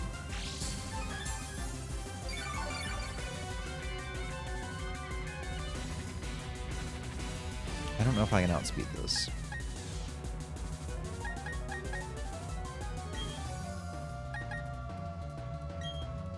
If I can, I'm using Brave Bird, because I'm probably going down for this.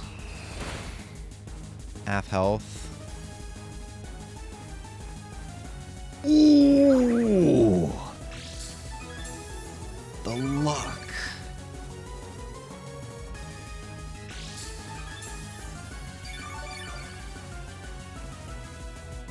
Okay, as long as I don't miss. Which I've noticed that can happen now.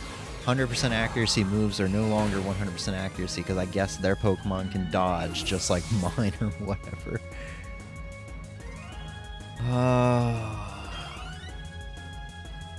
It does make things more interesting, I won't lie. It's not as cut and paste or cut and dry, whatever that phrase is. Okay. Terra's my only full health Pokemon. Do I switch out to him to EQ Lucario?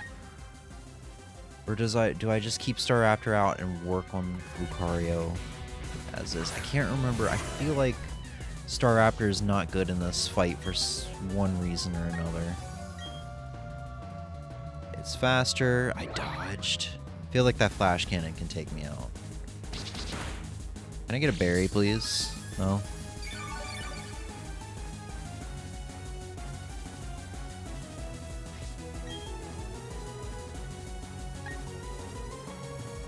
Close combat? I don't think... Oh, why did you use Aura Spear? It still did me in, jeez. Forgot how frail... well, is it frail? Kind of.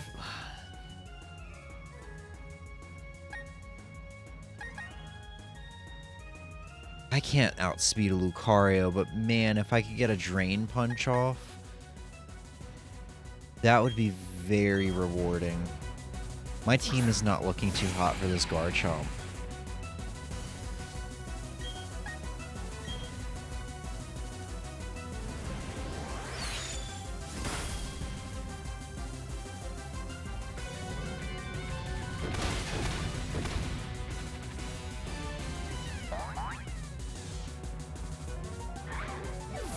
So what's the deal with Fairy and Dragon again?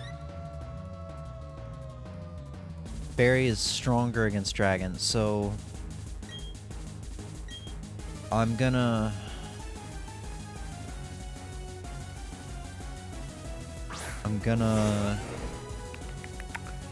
sack Torterra, get a Max Potion off on Azumarill, and Azumarill's part Fairy, so it should resist any Dragon Pulses or Dragon Rushes or Dragon Claws. Okay. And I don't know what your fourth move is, but whatever it is, if it's a Dragon-type move, that's good. Also, you missed, so I have an opportunity to get some damage off. Dragon Claw.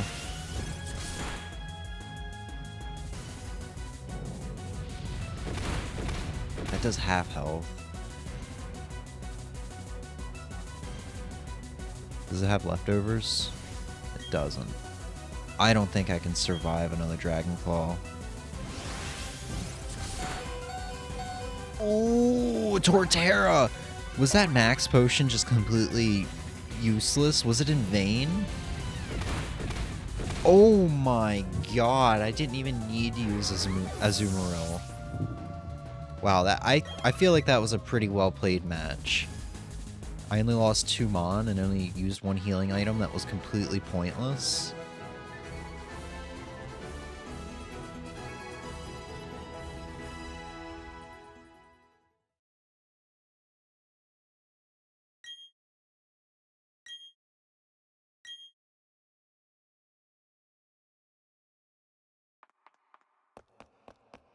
Oh. Man, fighting Cynthia is so fun.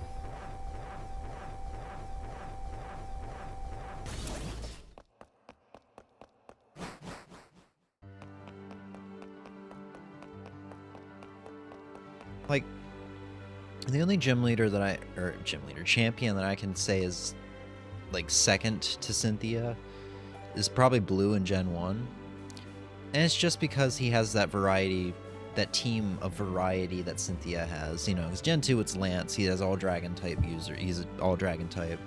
Gen 3 it's either Wallace or Steven. It's either, you know, water or grass, or water or steel.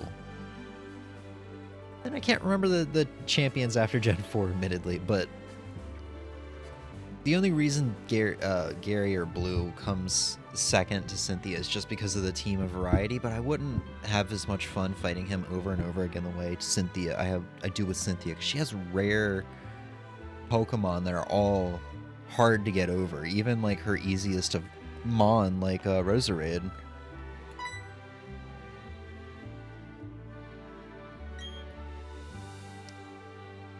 This doesn't look like it's new text.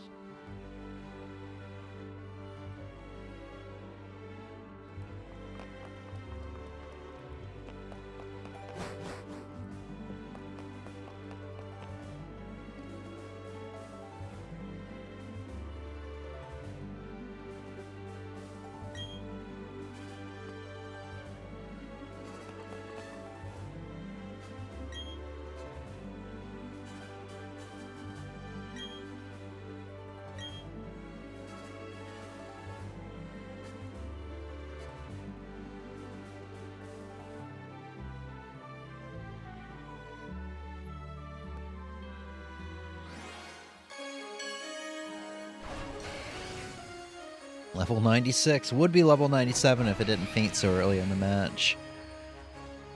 I guess that gives everybody else a little bit of time to catch up to him in levels.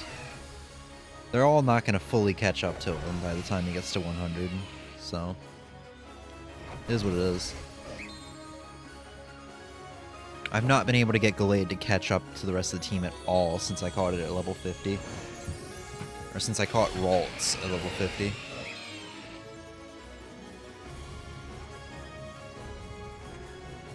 Oh yeah, dude.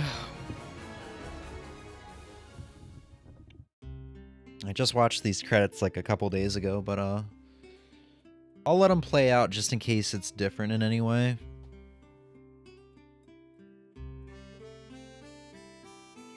Hell yeah, dude.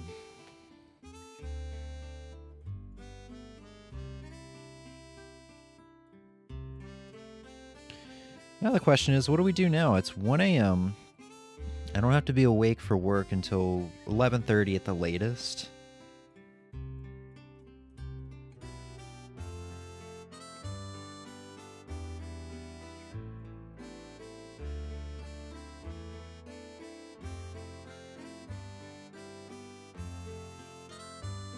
Holy shit. Checking my email, it's like in the past 3 hours, like everything I've purchased recently is shipped. So we have options, of course. All those gym leaders have, the 3rd through 8th gym leader have refreshed. We can do them again now. I don't really want to. We could... Obviously, we could jump onto the boat at Snow Point and make our way to the new areas. Definitely feel like it's too late to start on that, though. Too late into the night. But the two options that I think are most plausible, I guess. Not plausible, but like the best of options, I suppose.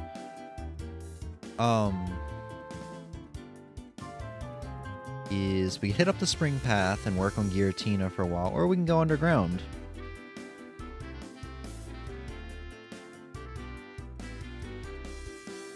I feel like hitting up underground is probably the best. Ending the night off with Giratina could be really frustrating and a bad way to end the night off. Ending the night off with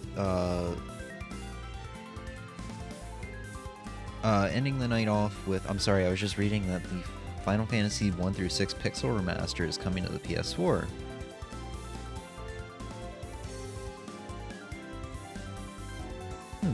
Wonder if it's going to come to Switch. But yeah, I feel like ending the night off with the underground makes most sense, because I gushed about it so much, and that is really what one of the things that has really made me love this game. It's also kind of the thing that helped me get so high up in levels, despite the fact of the experience share. It's just because I spent so much time down there, especially early in the game when I was only like level 18 or so, and I went down there or whatever, or maybe I was level 20, and most of the Pokemon were like level 28 or at minimum 25. Working my way through those battles were challenging while trying to catch some of the rare Pokemon I'd never seen before or hadn't seen yet. Was like very experience heavy. All the time I just spent down there in general leading up to the, I guess, 7th gym and the showdown at Mount Coronet. You know, helped out a lot. But yeah, gushing about it a lot, and it's just a more chill way to end the night than working on Giratina.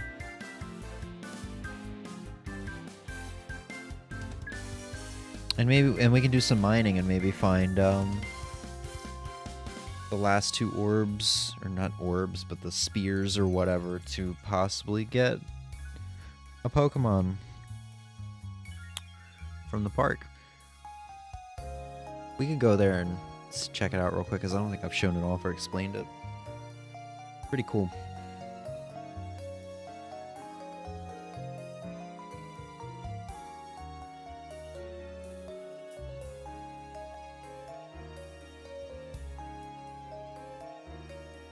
I just love how the font feels so Nintendo DS-y. It's like a terrible way to explain it, but it's not that it feels Nintendo DS-y, it's accurate to the original DS font, or the game that was used. The font that was used when the game was on the DS in the original. There. Swear English is not my first language.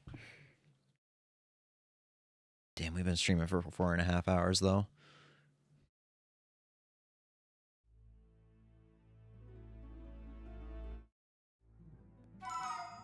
We're gonna go downstairs and be like, hey, so bad news. Barry was frozen alive because he waited around for you in Snow Peak for so dang long. Oh no, she's just not gonna say anything. I was curious if she'd say anything, no.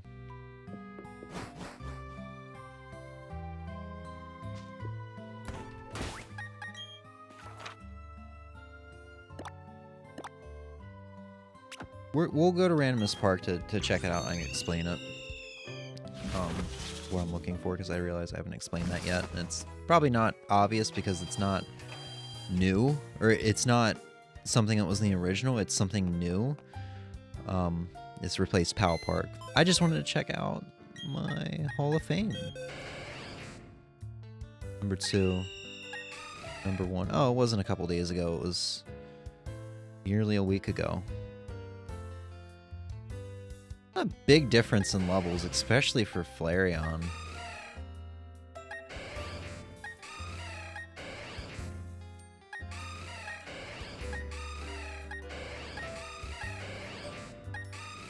Blade only grew 21 levels. So I let off with Azumarill in the first time I did that for Spirit Tomb. So my thinking was kind of in the same place. I just hadn't really acknowledged Flareon's power quite yet. Alright, Randomest Park. This used to be Powell Park, which I really liked in the original game. You would need a Nintendo DS or a DS Lite where you could put a Game Boy game or Game Boy Advance game in the bottom while you were playing your DS game on the top. And you could transfer 6 Pokemon per day from the Game Boy Advance cartridge, so from Fire Red, Leaf Green, Ruby, Sapphire, Emerald. And you could go out here and you would catch them. And you'd have 6 balls and you were guaranteed to catch them. It was just, you kind of had to go to the wild grass or the water, depending on their type or whatever, and, you know, catch them. It was fun. It was cool. You just go out and you see, like, your level 100 shiny Rayquaza or whatever, and catch it in one ball. It was fun. It was cool. You can only do it once a day. Now it's changed. You can just walk out here, and the entire park is now a series of caves. All these caves, there's a couple exclusives per game, so I think if you have Brilliant Diamond like me, you can't get the legendary dogs. Or you can get the legendary dogs, but you can't get the legendary... No, I was right the first time. You can't get the legendary dogs, but you can get the legendary birds by accessing these caves.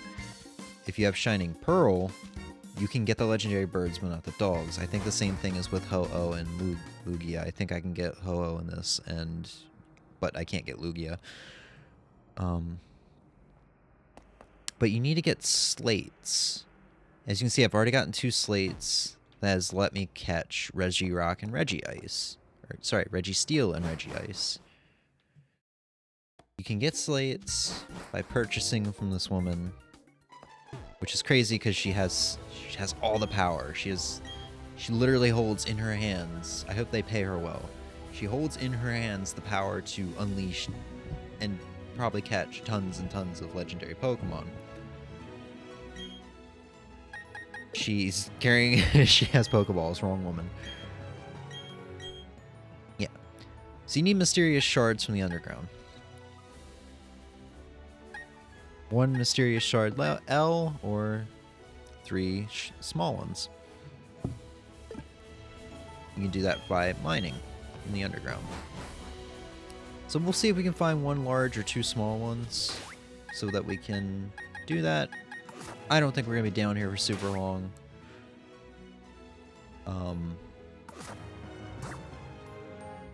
So yeah. I don't know. I don't want to do local communication. And if we could do that, we'll do the Regirock encounter. And then maybe we'll go get ourselves a Regigigas, because I haven't gone into the Snow Point Temple yet. I was saving it until I got Regirock. It'll be interesting. We'll figure it out.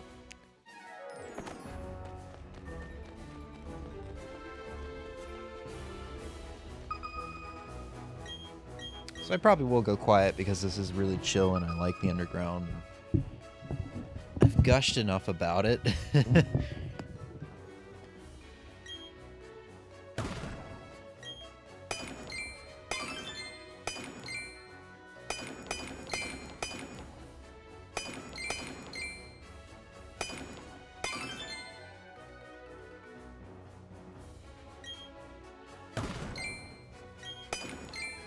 Hey, Sunstone. That's something I actually haven't found underground yet.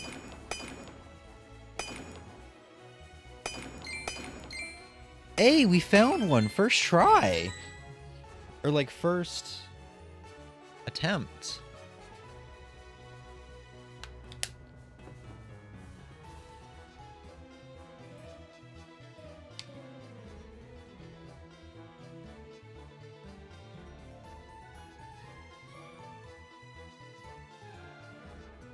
Okay, sorry, I was putting my headphones back on. Nice, so we just gotta find one more.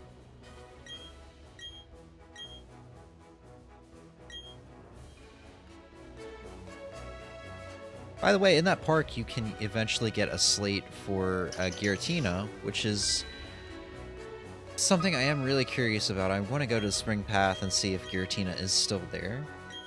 You can get an Origin Form Giratina. And it's level 100. Everything else there, I believe, is just level 70. Just plain and simple level 70.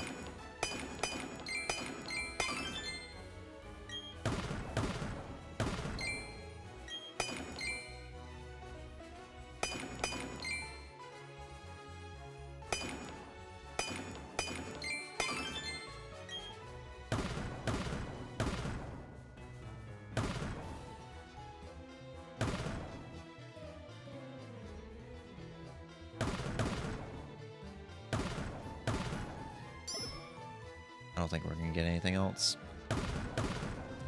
Oh, it was just a blue shard anyway. Or a blue spear.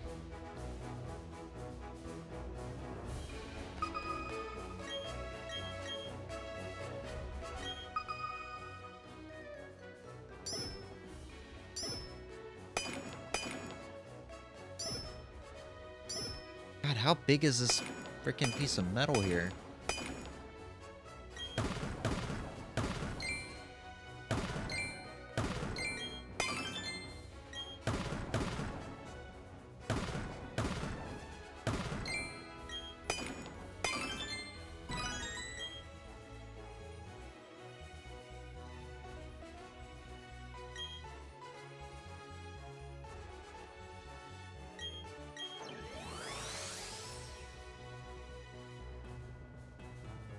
From the side, that just looked like that was just a hollowed out face. That was kind of creepy.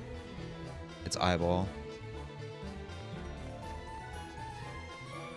I was about to say, I've never seen this Pokemon before. The hell? The hell?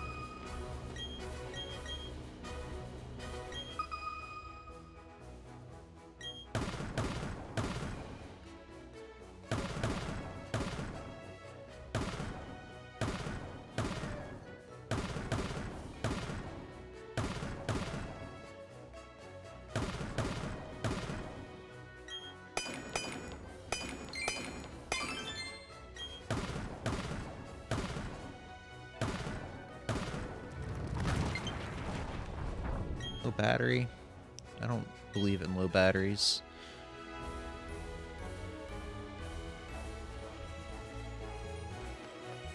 Alright. So, I guess I don't think I showed this in the Game of the Year stream.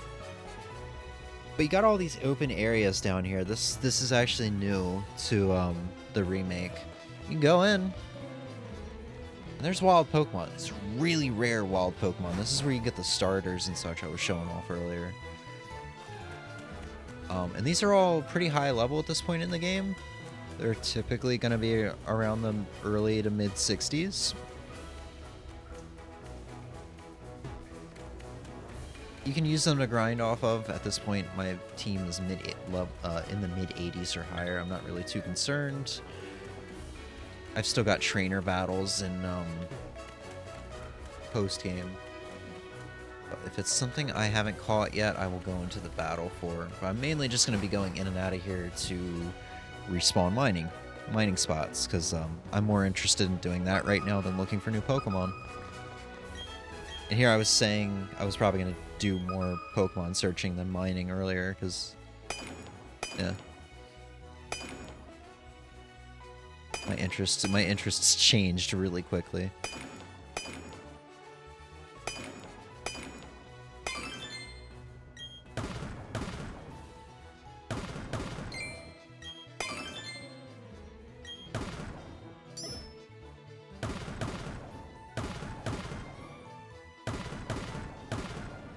There's freaking 4 items in here. How have I not found it yet? Or found another one? What the hell? Those other 2 items must have hidden really well. I mean, they were tiny, of course.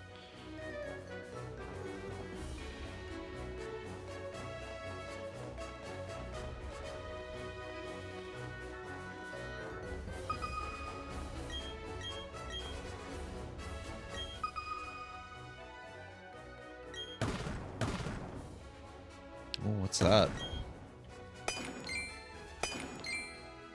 Is this an ice stone? I've never seen that before. That looks cool as heck, though.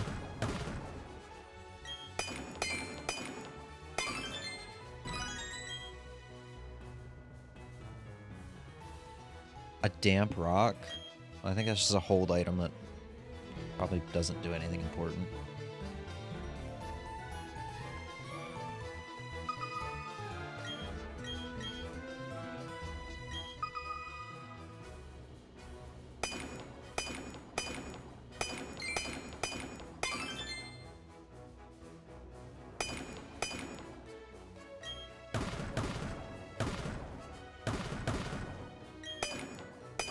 A star piece? Oh, it's another sunstone.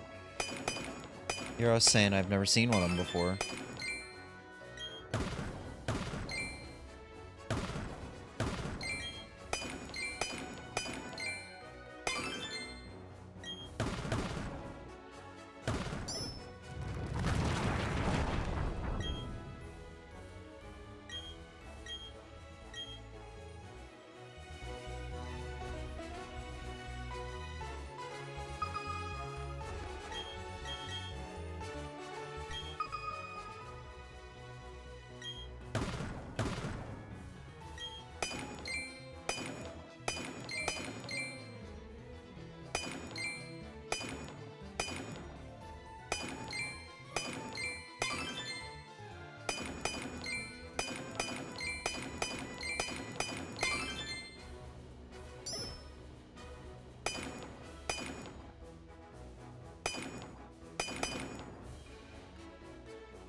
God, am I really not gonna find this other one?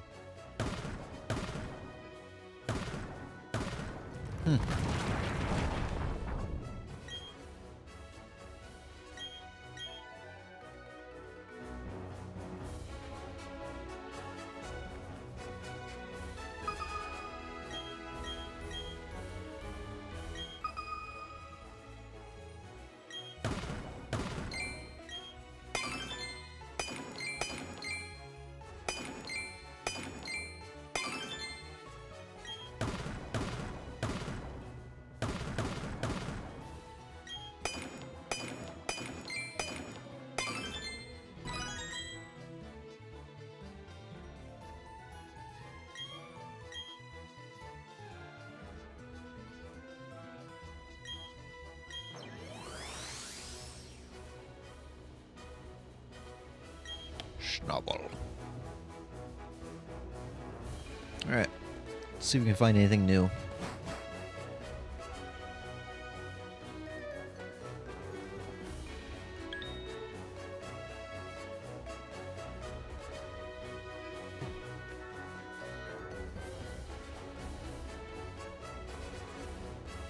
It's really cool just seeing like uncommon Pokemon just kind of wandering around like this. In the same room as Cricketots and Barrels. I do want Gallade in front in case we get into a battle. Even though we're nearing the level 100 mark, I'm still trying to get him up to par with everybody else.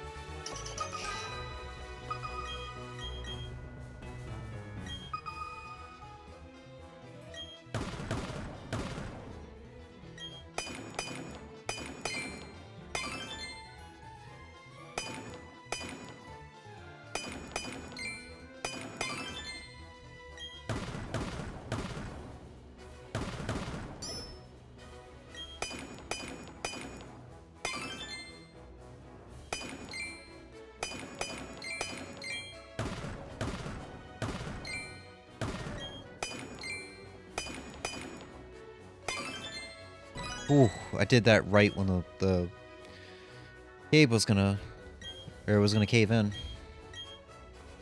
Sometimes I get a little too hammer heavy with the, well, with the hammer. Hammer happy? Like trigger happy? I don't know. It's that point of me being tired enough that I'm just not gonna make sense.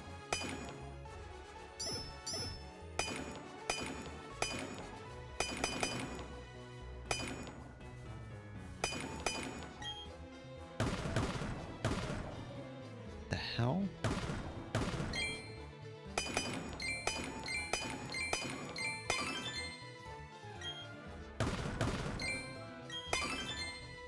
Surprised I found everything. For a second there, I felt like I was not going to find anything.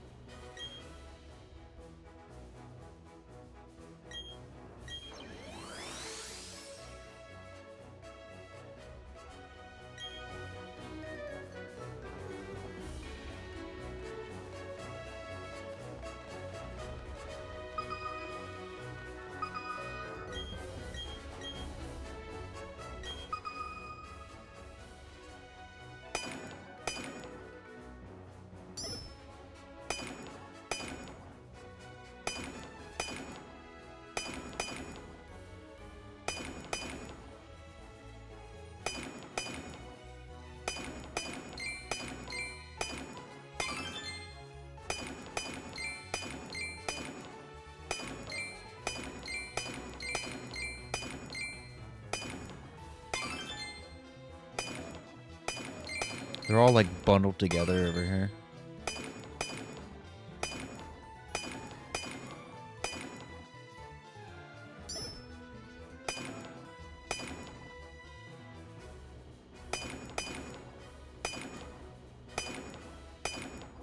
I've got no idea where this last one is.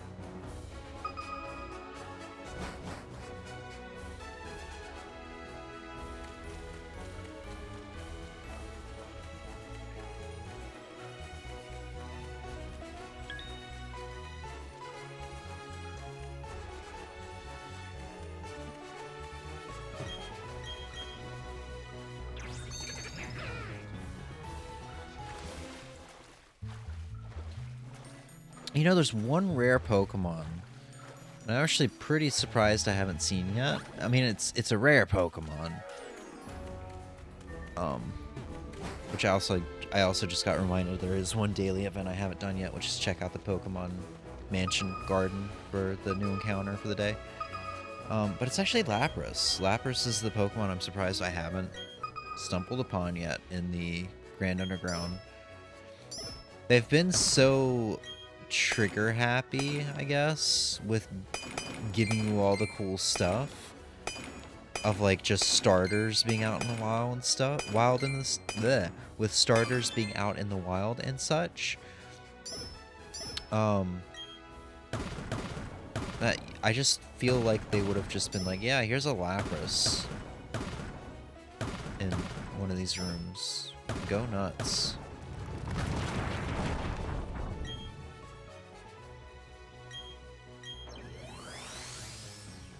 Not gonna lie, if I got a Lapras, I probably would have it breed, get an egg, so that I'd have a level 1 Lapras, and then trade it over into the Pearl game when I do start that playthrough, because that would be that would be something I can say I'd never done before. Had a Lapras from the beginning as my water type in a Sinnoh game.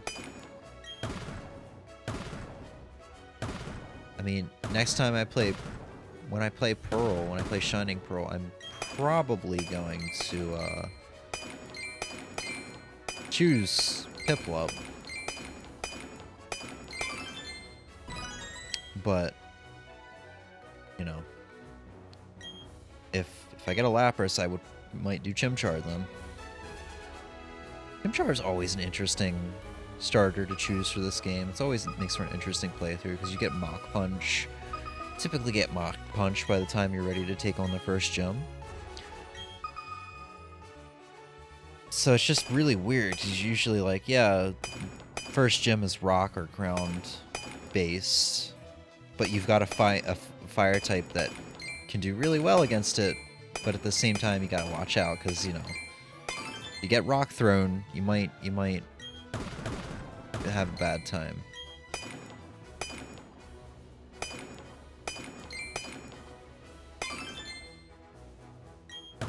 Also, just being reminded that we can still do that Wonder Trade that I also forgot about.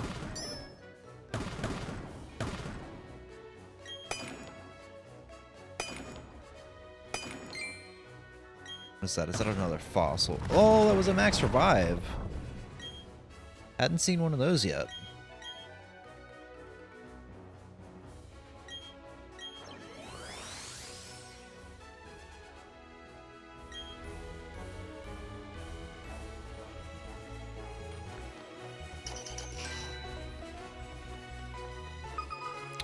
One thing I still haven't figured out is what the Diglets do. I got to 40 once, and I'm pretty sure it told me I had a bonus or a boost or something for a short period of time. Couldn't really figure out what it was exactly boosting, like giving me a bonus of. I don't think I've caught Corpus yet. Caught its evolution Crawdaunt for sure. Yeah, I haven't.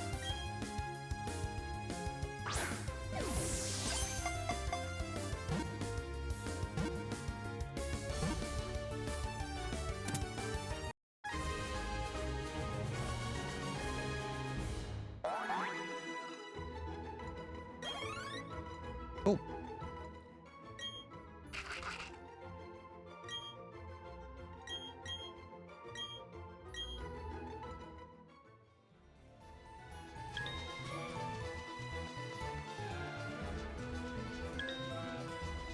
Just a Bidoof hanging around with the uncommon Pokemon. Level 60 Bidoof, that is. Literally on his way to becoming our god.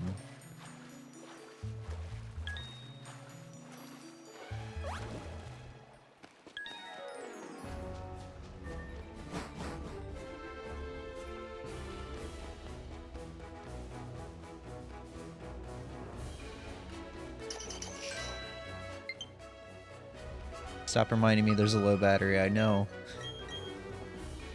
I'll probably just keep playing till it dies. It's not like I'm playing an action game or anything like that, so there's not gonna really be a panic when it dies. When it does die, I'm just gonna grab the Joy-Cons. I could get up and just grab the charging cable that's over there. Or I could just unplug my headphones and use that USB-C cable.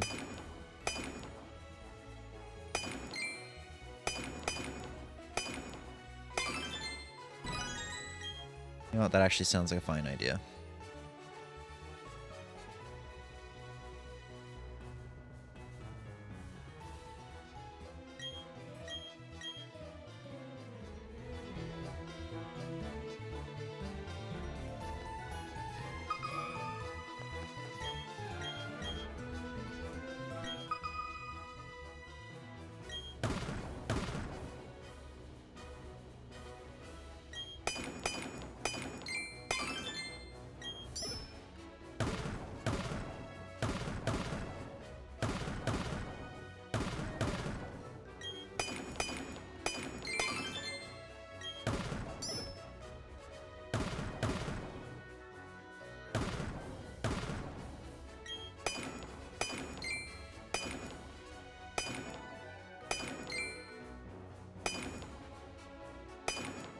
Oh, I wonder what that was.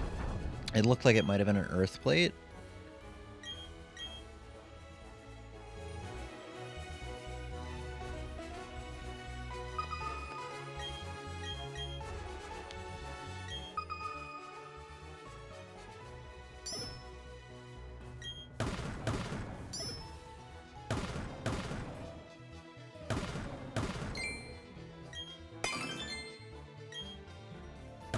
Also need to figure out how to find out where my secret base is. I made it somewhere, I'm pretty sure. And, put statues in it and everything. I just don't know where it is. Doesn't show it on the map. There's gotta be some way, I just have to look it up.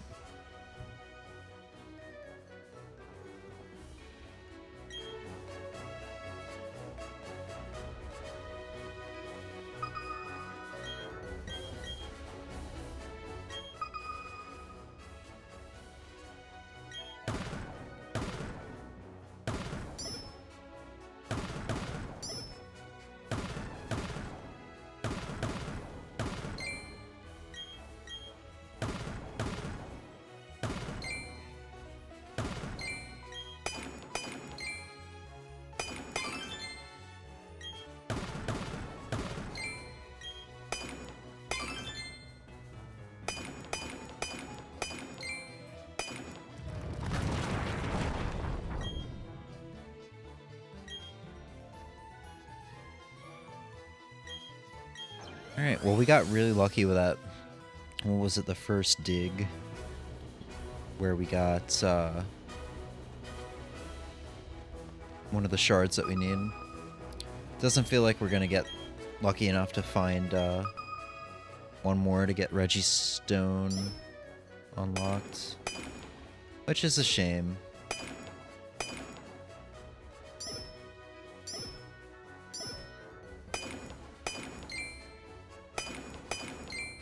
But it is what it is. We'll do one more enter and exit of a room. Head back up, do the wonder trade, and end the night off in the mansion. By the mansion. In the garden.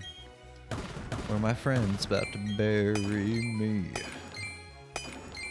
Or maybe we'll do it the other way around. We'll do the mansion first, then the wonder trading.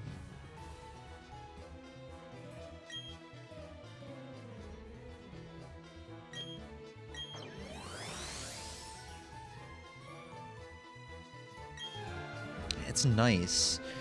I haven't felt this in a while. It's pretty much 2 a.m. now. It's 1:52, and I'm like, man, if I go to bed now, because this is how my mind works. I'm like, the night before I go to work. Yo, what is that? That's Tangrowth. Speaking of a good Pokemon I used in Heart Gold, oh my god.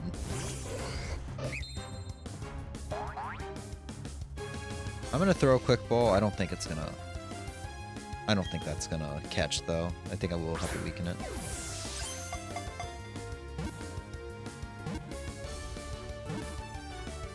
Oh my god, that actually worked. Wow.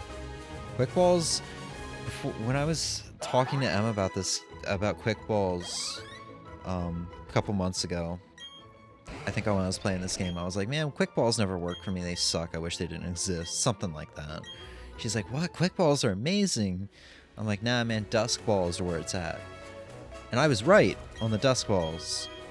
But then I tried using a couple quick balls that day, and they worked well. And I was like, okay, maybe I'll try using these more often. And now I'm just like, yeah, man, quick balls are so much better than dusk balls. Dusk balls are great. But, yeah, I was so wrong about that. You can see Glades even in a quick ball. Quick balls make the underground so fun because you don't have to worry about weakening Pokemon. You can just toss a quick ball at a Tangrowth. It's level 60 and it just catches. Yeah, quick balls are great. I was saying something. Oh, Flareon's level 97. I was saying something before the Tangrowth. distracted me. Do we have any idea what that was? Any idea what I was saying?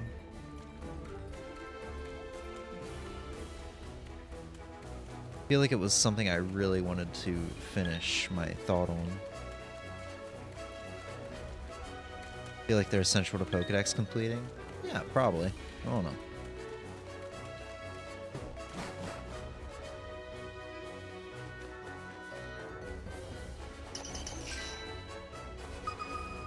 Oh yeah, I get into this mindset, like, on nights when I'm gonna work, I'm like, I'll look at the clock and I'll do some quick addition or subtraction or whatever and be like, oh yeah, this is how many hours I got left before I have to be asleep. Or, you know, if I go to sleep now, this is, yeah. If I go to sleep now, I'll get this many hours of sleep. That's not how it works. And I'm so used to looking at that and being like, okay, if I go to sleep now, I'll get, like, decent sleep, like 7 hours, which is way more than I usually get. It's really nice and kind of odd looking at the clock and seeing it's 2 a.m. and being like, okay, if I go to sleep now, wake up at 11, I'll get 9 hours of sleep and still wake up early enough to not be rushing out the door. But I could also sleep that extra 30 minutes and get 9.5 hours of sleep. When in reality, I would probably not go to bed till 6 and only get 5 hours of sleep, you know? It's nice, comforting thoughts like that for right now until later when I'm panicking and be like, okay, I need to sleep. No, I'm panicking too much to sleep. My heart won't stop racing. I'm very weird when it comes to sleep. Like, I can't sleep, but if I just don't give a fuck about how much sleep I'm gonna get before work the next day, I will actually get a good amount of sleep. It's weird. But if I put stress on actually getting decent sleep, then I will not sleep. What's that Yellowstone? It looks cool. Smooth rock.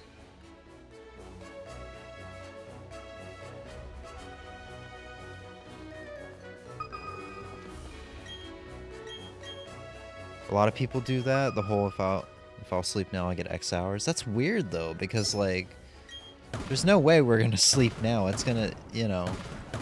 Typically, whenever I say that, it's before I'm even in bed, you know. And when I'm in bed, it still takes me, like, best case scenario, another 20 minutes to actually pass out. The irony is that smooth rock is very jagged. Yeah, I know. I noticed that. It was a little weird.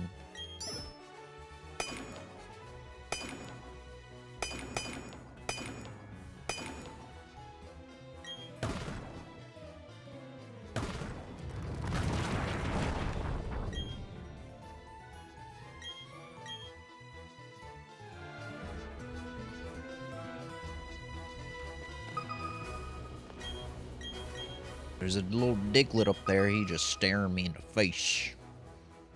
I guess staring at the side of my head. Now, I know there's hikers underground that you can trade your spears and such for. I don't remember what they offer. But I'm actually kind of curious if they offer some of the rare spears that I'm looking for. The mysterious spear or whatever. For like a bunch of large spears or something like that. Maybe like an ungodly amount. I'm curious if that is something, because I've never really understood the point of spears and all that stuff in the underground. They're just fun to collect. But now I am wondering if like I can actually use them to get something I'm trying to get.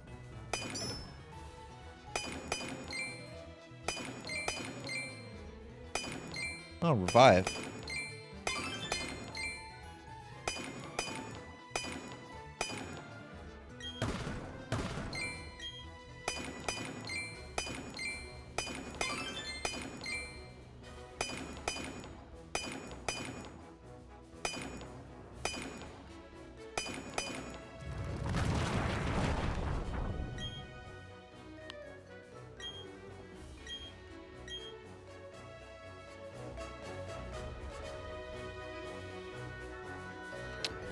Alright, I know I said that was my last in and out, but just one more. I just want one more round of rocks.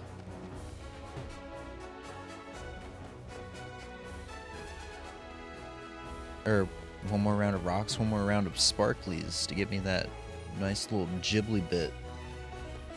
That can give me a chance at catching a Regirock.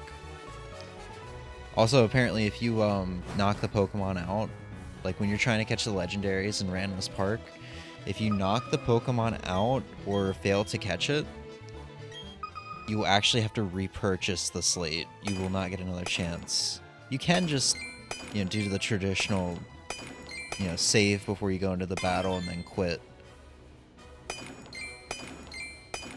But I just thought that was really interesting.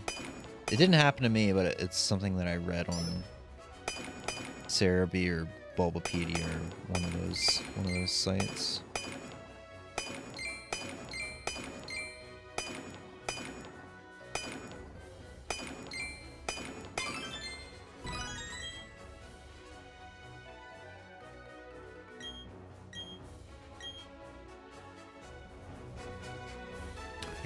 I can't help but wonder how many evolutionary stones I have just from being down here so much. 7 fire stones, 7 thunder stones. Wow. 6 dust stones.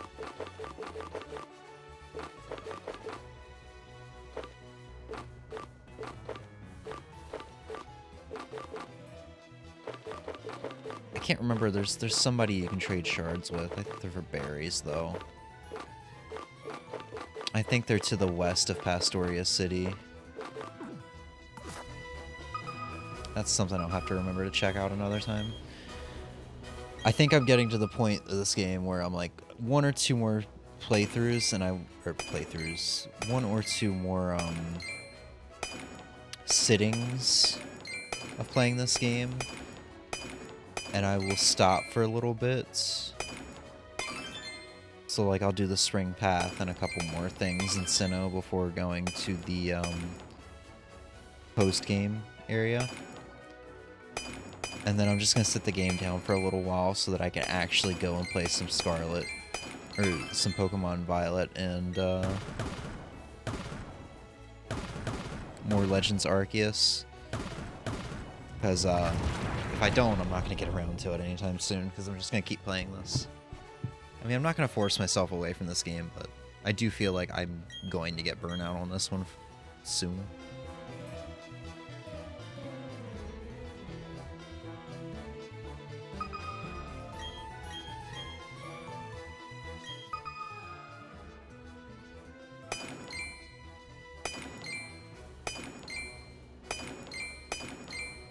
What the hell is this? This is light clay?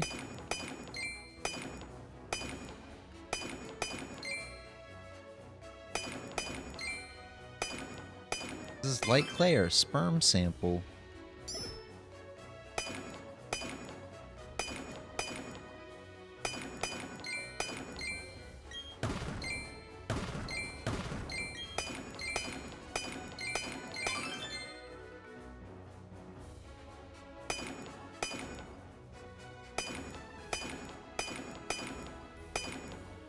I'm not gonna find anything else. I'm sure I've had a cave-in happen on at least one or two of these, mysterious shards.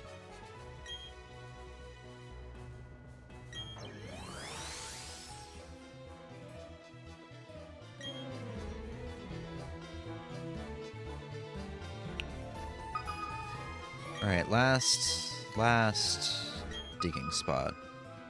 3 confirmed.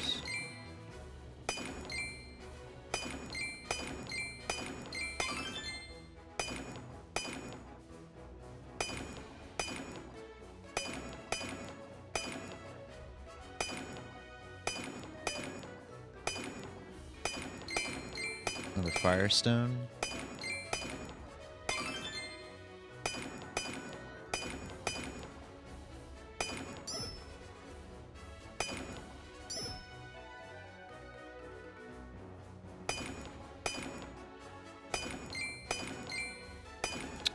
Well, it ain't happening tonight, boys. The Reggie Rock, at least.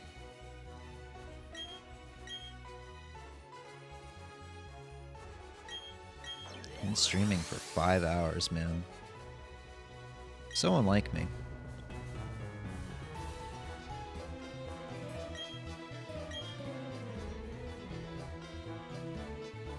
And there's still a good amount of the underground I haven't really explored yet.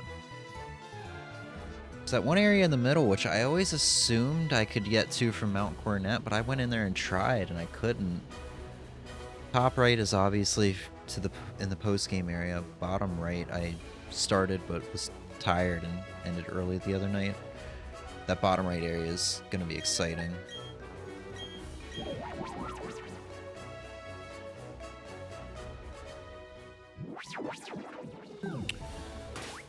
Alright. Let's go find out what this new encounter is. Another one of the daily things, I guess I didn't really explain this one. Another one of the daily things you can do is you could go to the Pokemon Mansion. This is in post-game, of course. And well, most of the daily things I've done thus far today, aside from the gym leader rematches, can actually be accessed in the main game. It doesn't have to be post-game. But this has to be post-game. If you go to the if you go to the Pokemon Mansion daily, there will be one new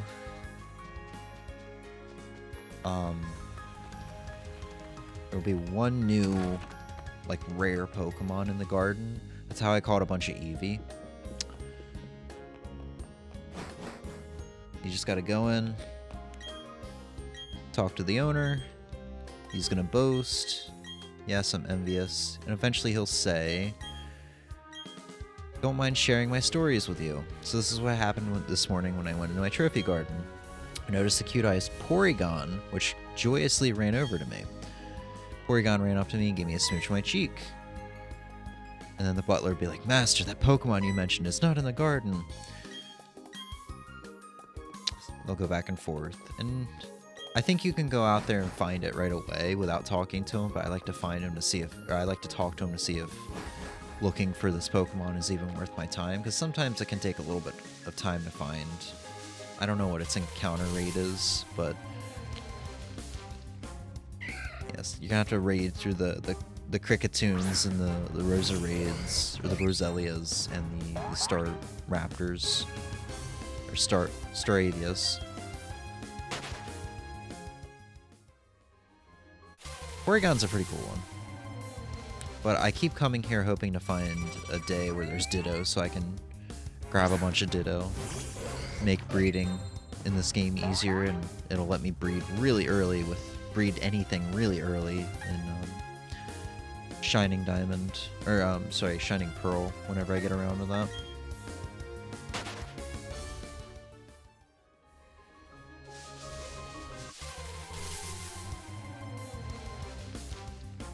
Dele dele, whoop whoop.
Oh my god, these Cricketots are annoying. Alright, I'm gonna pull out the Poké Radar. Poké Radar is used for like chaining Pokemon, and it gives you a better chance for shinies.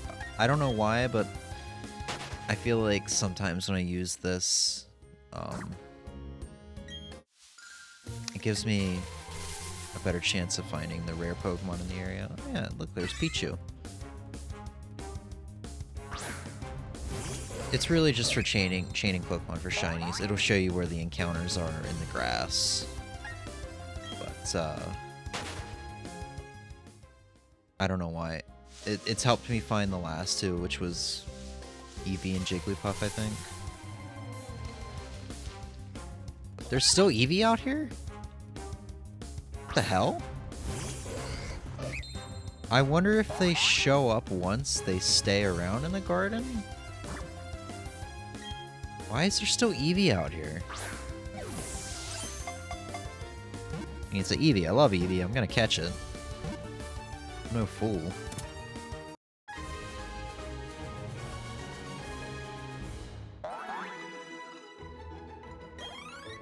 Just gonna hoard Eevees. I could be nice and trade these over. Whoever it was that traded an Eevee over to me really made my day that one night. Because that was the Eevee that became my Flareon. So I was like, oh man, I don't have to wait till post game. I'm pretty sure I got that right after I got a random Squirtle. I was really excited about that too, but it was like, I don't need a second water type on my team. So at that time I was really like, I gotta find a 4th team member. I'm nearing the 7th gym, and I need a 5th team member, that is. And I almost went with Weavile, but shortly after I got the Eevee, and I went back and forth between whether I should get the Glaceon or a Flareon. There's another Eevee. Is he sure there's Porygon out here? It seems like there's Eevee out here instead.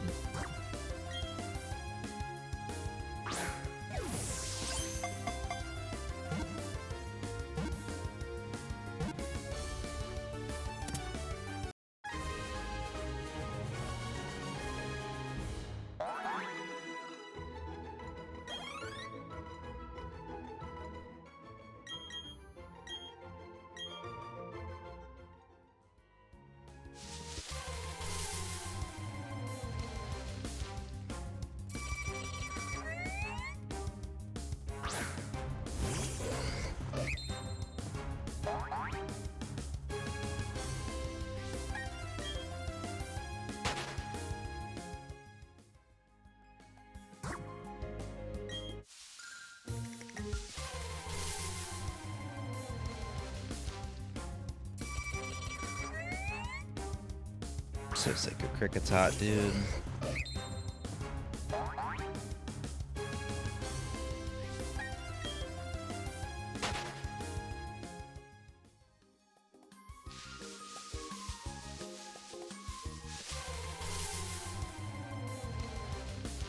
Starting to think this thing might not be out here.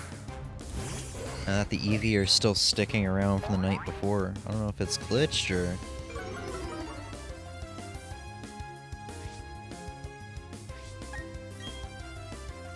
You know, I probably should check my Pokedex. I might have already caught a Porygon.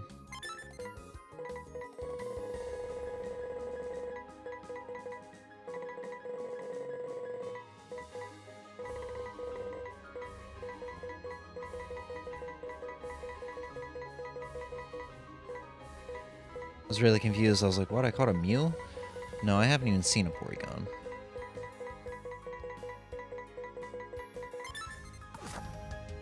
How many Pokemon have I caught? 177 out of 277 seen. That's not that bad, honestly.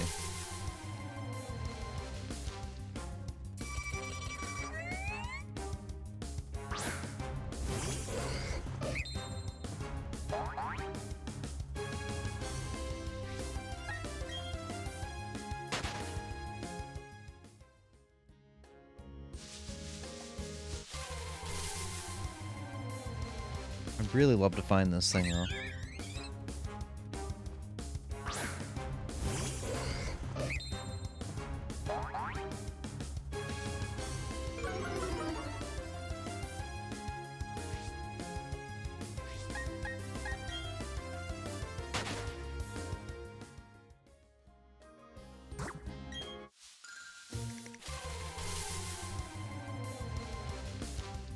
I'm so sick of cricket tunes, dude.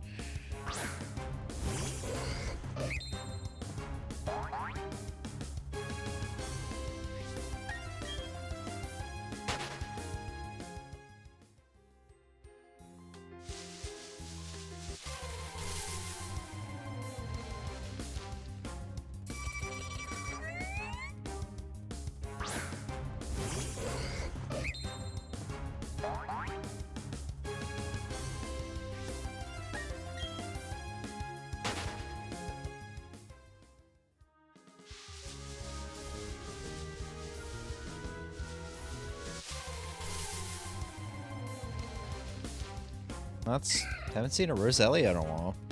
It was like the first encounter in the grass. I don't think we've seen one since.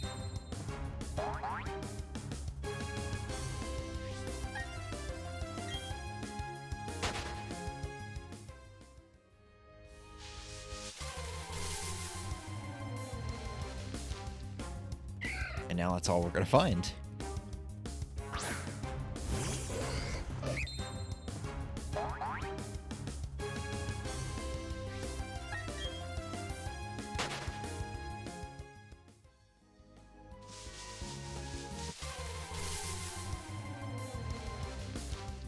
Thing has got to be rare as fuck or something.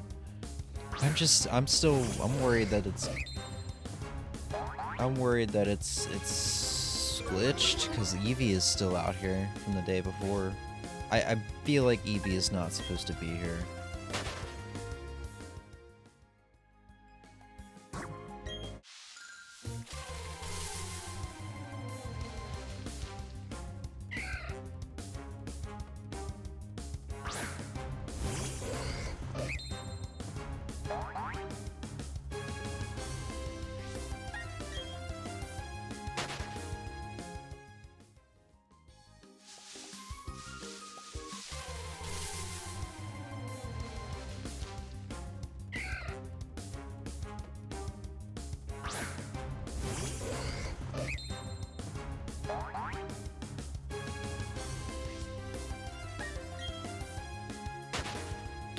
Alright, it's 2:17 a.m. I'm gonna keep trying until 2:23 a.m.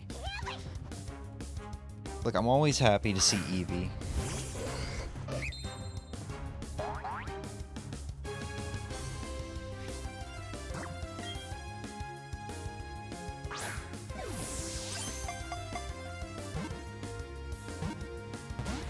God damn it.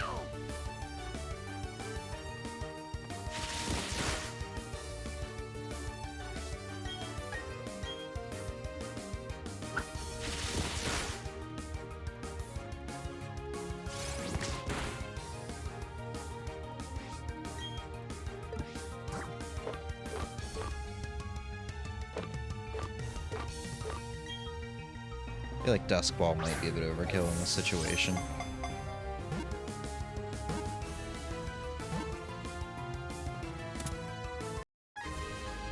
Oh man. I wonder who that Pokemon is. Oh, that's right. It's ya boy. That's what he says now.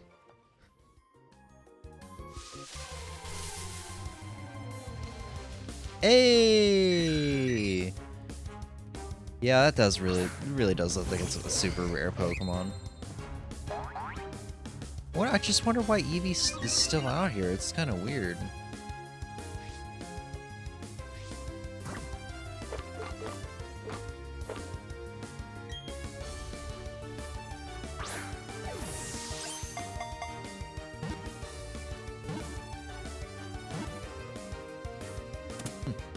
I didn't think it was going to go in, honestly. I was like, I feel like Porygon's got to be one of those Pokemon that's got a very low catch rate.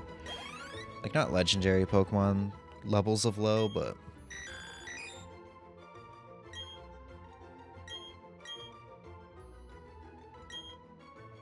I mean, considering it, what, at least in Gen 1 was only obtainable through, the slots machines? I feel like that was probably the same case in Gen 2 and 3. I feel like this Gen 4 was the only case where it was catchable, or the first case where it was catchable. And I feel like even in Platinum, I feel like you were given a free one in Veilstone. Alongside with an upgrade, maybe? I could just be misremembering that. Hey, let's go to Jubilife City and share some love. Definitely trade off that fossil.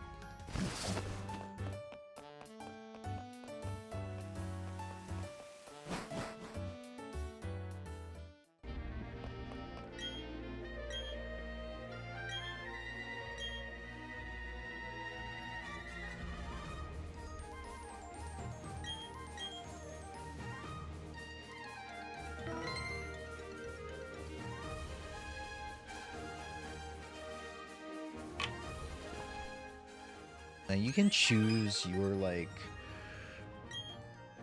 region here.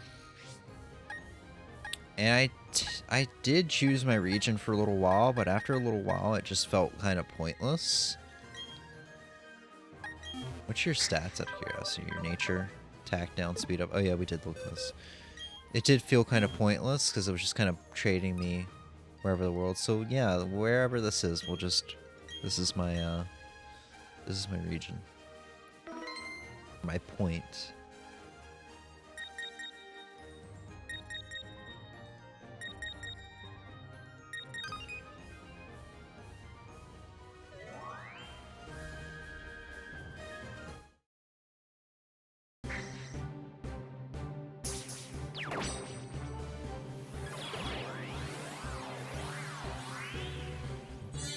We get Shinx. Okay. I gave you a rare fossil Pokemon. You give me a Shinx. That's actually a good trade. I love Shinx.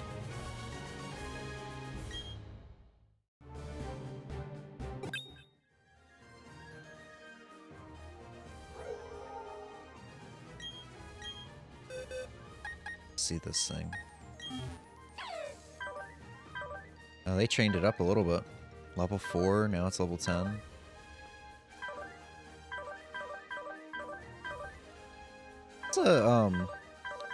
It's got what, docile nature? That's pretty cool.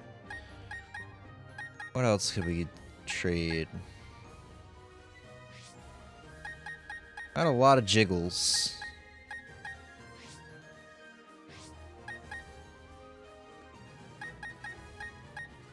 Let's go ahead and trade a Jiggles. I feel like if I traded the Kricketot, it's just not something anyone would be happy with, but Jiggles has a chance of making somebody happy. I'm guessing Wigglytuff isn't that bad. I've never really used it. Let's go to a random point. Didn't really go that far.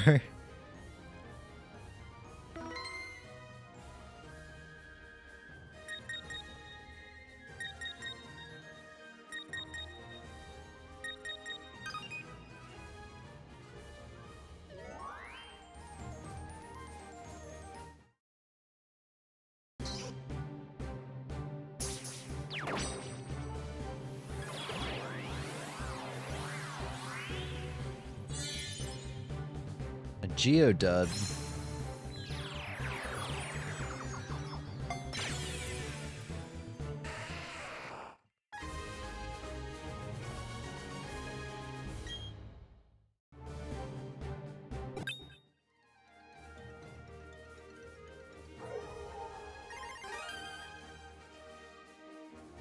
Cool, do I get stickers or something? 5 rare candies, Jesus Christ. I forgot they give you that many rare candies for filling up your globe. Let's go ahead and give more Jiggles out. Why not?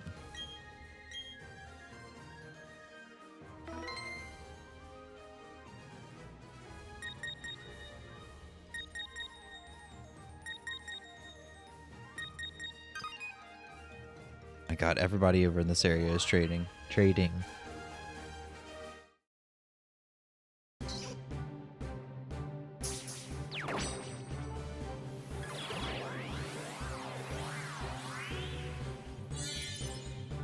Every time I see a Pokeball, I just know it's gonna be something common.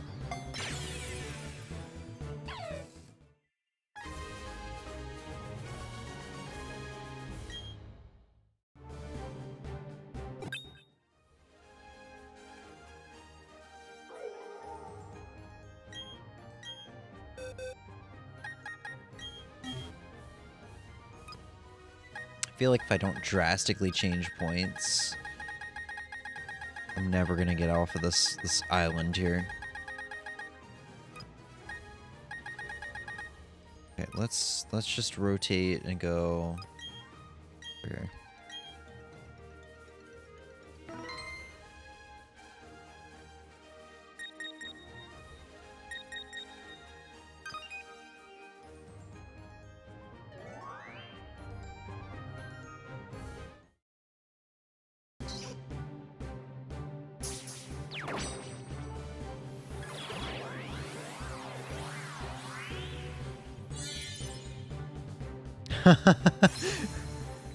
Wait, is that the Jigglypuff I just sent out? I'm not even gonna... I have to check this thing.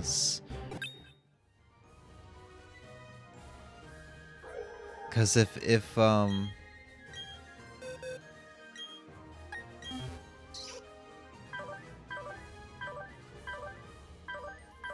where's OT?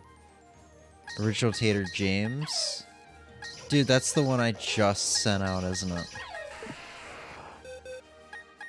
Yeah, that's the one I just sent out.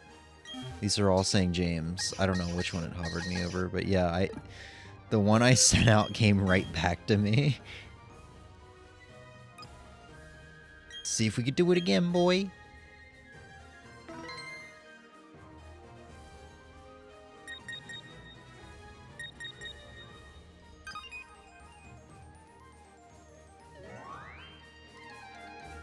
I'm gonna just flood. I'm just gonna flood the Wonder Trading segment of the game with Jiggles. It's the most annoying way to be a troll.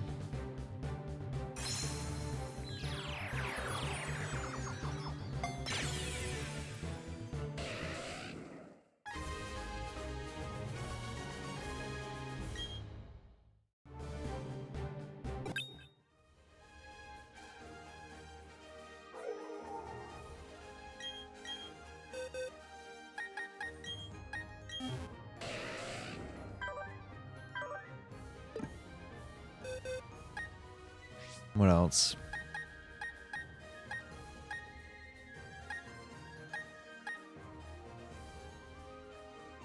I don't really think there's anything else I caught a good amount of.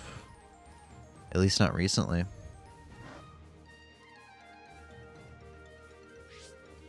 Oh yeah, there's Starly, but I don't like trading off super common stuff.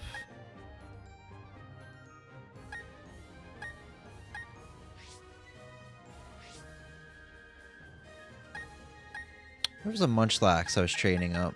You know, 45. I feel like somebody would be pretty happy about a level 52 Munchlax. Let me just make sure it doesn't have leftovers. Or you know what? I could make somebody really happy and give it leftovers. I actually can't do it in here. Never mind. Yeah, let's give somebody a level 52 Munchlax.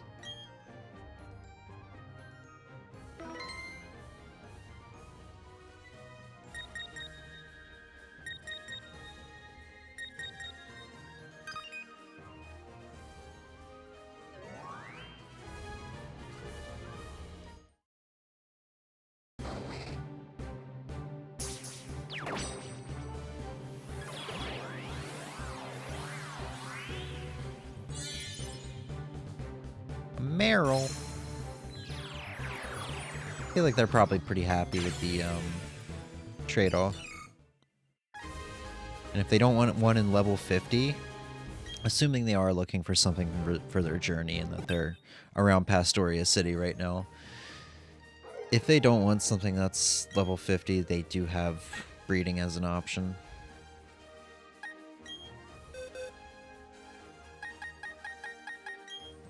That's a level 1 Marill, so it has been bred. It looks like it didn't have the nature they wanted. Not an Aquatail, though.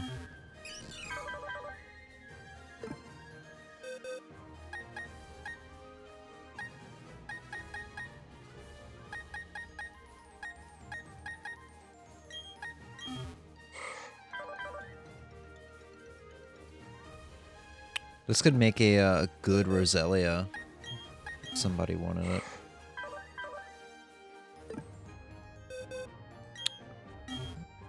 Alright, let's give it to, let's give him the level 51. In 2 levels, you have a great Roselia. Or did I say Roselia? Gardevoir.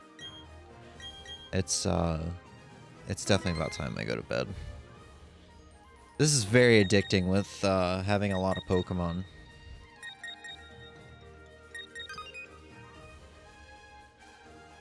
Oh, we're back to this island again. Didn't really get anything super cool, which is a shame. The coolest thing we got was that level 1 Meryl.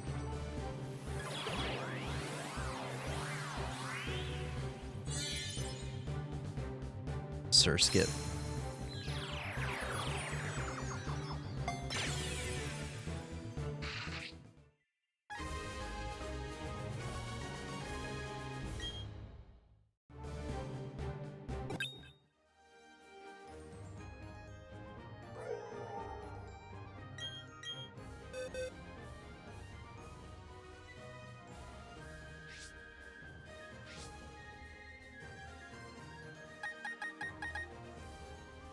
Got 2 Bronzors. You can see I did a big Feebas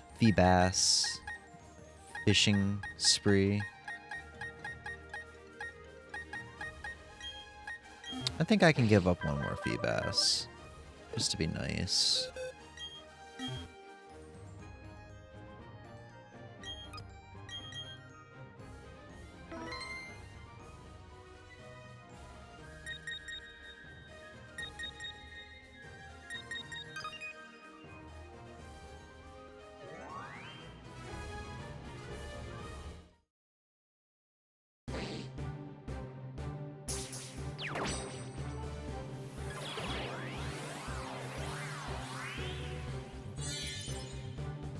Oh, Cherim. Oh, we have something that topped that Meryl for something that's interesting. I don't know if I've caught a Cherim yet. I saw it was a Dusk Ball, and I was like, oh, that's pretty interesting.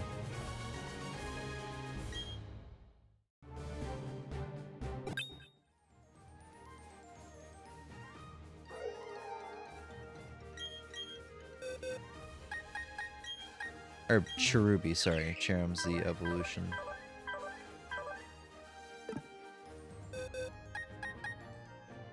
Oh, I already had a Cherim. It's on the same page. This one's level 58. With a pretty R8 nature.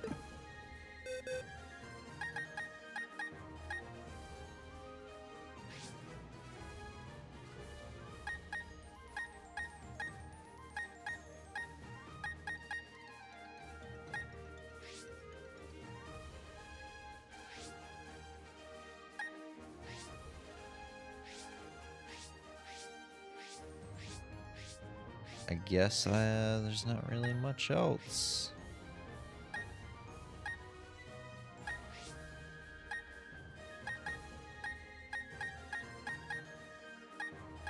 I could give out an Eevee. I have way too many Eevees. I should give out an Eevee. Attack up, defense down. Special attack down, defense up. Okay, that could be good if you want, like, I don't know, who's the most physical attacker of the Eevees, of the evolutions?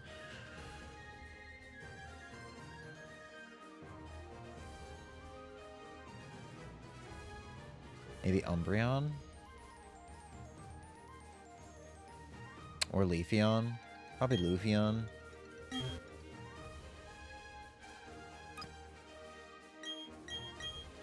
Alright, Eevee, we'll do this Eevee, and then 1 more Eevee after that, and then we will call it. I promise, I will force myself off.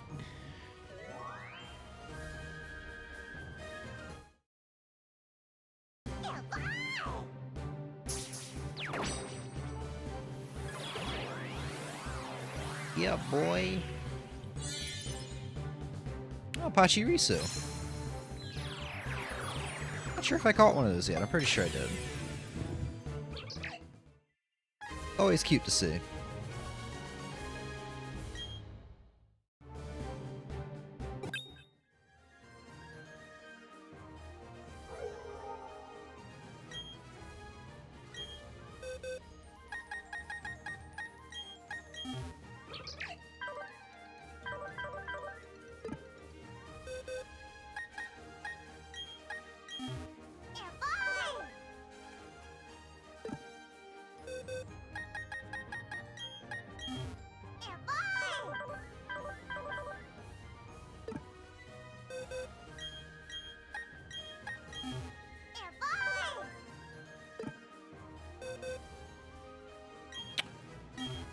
Alright, let's do this one, and we're done. I was really contemplating doing the other 2 EVs, but no, we should definitely call it after this. I need to... I'm not even gonna have time to upload this video to the archive tonight. It's gonna be like a Wednesday thing while I'm playing Crisis Core for the first time. Well, the remake for the first time.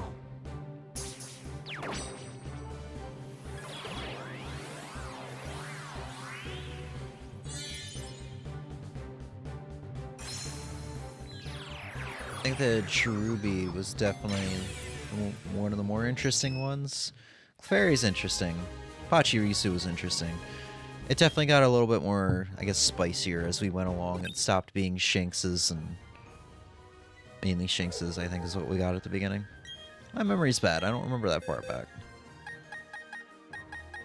Level 38 Clefairy.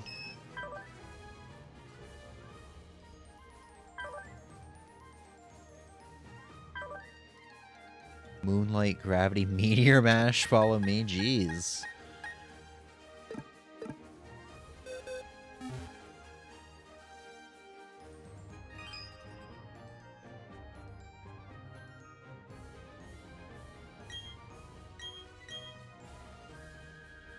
Pretty cool. I probably have a ton of rare candies by now, don't I?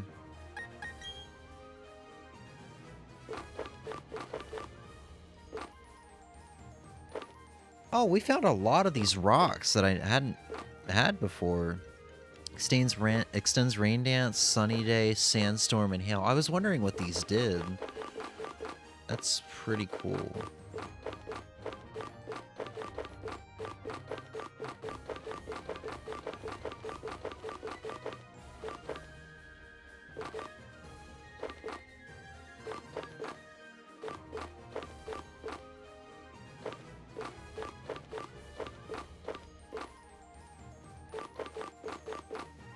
$25 rare candies, man. Jeez.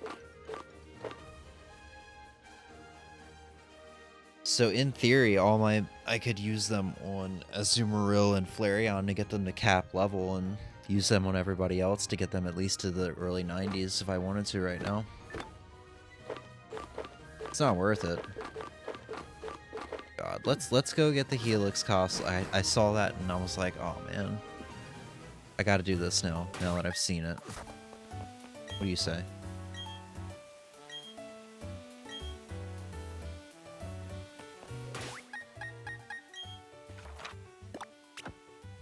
Let's go get our fossil, because I don't know if that's Ammonite, I think.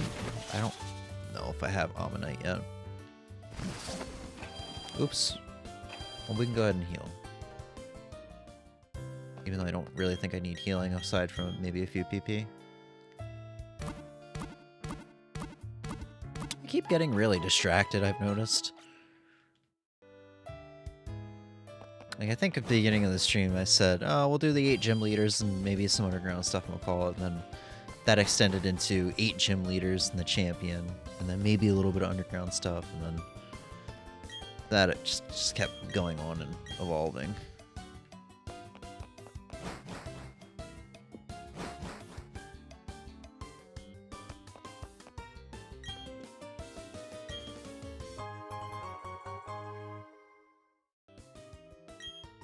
Hey, it is our first Ammonite. Pretty sure the fossil Pokemon are exclusive perversions, so I can't get the other Kanto fossil Pokemon that I remember that I can't remember the name of right now. Because that is exclusive to Pearl. But yeah, it is about 3 AM. I will probably genuinely be heading to bed at like 5. So, at least I'll get 6 hours if that happens. We played this for 5.5 hours, man. I really did not think a stream was going to happen tonight. I really thought that my capture card was bricked. But, not bricked, but I figured there's something was faulty with it. But, no, it's definitely not the case. Works fine, works well. It's a little awkward that I have to use a separate like audio source on OBS for it because it it's, you know, not tied into the capture card. I don't know how else to explain it. But it is what it is. And it's just going to take a little bit of getting used to.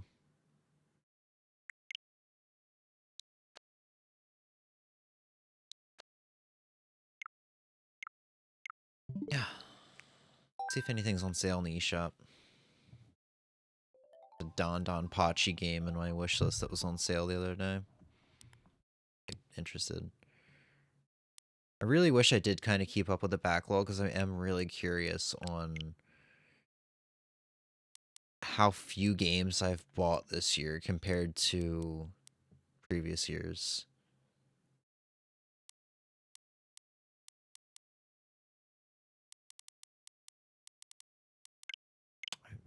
I mean, won't really know now. I guess I could figure it out.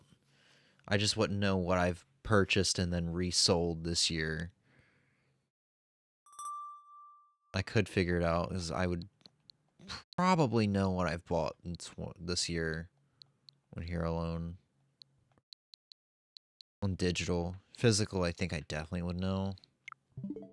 I don't know. It would be a task. It's not worth it. If I would go through all of that for any reason, I would probably just work on refilling the backlog. Because fortune cookies are something I would like to do again, but it's going to be an undertaking, especially with the Mister now and that concept being updated. And by the way, I wonder if Epic Games Store has Saints Row 4 for free now. I think that's an upcoming free game. I wanted to get it. It's a random thing to remember. Yep. It's free until December 15th at 11 a.m. So go get that if you got Epic Games Store. Excellent game.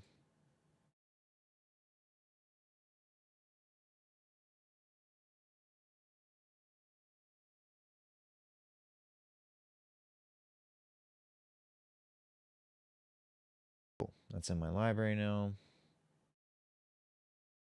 Another game called free called Wildcat Gun Machine. It looks like it's trying to be Hades. Except with guns. Also, I want to look up a game Carlton was telling me about. He's told me about twice in the past, like 3 years I've known him. I think it's called BPM. Bullets per minute, yeah. This did look interesting to me. I should probably wishlist it. Apparently it says it's similar to games I've played, like Rogue Legacy 2 and Doom Eternal. Actually, that is actually very accurate.